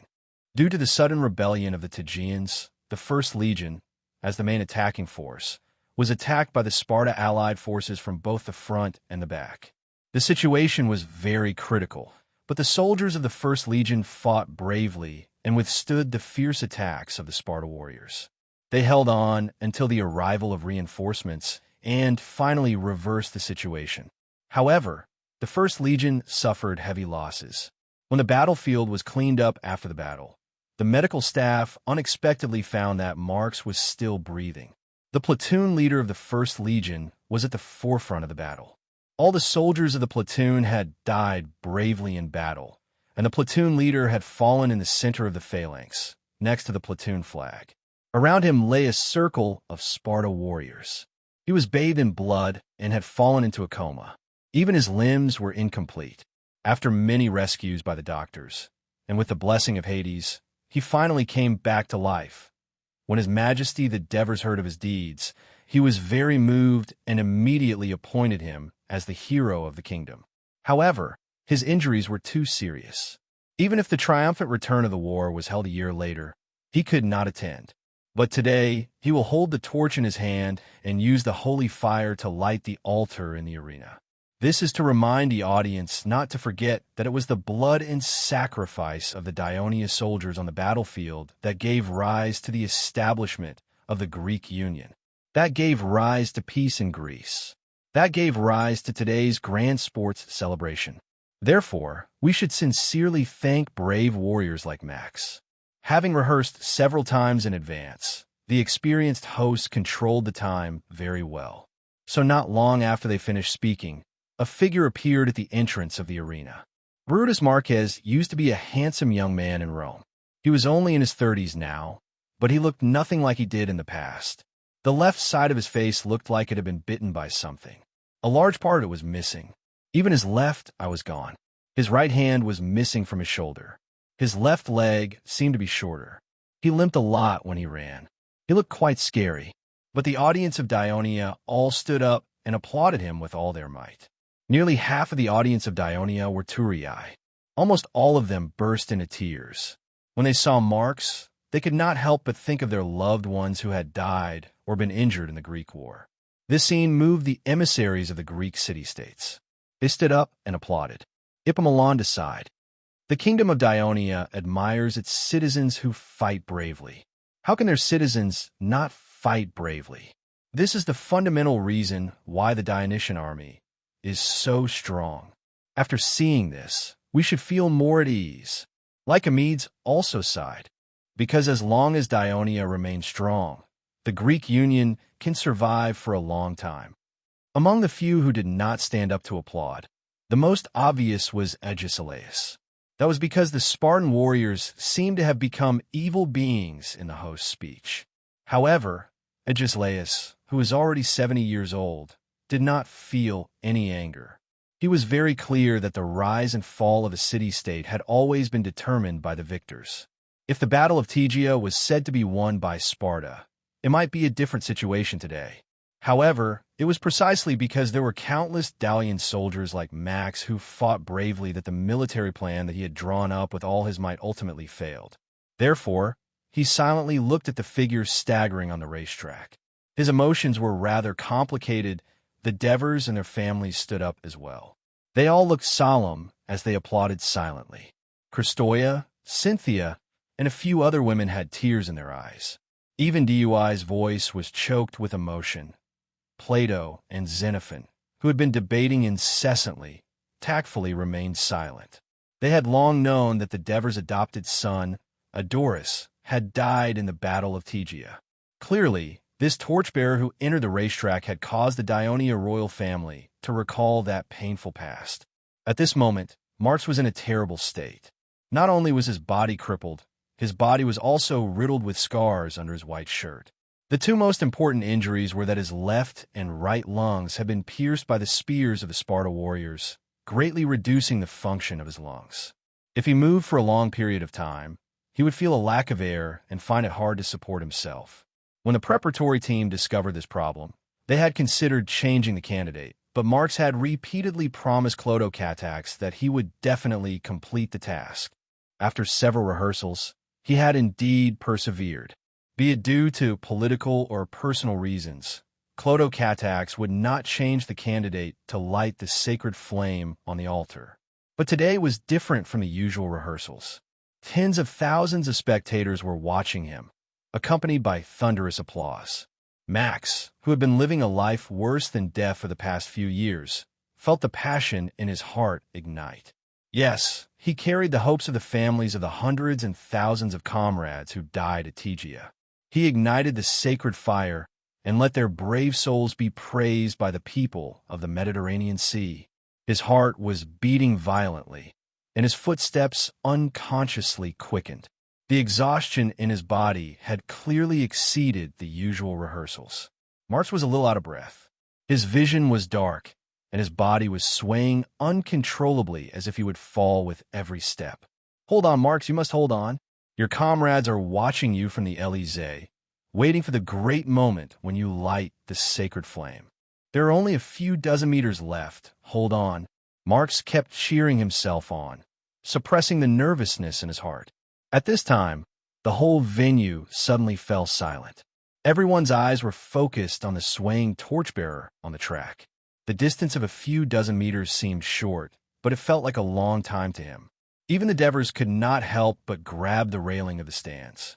Clodo Catax's worry was written all over his face.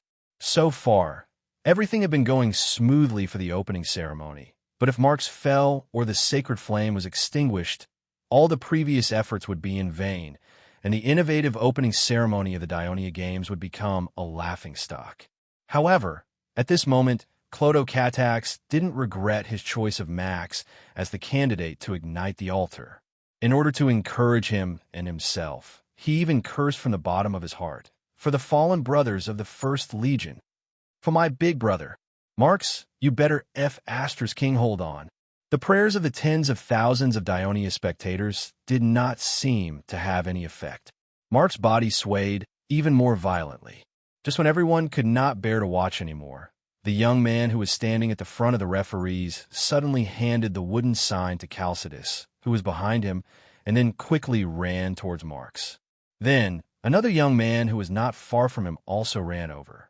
Two unblemished youths supported a disabled but determined veteran as they jogged towards the altar in the center of the arena. This harmonious scene immediately caused the audience outside the arena to applaud enthusiastically, and it also made the dark hearts of a very small number of spectators vanish. Chapter 1264. The bronze basin on the altar had been filled with olive oil. When the torch came into contact with it, it immediately ignited into flames, emitting heat waves in all directions. Amid the cheers of the audience, Marquez seemed to see familiar faces through the hot flames. They were all smiling at him, shouting loudly and forcefully, "Yes, Captain!"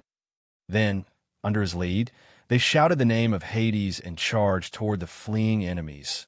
Two streams of hot tears rolled down Marquez's cheeks. With the help of the two teenagers, Marquez walked to the exit of the arena. Only then did his mood recover, and he quickly thanked the two teenagers.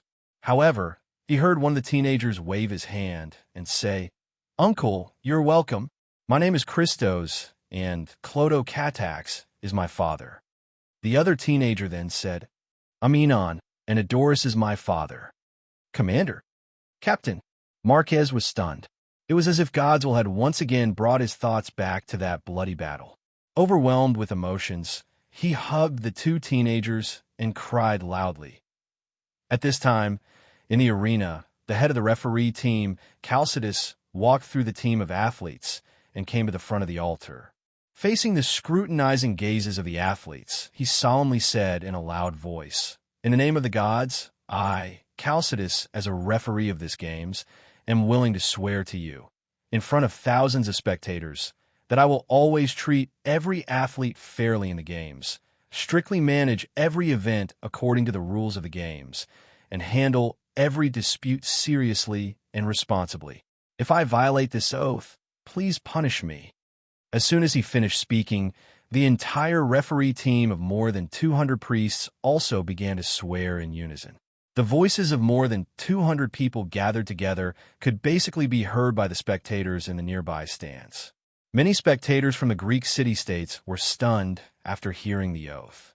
Although the Dionia Games had an oath like the previous Greek games, there were obvious differences. First of all, whether it was the Olympia Games, the Pythian Games, the Corinth Games, or the Nemean Games, they all swore in front of one god. How could they swear to the gods like this? It seemed like child's play. If something really went wrong, which god would punish them? Secondly, in the previous games, it was the athletes who swore. As the referees, the priests did not need to swear because they were the spokespersons of the gods in the world and were respected. How could they cheat in the games? In fact, the priests were bribed by the athletes and even the city-states to publicly tamper with the results of the games. However, the Dionia Games were made by the priests first, which showed the importance the kingdom of Dionia attached to the games, as well as its determination to rectify cheating in the games. Thirdly, in the previous games, the athletes swore to the statue of the gods in the temple under the guidance of the priests, which was relatively private to the spectators. This time, however, the oath was made in the middle of the arena, and the oath clearly mentioned that the spectators outside the arena would be the witness. This was more pleasing to the people. After all, the punishment of the gods was illusory, but the anger of the people could be expressed directly. In any case, the new oath of the Dionia Games successfully aroused a heated discussion among the spectators. At this time, the tourist athlete representative once again led all the athletes to solemnly swear with a similar oath. The powerful sound wave formed by thousands of people spread throughout the venue, causing an even greater sensation. Amidst the heated discussion among the spectators, the opening ceremony of the Dionia Games finally came to an end. The teams of judges and athletes began to leave the arena in order. In this regard, most of the audience felt that it was not enough. Even the most picky representatives of Olympia, Delphi, and Corinth had to admit that the opening ceremony of their games was too short, not lively enough, and too private. Compared to the opening ceremony of the Dionysian Games, the opening ceremony of their games was too short, not lively enough, and too private. The opening ceremony of the Dionysian Games attracted the attention of a shallow audience. "Your Majesty," just like what you said in the invitation letter, the opening ceremony of this games is indeed grand and novel. It's an eye-opener for me. I feel like I haven't seen enough. Plato praised sincerely. Xenophon wanted to refute, but did not say anything in the end. The Devers laughed and said, "The opening ceremony has been going on for a few hours. It's already noon. According to the customs of the people of Dionia, it's time for lunch. It doesn't matter if you haven't seen enough. The best is yet to come.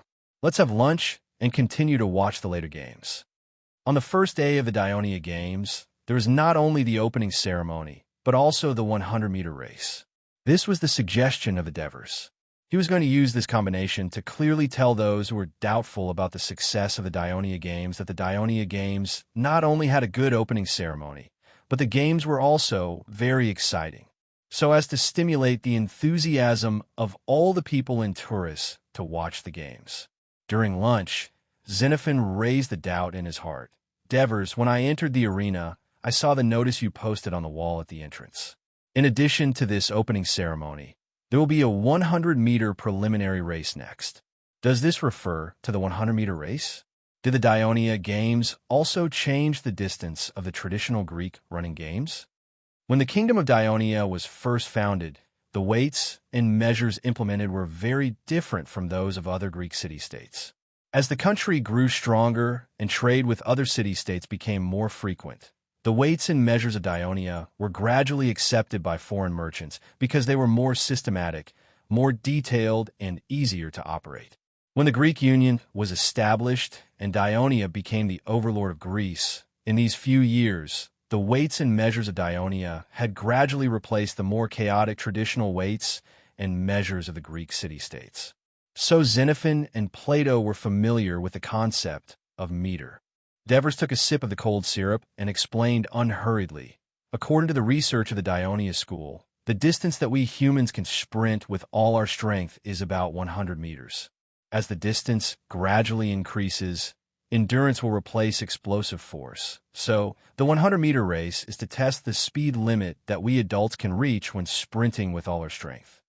In that case, the shortest distance of the previous running games, about 192 meters, is a test to show the physical endurance of the athletes after sprinting with all their strength.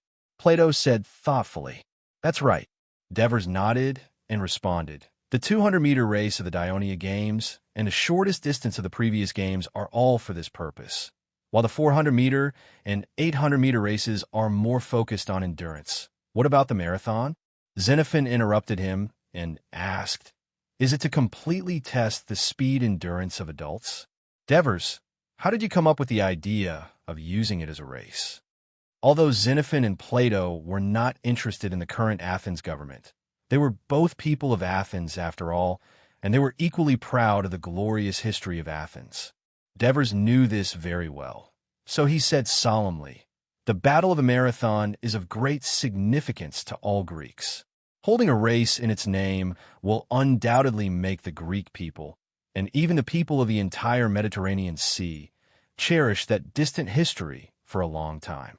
In terms of competition itself, the marathon is not only a test of the athlete's maximum endurance, but also their willpower. Not to mention winning the championship, it's not easy to persist to the end of the race. Yes, even the fleet-footed Phidippides, who was in high spirits after winning the battle and ran the whole distance without stopping, died of exhaustion in the end. It can be seen that the marathon is a very dangerous event, Xenophon said with a somewhat solemn expression. But even so, there are still many people from Athens who have signed up for this event. They obviously want to bring the glory of the marathon champion back to Athens, said Plato. Then they will face the competition of the best long-distance runners in Dionia. Devers smiled and said seriously, however, you don't have to worry too much.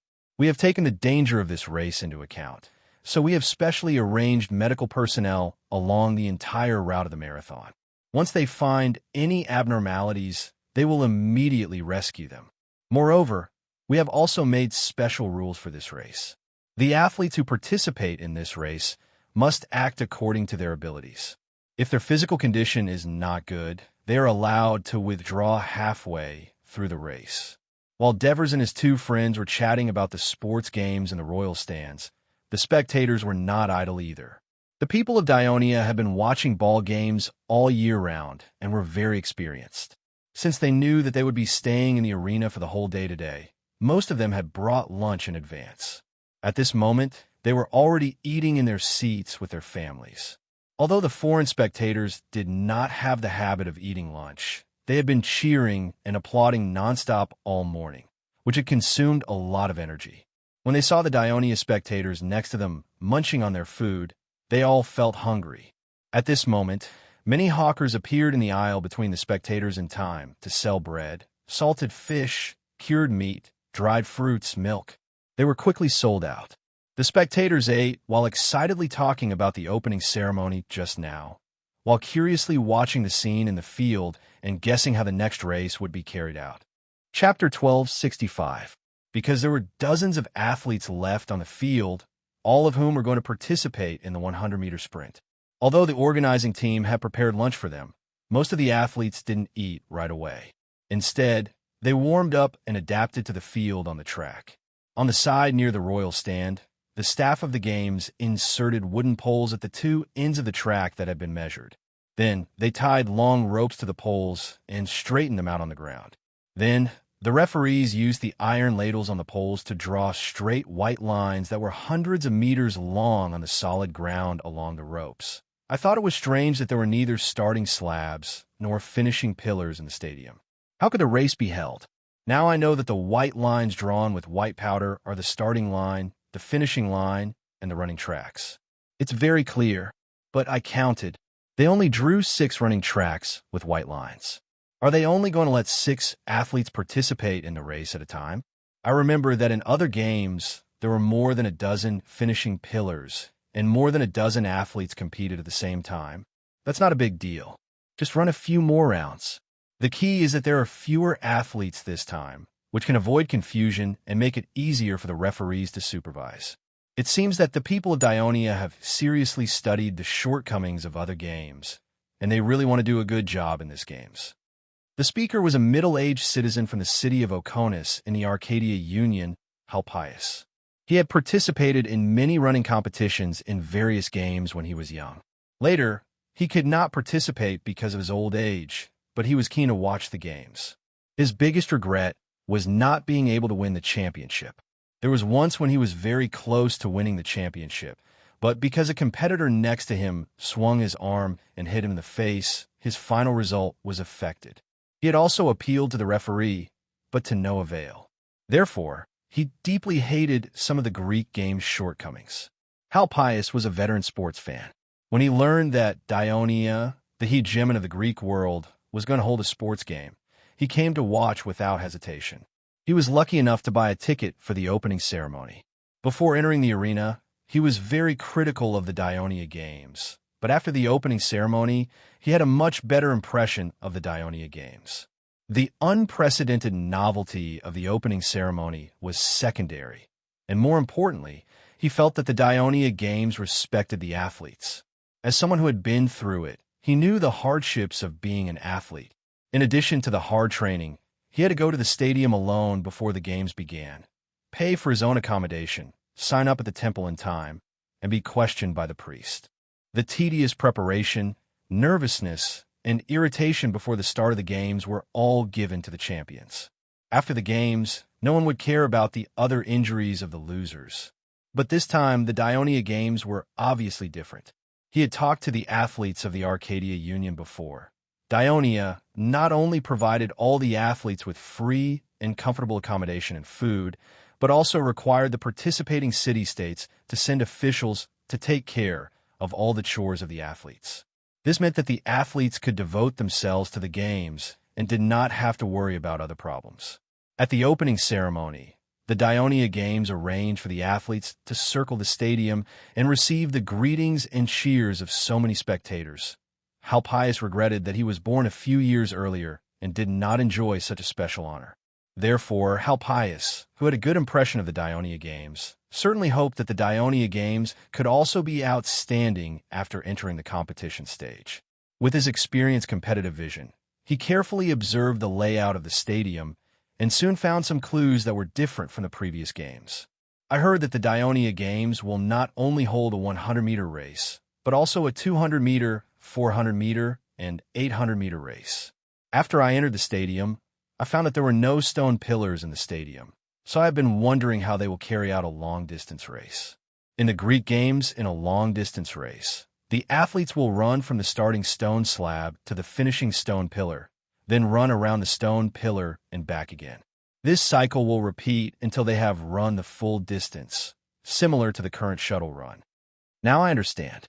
Look, the Dionia Games build a large circle with small stone bricks. Then, just like now, they drew tracks with lime powder outside the circle. The athletes will run around the entire circle. Not to mention a few hundred meters, they can even run a few thousand meters easily. This is much easier than running around the stone pillars.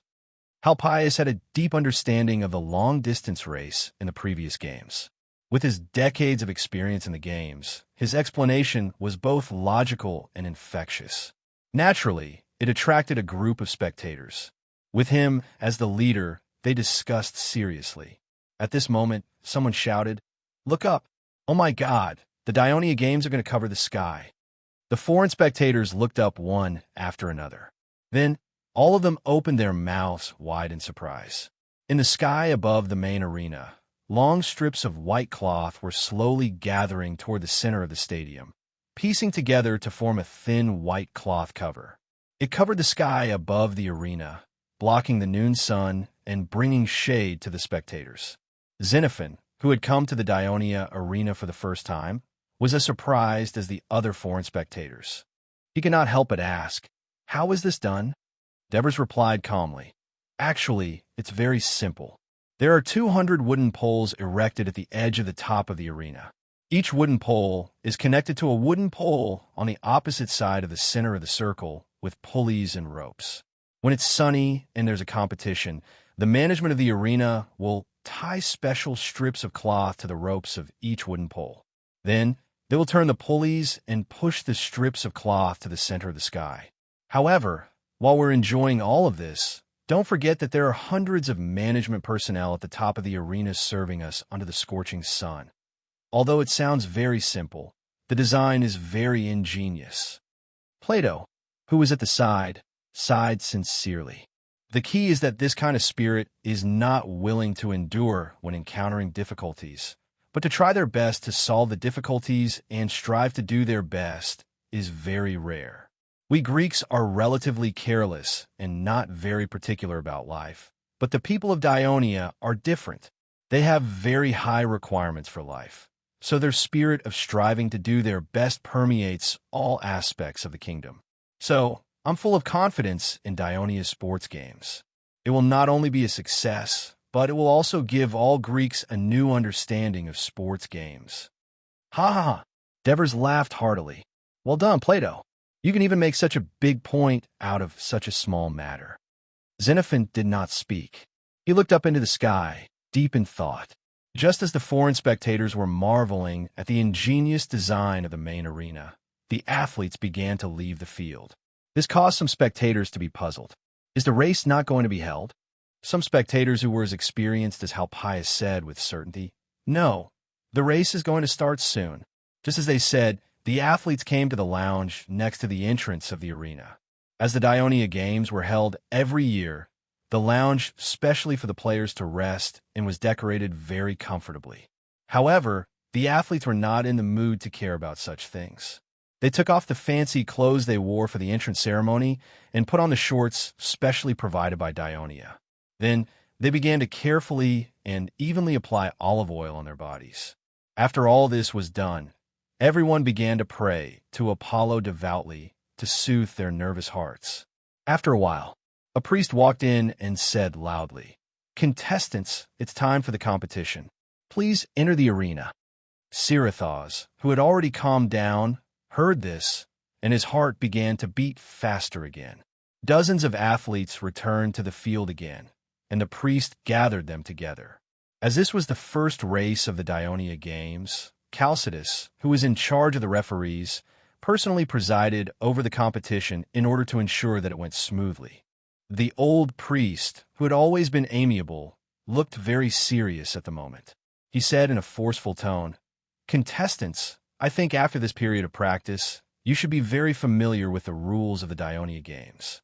However, before the competition starts, only the contestants whose names are called can participate in the race. The other contestants must stay away from the track and not interfere with the race. The contestants can only start after the referee gives the order to start the race. Before the race starts, the contestants cannot step on the starting line. After the race starts, the contestants cannot deviate from their track, interfere with other contestants, or deliberately obstruct or injure others. If any of these rules are violated, the contestants will be disqualified from the competition. If the contestants deliberately violate the rules and the circumstances are extremely serious, the referees will report the contestant situation to the organizing team of the games. They will decide whether to carve the contestant's appearance on the disciplinary wall of the Dionia Games Museum that will be built soon. This will serve as a warning to the contestants who will participate in the Dionia Games in the future. Did you hear that? Yes. The contestants nodded in response. Only then did Chalcidas reveal a smile. He raised his palms to the sky and said gently, "May Hades bless you." Then a priest took the athlete's name list and said loudly, "Attention, everyone. The contestant whose name I call will participate in the first round of the race, Cerethos. Track 1. Cericius was stunned. "I'm the first one to be called. Isn't my luck a little too good?" Chapter 12:66. Sirius did not respond in time because he was in a daze, so the priest had to call him again. He quickly responded, "Yes." The priest glared at him, but did not reprimand him. Then, he called out the names of the other contestants. After the 6 contestants were confirmed, the priest led them to the track. When the audience saw the contestants walking to the track, they realized that the race was about to begin and immediately began to cheer. Sirius, who was walking at the front, even heard someone shouting from the audience closest to him, "Look, isn't that the athlete who saluted His Majesty?" Xylite immediately felt countless gazes focusing on him, and his sharp eyes even noticed that there were young women among the crowd that were paying attention to him. While Sirius sighed that the Dionia women were indeed as bold as the rumors said, he suddenly felt that it was necessary for the Dionia people to require them to wear shorts. At least, he would not feel embarrassed when facing the women's gazes. Sirius, who was outgoing, not only did not feel nervous, but he also became excited. He strode forward with his head held high. The sun shone down from the center of the arena, shining on him. Although Sirius was not very tall, he was handsome. His muscles were strong and well-proportioned, and the olive oil covering his skin reflected the sunlight. His whole body shone brightly, as if he was a god. Especially when he was running on his track to warm up, the strength and beauty of his muscles contracted and relaxed. Many male spectators could not help but admire him, and the eyes of a few female spectators lit up. After the contestants got used to the track, they returned to the starting line, took a small shovel from the referee, and began to dig 2 small holes on the track. "What are they doing?" Some spectators were puzzled. Halpias looked at it for a while before saying, "In the past, there were starting slabs for running competitions. Not only was it used as a starting marker, but the dent on the slabs could also help the runners get off to a good start and prevent them from slipping. Although there are no starting slabs on this track, I think these small holes have the same effect." The spectators suddenly understood. At this time, the contestants stepped their bare feet into the small holes in front and behind them to make them firm so that they could exert their strength at the start. 2 referees stood at both ends of the starting line. One was in charge of giving orders, while the other was in charge of monitoring whether any contestants committed a foul. At the end of the 100m race, a red ribbon was drawn, and the atmosphere on the field became heavy. Feeling nervous again, Siritheos looked at the contestant next to him. This was a foreign race contestant.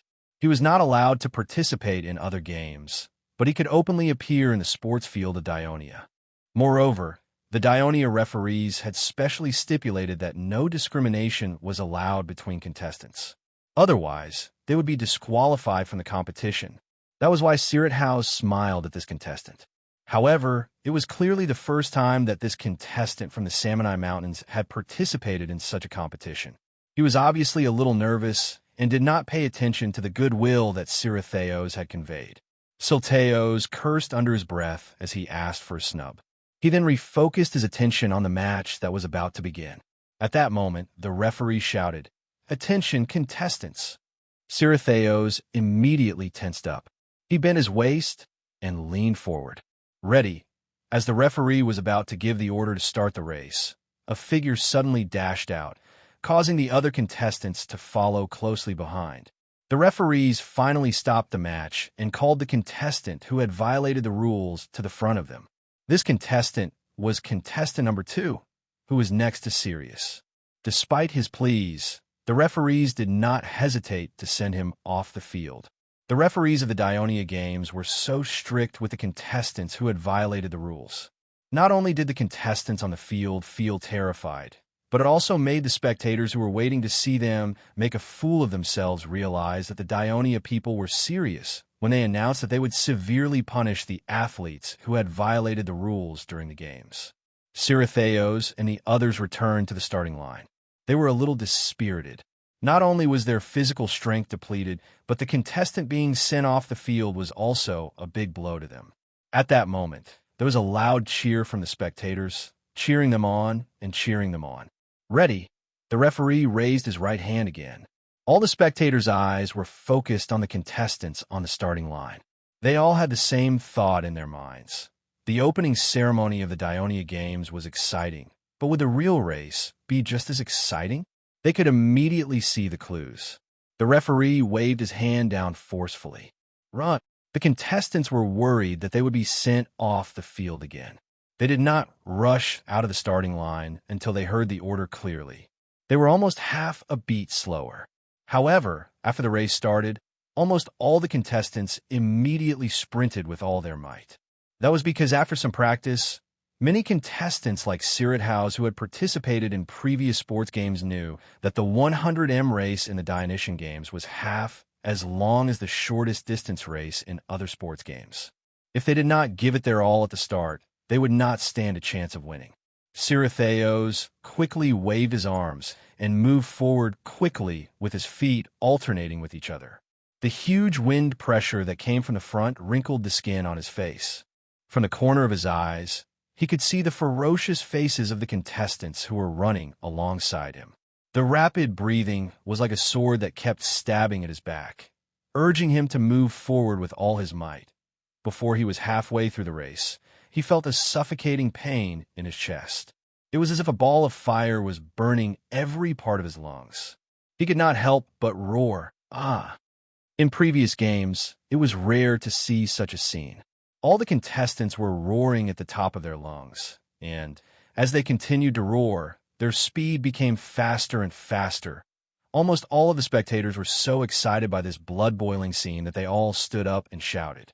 The sound waves that erupted from the arena resounded throughout the entire Talii city, causing the Dionians outside the arena who were unable to buy tickets to feel an unbearable itch. Erex, who had been sitting at the back of the royal stand, suddenly rushed to the front. He grabbed the railing with both hands and widened his eyes, staring at the contestants who were running with all their might. It was as if he wanted to engrave their figures in his mind. He muttered to himself, "Great! That's awesome! This is exactly what I want." Xenophon and Plato also showed a look of amazement. It was too fast. He was even faster than the runners they had seen in the past.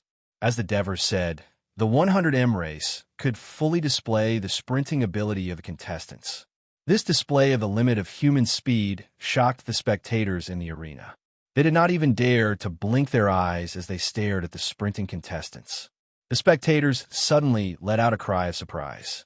It turned out that when he was about to reach the finish line, Sirithaios, who had exhausted all his strength, suddenly lost his footing.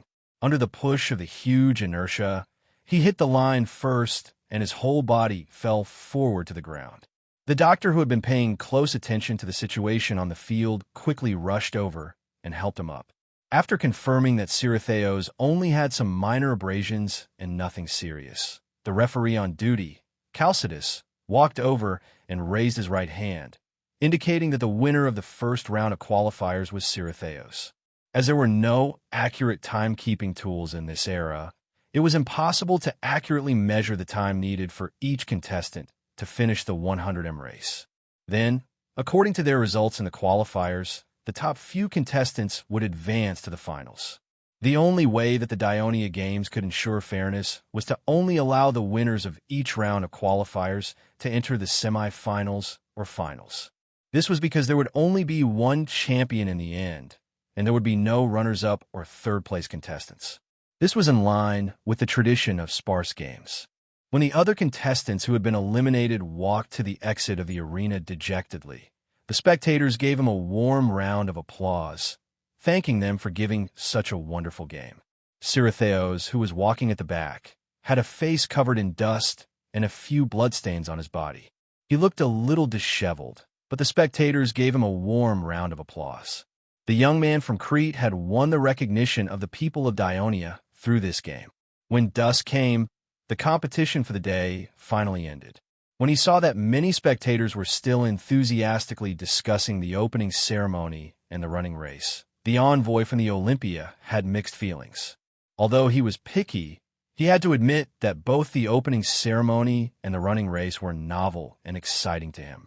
The Dionia Games had indeed made a good start. When many of the spectators from Dionia walked out of the arena, they were surrounded by other tourists who were familiar with them. They asked them about everything that happened in the arena, and these spectators were happy to share their stories with them. Therefore, when night fell, candlelight illuminated the entire city of Turis. The restaurants and pubs on the streets were crowded with guests. They drank wine, ate delicious food, and talked nonstop about the interesting things that happened in the main arena of Hades. Laughter filled the air. Such a lively scene also happened in the royal family of Dionia. The Devers held a family banquet in their mansion on the hill to celebrate the success of the opening ceremony of the Dionia Games. But the most talked about thing at the banquet was the sensible performance of the two grandchildren, Christos and Enon. Faced with the constant praise from their families, the two teenagers were so shy that they wanted to escape from the banquet. At this moment, the chief of the palace, Ribizat, quietly entered the dining hall. He came to the side of the Devers, who was sitting in the main seat, and whispered a few words in his ear. The Devers' smile did not change, but he stood up. Chapter 1267. Christoia could not help but ask with concern, "What's the matter?" "There's an important administrative matter that needs to be dealt with. I'll be back soon. I'll leave this to you and Agnes. Let the children eat happily." Whether it was the two princesses, Clodo Catax or Eunice, they were all used to the Devers leaving midway. The banquet was still lively. The Devers went straight to the front yard, where Aristyras was already waiting in the study. "What's going on?" Although the Devers' tone was calm, he knew in his heart that it was not a small matter for the head of intelligence to come here when the people of Turii were celebrating the victory of the Dionia Games. "Your Majesty, I have just received news from the Africa region," Aristyras said with a solemn expression. "The fleet of the Egyptian emissaries is on its way to Tali, but it encountered a storm in the sea between Cernaica and Hadrumetum, and it may have been destroyed." "They may have been destroyed?" The Devers raised his eyebrows, clearly dissatisfied with such an ambiguous statement. Aristyras hurriedly explained, "The storm happened at dusk, and there were no other ships nearby to witness it. It was not until the next day that a Phoenician merchant ship rescued the Egyptian sailors who had been drifting at sea for most of the day that they learned of the situation and immediately reported to Hadrumetum.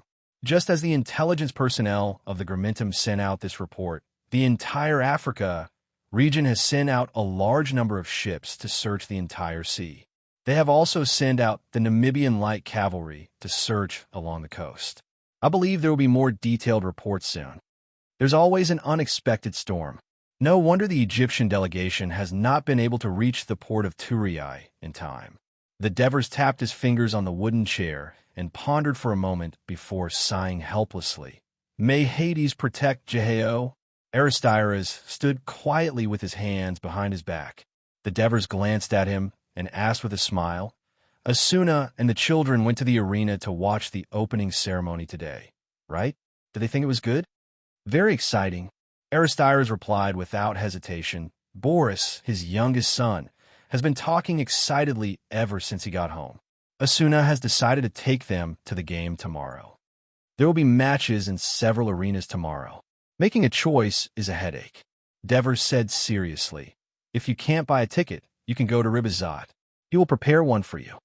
"Thank you for your concern, Your Majesty," Aristyras said gratefully. "All right, I won't keep you any longer. Today is a joyous day for all the tourists. Hurry back and celebrate with your children." Devers smiled as he watched Aristyras leave. Then he sat alone in his study. His deep eyes gazed at the hazy night through the wooden window. After a long time, he muttered in Mandarin with a thoughtful expression, "Bring the power of heaven and earth together." He walked to the door of the study and asked Ribizat to call Clodo Catax over. When Clodo Catax came to the study, Devers told him about the storm that had befallen the Egyptian emissaries. Clodo Catax was taken aback. "This is bad. If Jehao dies in the storm, Egypt will be in chaos." "Why do you say that?" Devers asked calmly. "Father, you're testing me again." Clodo Catax smiled bitterly, but he still said, "The political situation in Egypt is complicated. Pharaoh Tanib is bedridden and can't do anything, so Jehao is basically in charge of the country. After Jehao took office, he quickly changed Egypt's national policy. He started suppressing the religious forces in the country. This has caused a lot of dissatisfaction among the monks. Pharaoh Tanib's relative, Nikatani Persia, is dissatisfied with Jehao's rule and has ambitions for the throne. There are even rumors of him colluding with the Egyptians. It's because Jehao's rule in Egypt is unstable that he is willing to take the risk and personally lead a delegation to tourists to participate in our sports event to gain our full support. But if Jehao dies in the storm, and Pharaoh Tanib is too sick to do anything, and there's no second heir to the throne who can stabilize the situation, both the monks and Nikitani Persia might take the opportunity to rebel. Devers nodded and asked, "So, how do you think we should deal with this?" Clodo Catax thought about it seriously for a while, then said, "I think we should first send more people to search for Jehao's traces and determine whether he's dead or alive as soon as possible. If he's still alive with the blessing of Hades, then everyone will be happy. We should bring him to Turis as soon as possible and arrange for doctors to treat him and ensure his health. At the same time, send messengers to Memphis to inform Pharaoh Tanib and the Egyptian officials that Jehao is safe and sound to prevent rumors from spreading and causing unrest in Egypt. After the sports event, send an elite army to escort Jehao back to Egypt to show the Egyptian people Dionia's support for Jehao and help stabilize the political situation in Egypt. But if Jehao dies..." Clodo Catax paused for a while, then said with a solemn expression, "Not only do we have to send Jehao's body back to Egypt as soon as possible, but we also have to send messengers to discuss with Pharaoh Tanib to appoint a successor as soon as possible and establish contact with a successor to re-establish the friendship and alliance between the two countries. We also have to promise to fully support the successor's rule in Egypt. At the same time, we have to start mobilizing some armies and fleets. Once there's a rebellion in Egypt and we receive a request for help, we will immediately send troops to Egypt to help quell the rebellion." Devers listened carefully and said in a gentle tone, "You've thought it through. This is indeed the most standard way to deal with this crisis." Clodo Catax was stunned and asked in confusion, "Father, what do you mean?" Devers stared at him and said in a low voice, "Back then, Dionia was still very weak and faced great pressure from Syracuse and Carthage. Egypt formed an alliance with us and could be said to have given us a lot of help, especially in terms of food. But times have changed. As the kingdom grew stronger, Egypt became more and more of a burden. In the war 5 years ago, we did our best to conquer Greece and had to divide part of our forces to help defend against Egypt. In the following years, we also sent many troops to Egypt to defend." Devers tapped his fingers on the armrest of the chair, his eyes becoming more and more profound. "As Greece became part of the kingdom's sphere of influence, Egypt has become the front line of the struggle between the kingdom and Persia. Moreover, the king of Persia seems to be very persistent in conquering Egypt again and again. Egypt's situation is getting more and more unstable. Even if Jehao is still alive and has our support, judging from his previous governance style and methods, the conflict between him and the Egyptian monks will only intensify. I'm afraid that Egypt's political situation will continue to be unstable in the future. Moreover, there's still a foreign enemy like Persia. Do we, Dionia, have to send reinforcements again and again to help him maintain his rule in the country? Don't forget, Dionia and Egypt are only brothers. We are not parents who only ask for help without asking for anything in return." Hearing this, Clodo Catax's heart skipped a beat. He immediately tried to persuade his father. "Father, didn't the council decide to launch an attack on Persia? We need Egypt's support. Once we defeat Persia, Egypt will naturally stabilize. Even if the conflict between the pharaoh and the monks intensifies in the future, it will be easy for us to solve. So, I don't think it's a good idea to break the alliance with Egypt. It's not in line with the kingdom's tradition." Devers smiled. "If Jehao is still alive, the kingdom will naturally support him. But if he had died, and Tanibis was about to die, and according to the intelligence they had received so far, would Dionysia and Egypt still be allies? But if he had died, and Tanibis was not long gone, and according to the intelligence they had received so far, Nicotathnopos was so powerful that he might succeed in usurping the throne. Nikitani Persia will only be our enemy if he is supported by Persia. Father, as long as we send reinforcements in time, we can stop Nikitani Persia's rebellion."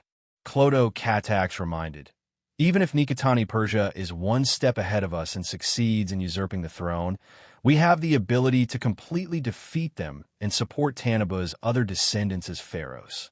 Devers did not comment. Instead, he said faintly, "A bird in the hand is better than 10 birds in the bush." Allies are allies, after all. There are many things to do, and it's more convenient to use it ourselves. Clodo Catax's eyes suddenly widened. After a moment, he asked in surprise, "Father, are you planning to conquer Egypt?" Devers looked at him and said in a low voice, "Owning Egypt is of great strategic importance to the kingdom's future development. You must have a deep understanding of the kingdom's food production and supply in the past few years. Although there have been no droughts in the past few years, and the harvest is still relatively sufficient, the population of Turia and its neighboring regions is growing rapidly. The local people cannot produce enough food for themselves. We have to import large amounts of food from Sicily, Rome, Africana, and other regions, and the amount is increasing year by year. However, the food production in these regions is almost constant. If this continues, there will be a day when the consumption will exceed the supply. The River region is filled with water and dense forests. It will take a long time to fully develop it. Egypt, on the other hand, has been the granary of the Mediterranean since ancient times. Owning it is equivalent to having a long-term food supply. Furthermore, once we defeat Persia, we will occupy some territories along the Asian coast of the eastern Mediterranean. With Egypt providing security, the kingdom's rule over there will be more stable.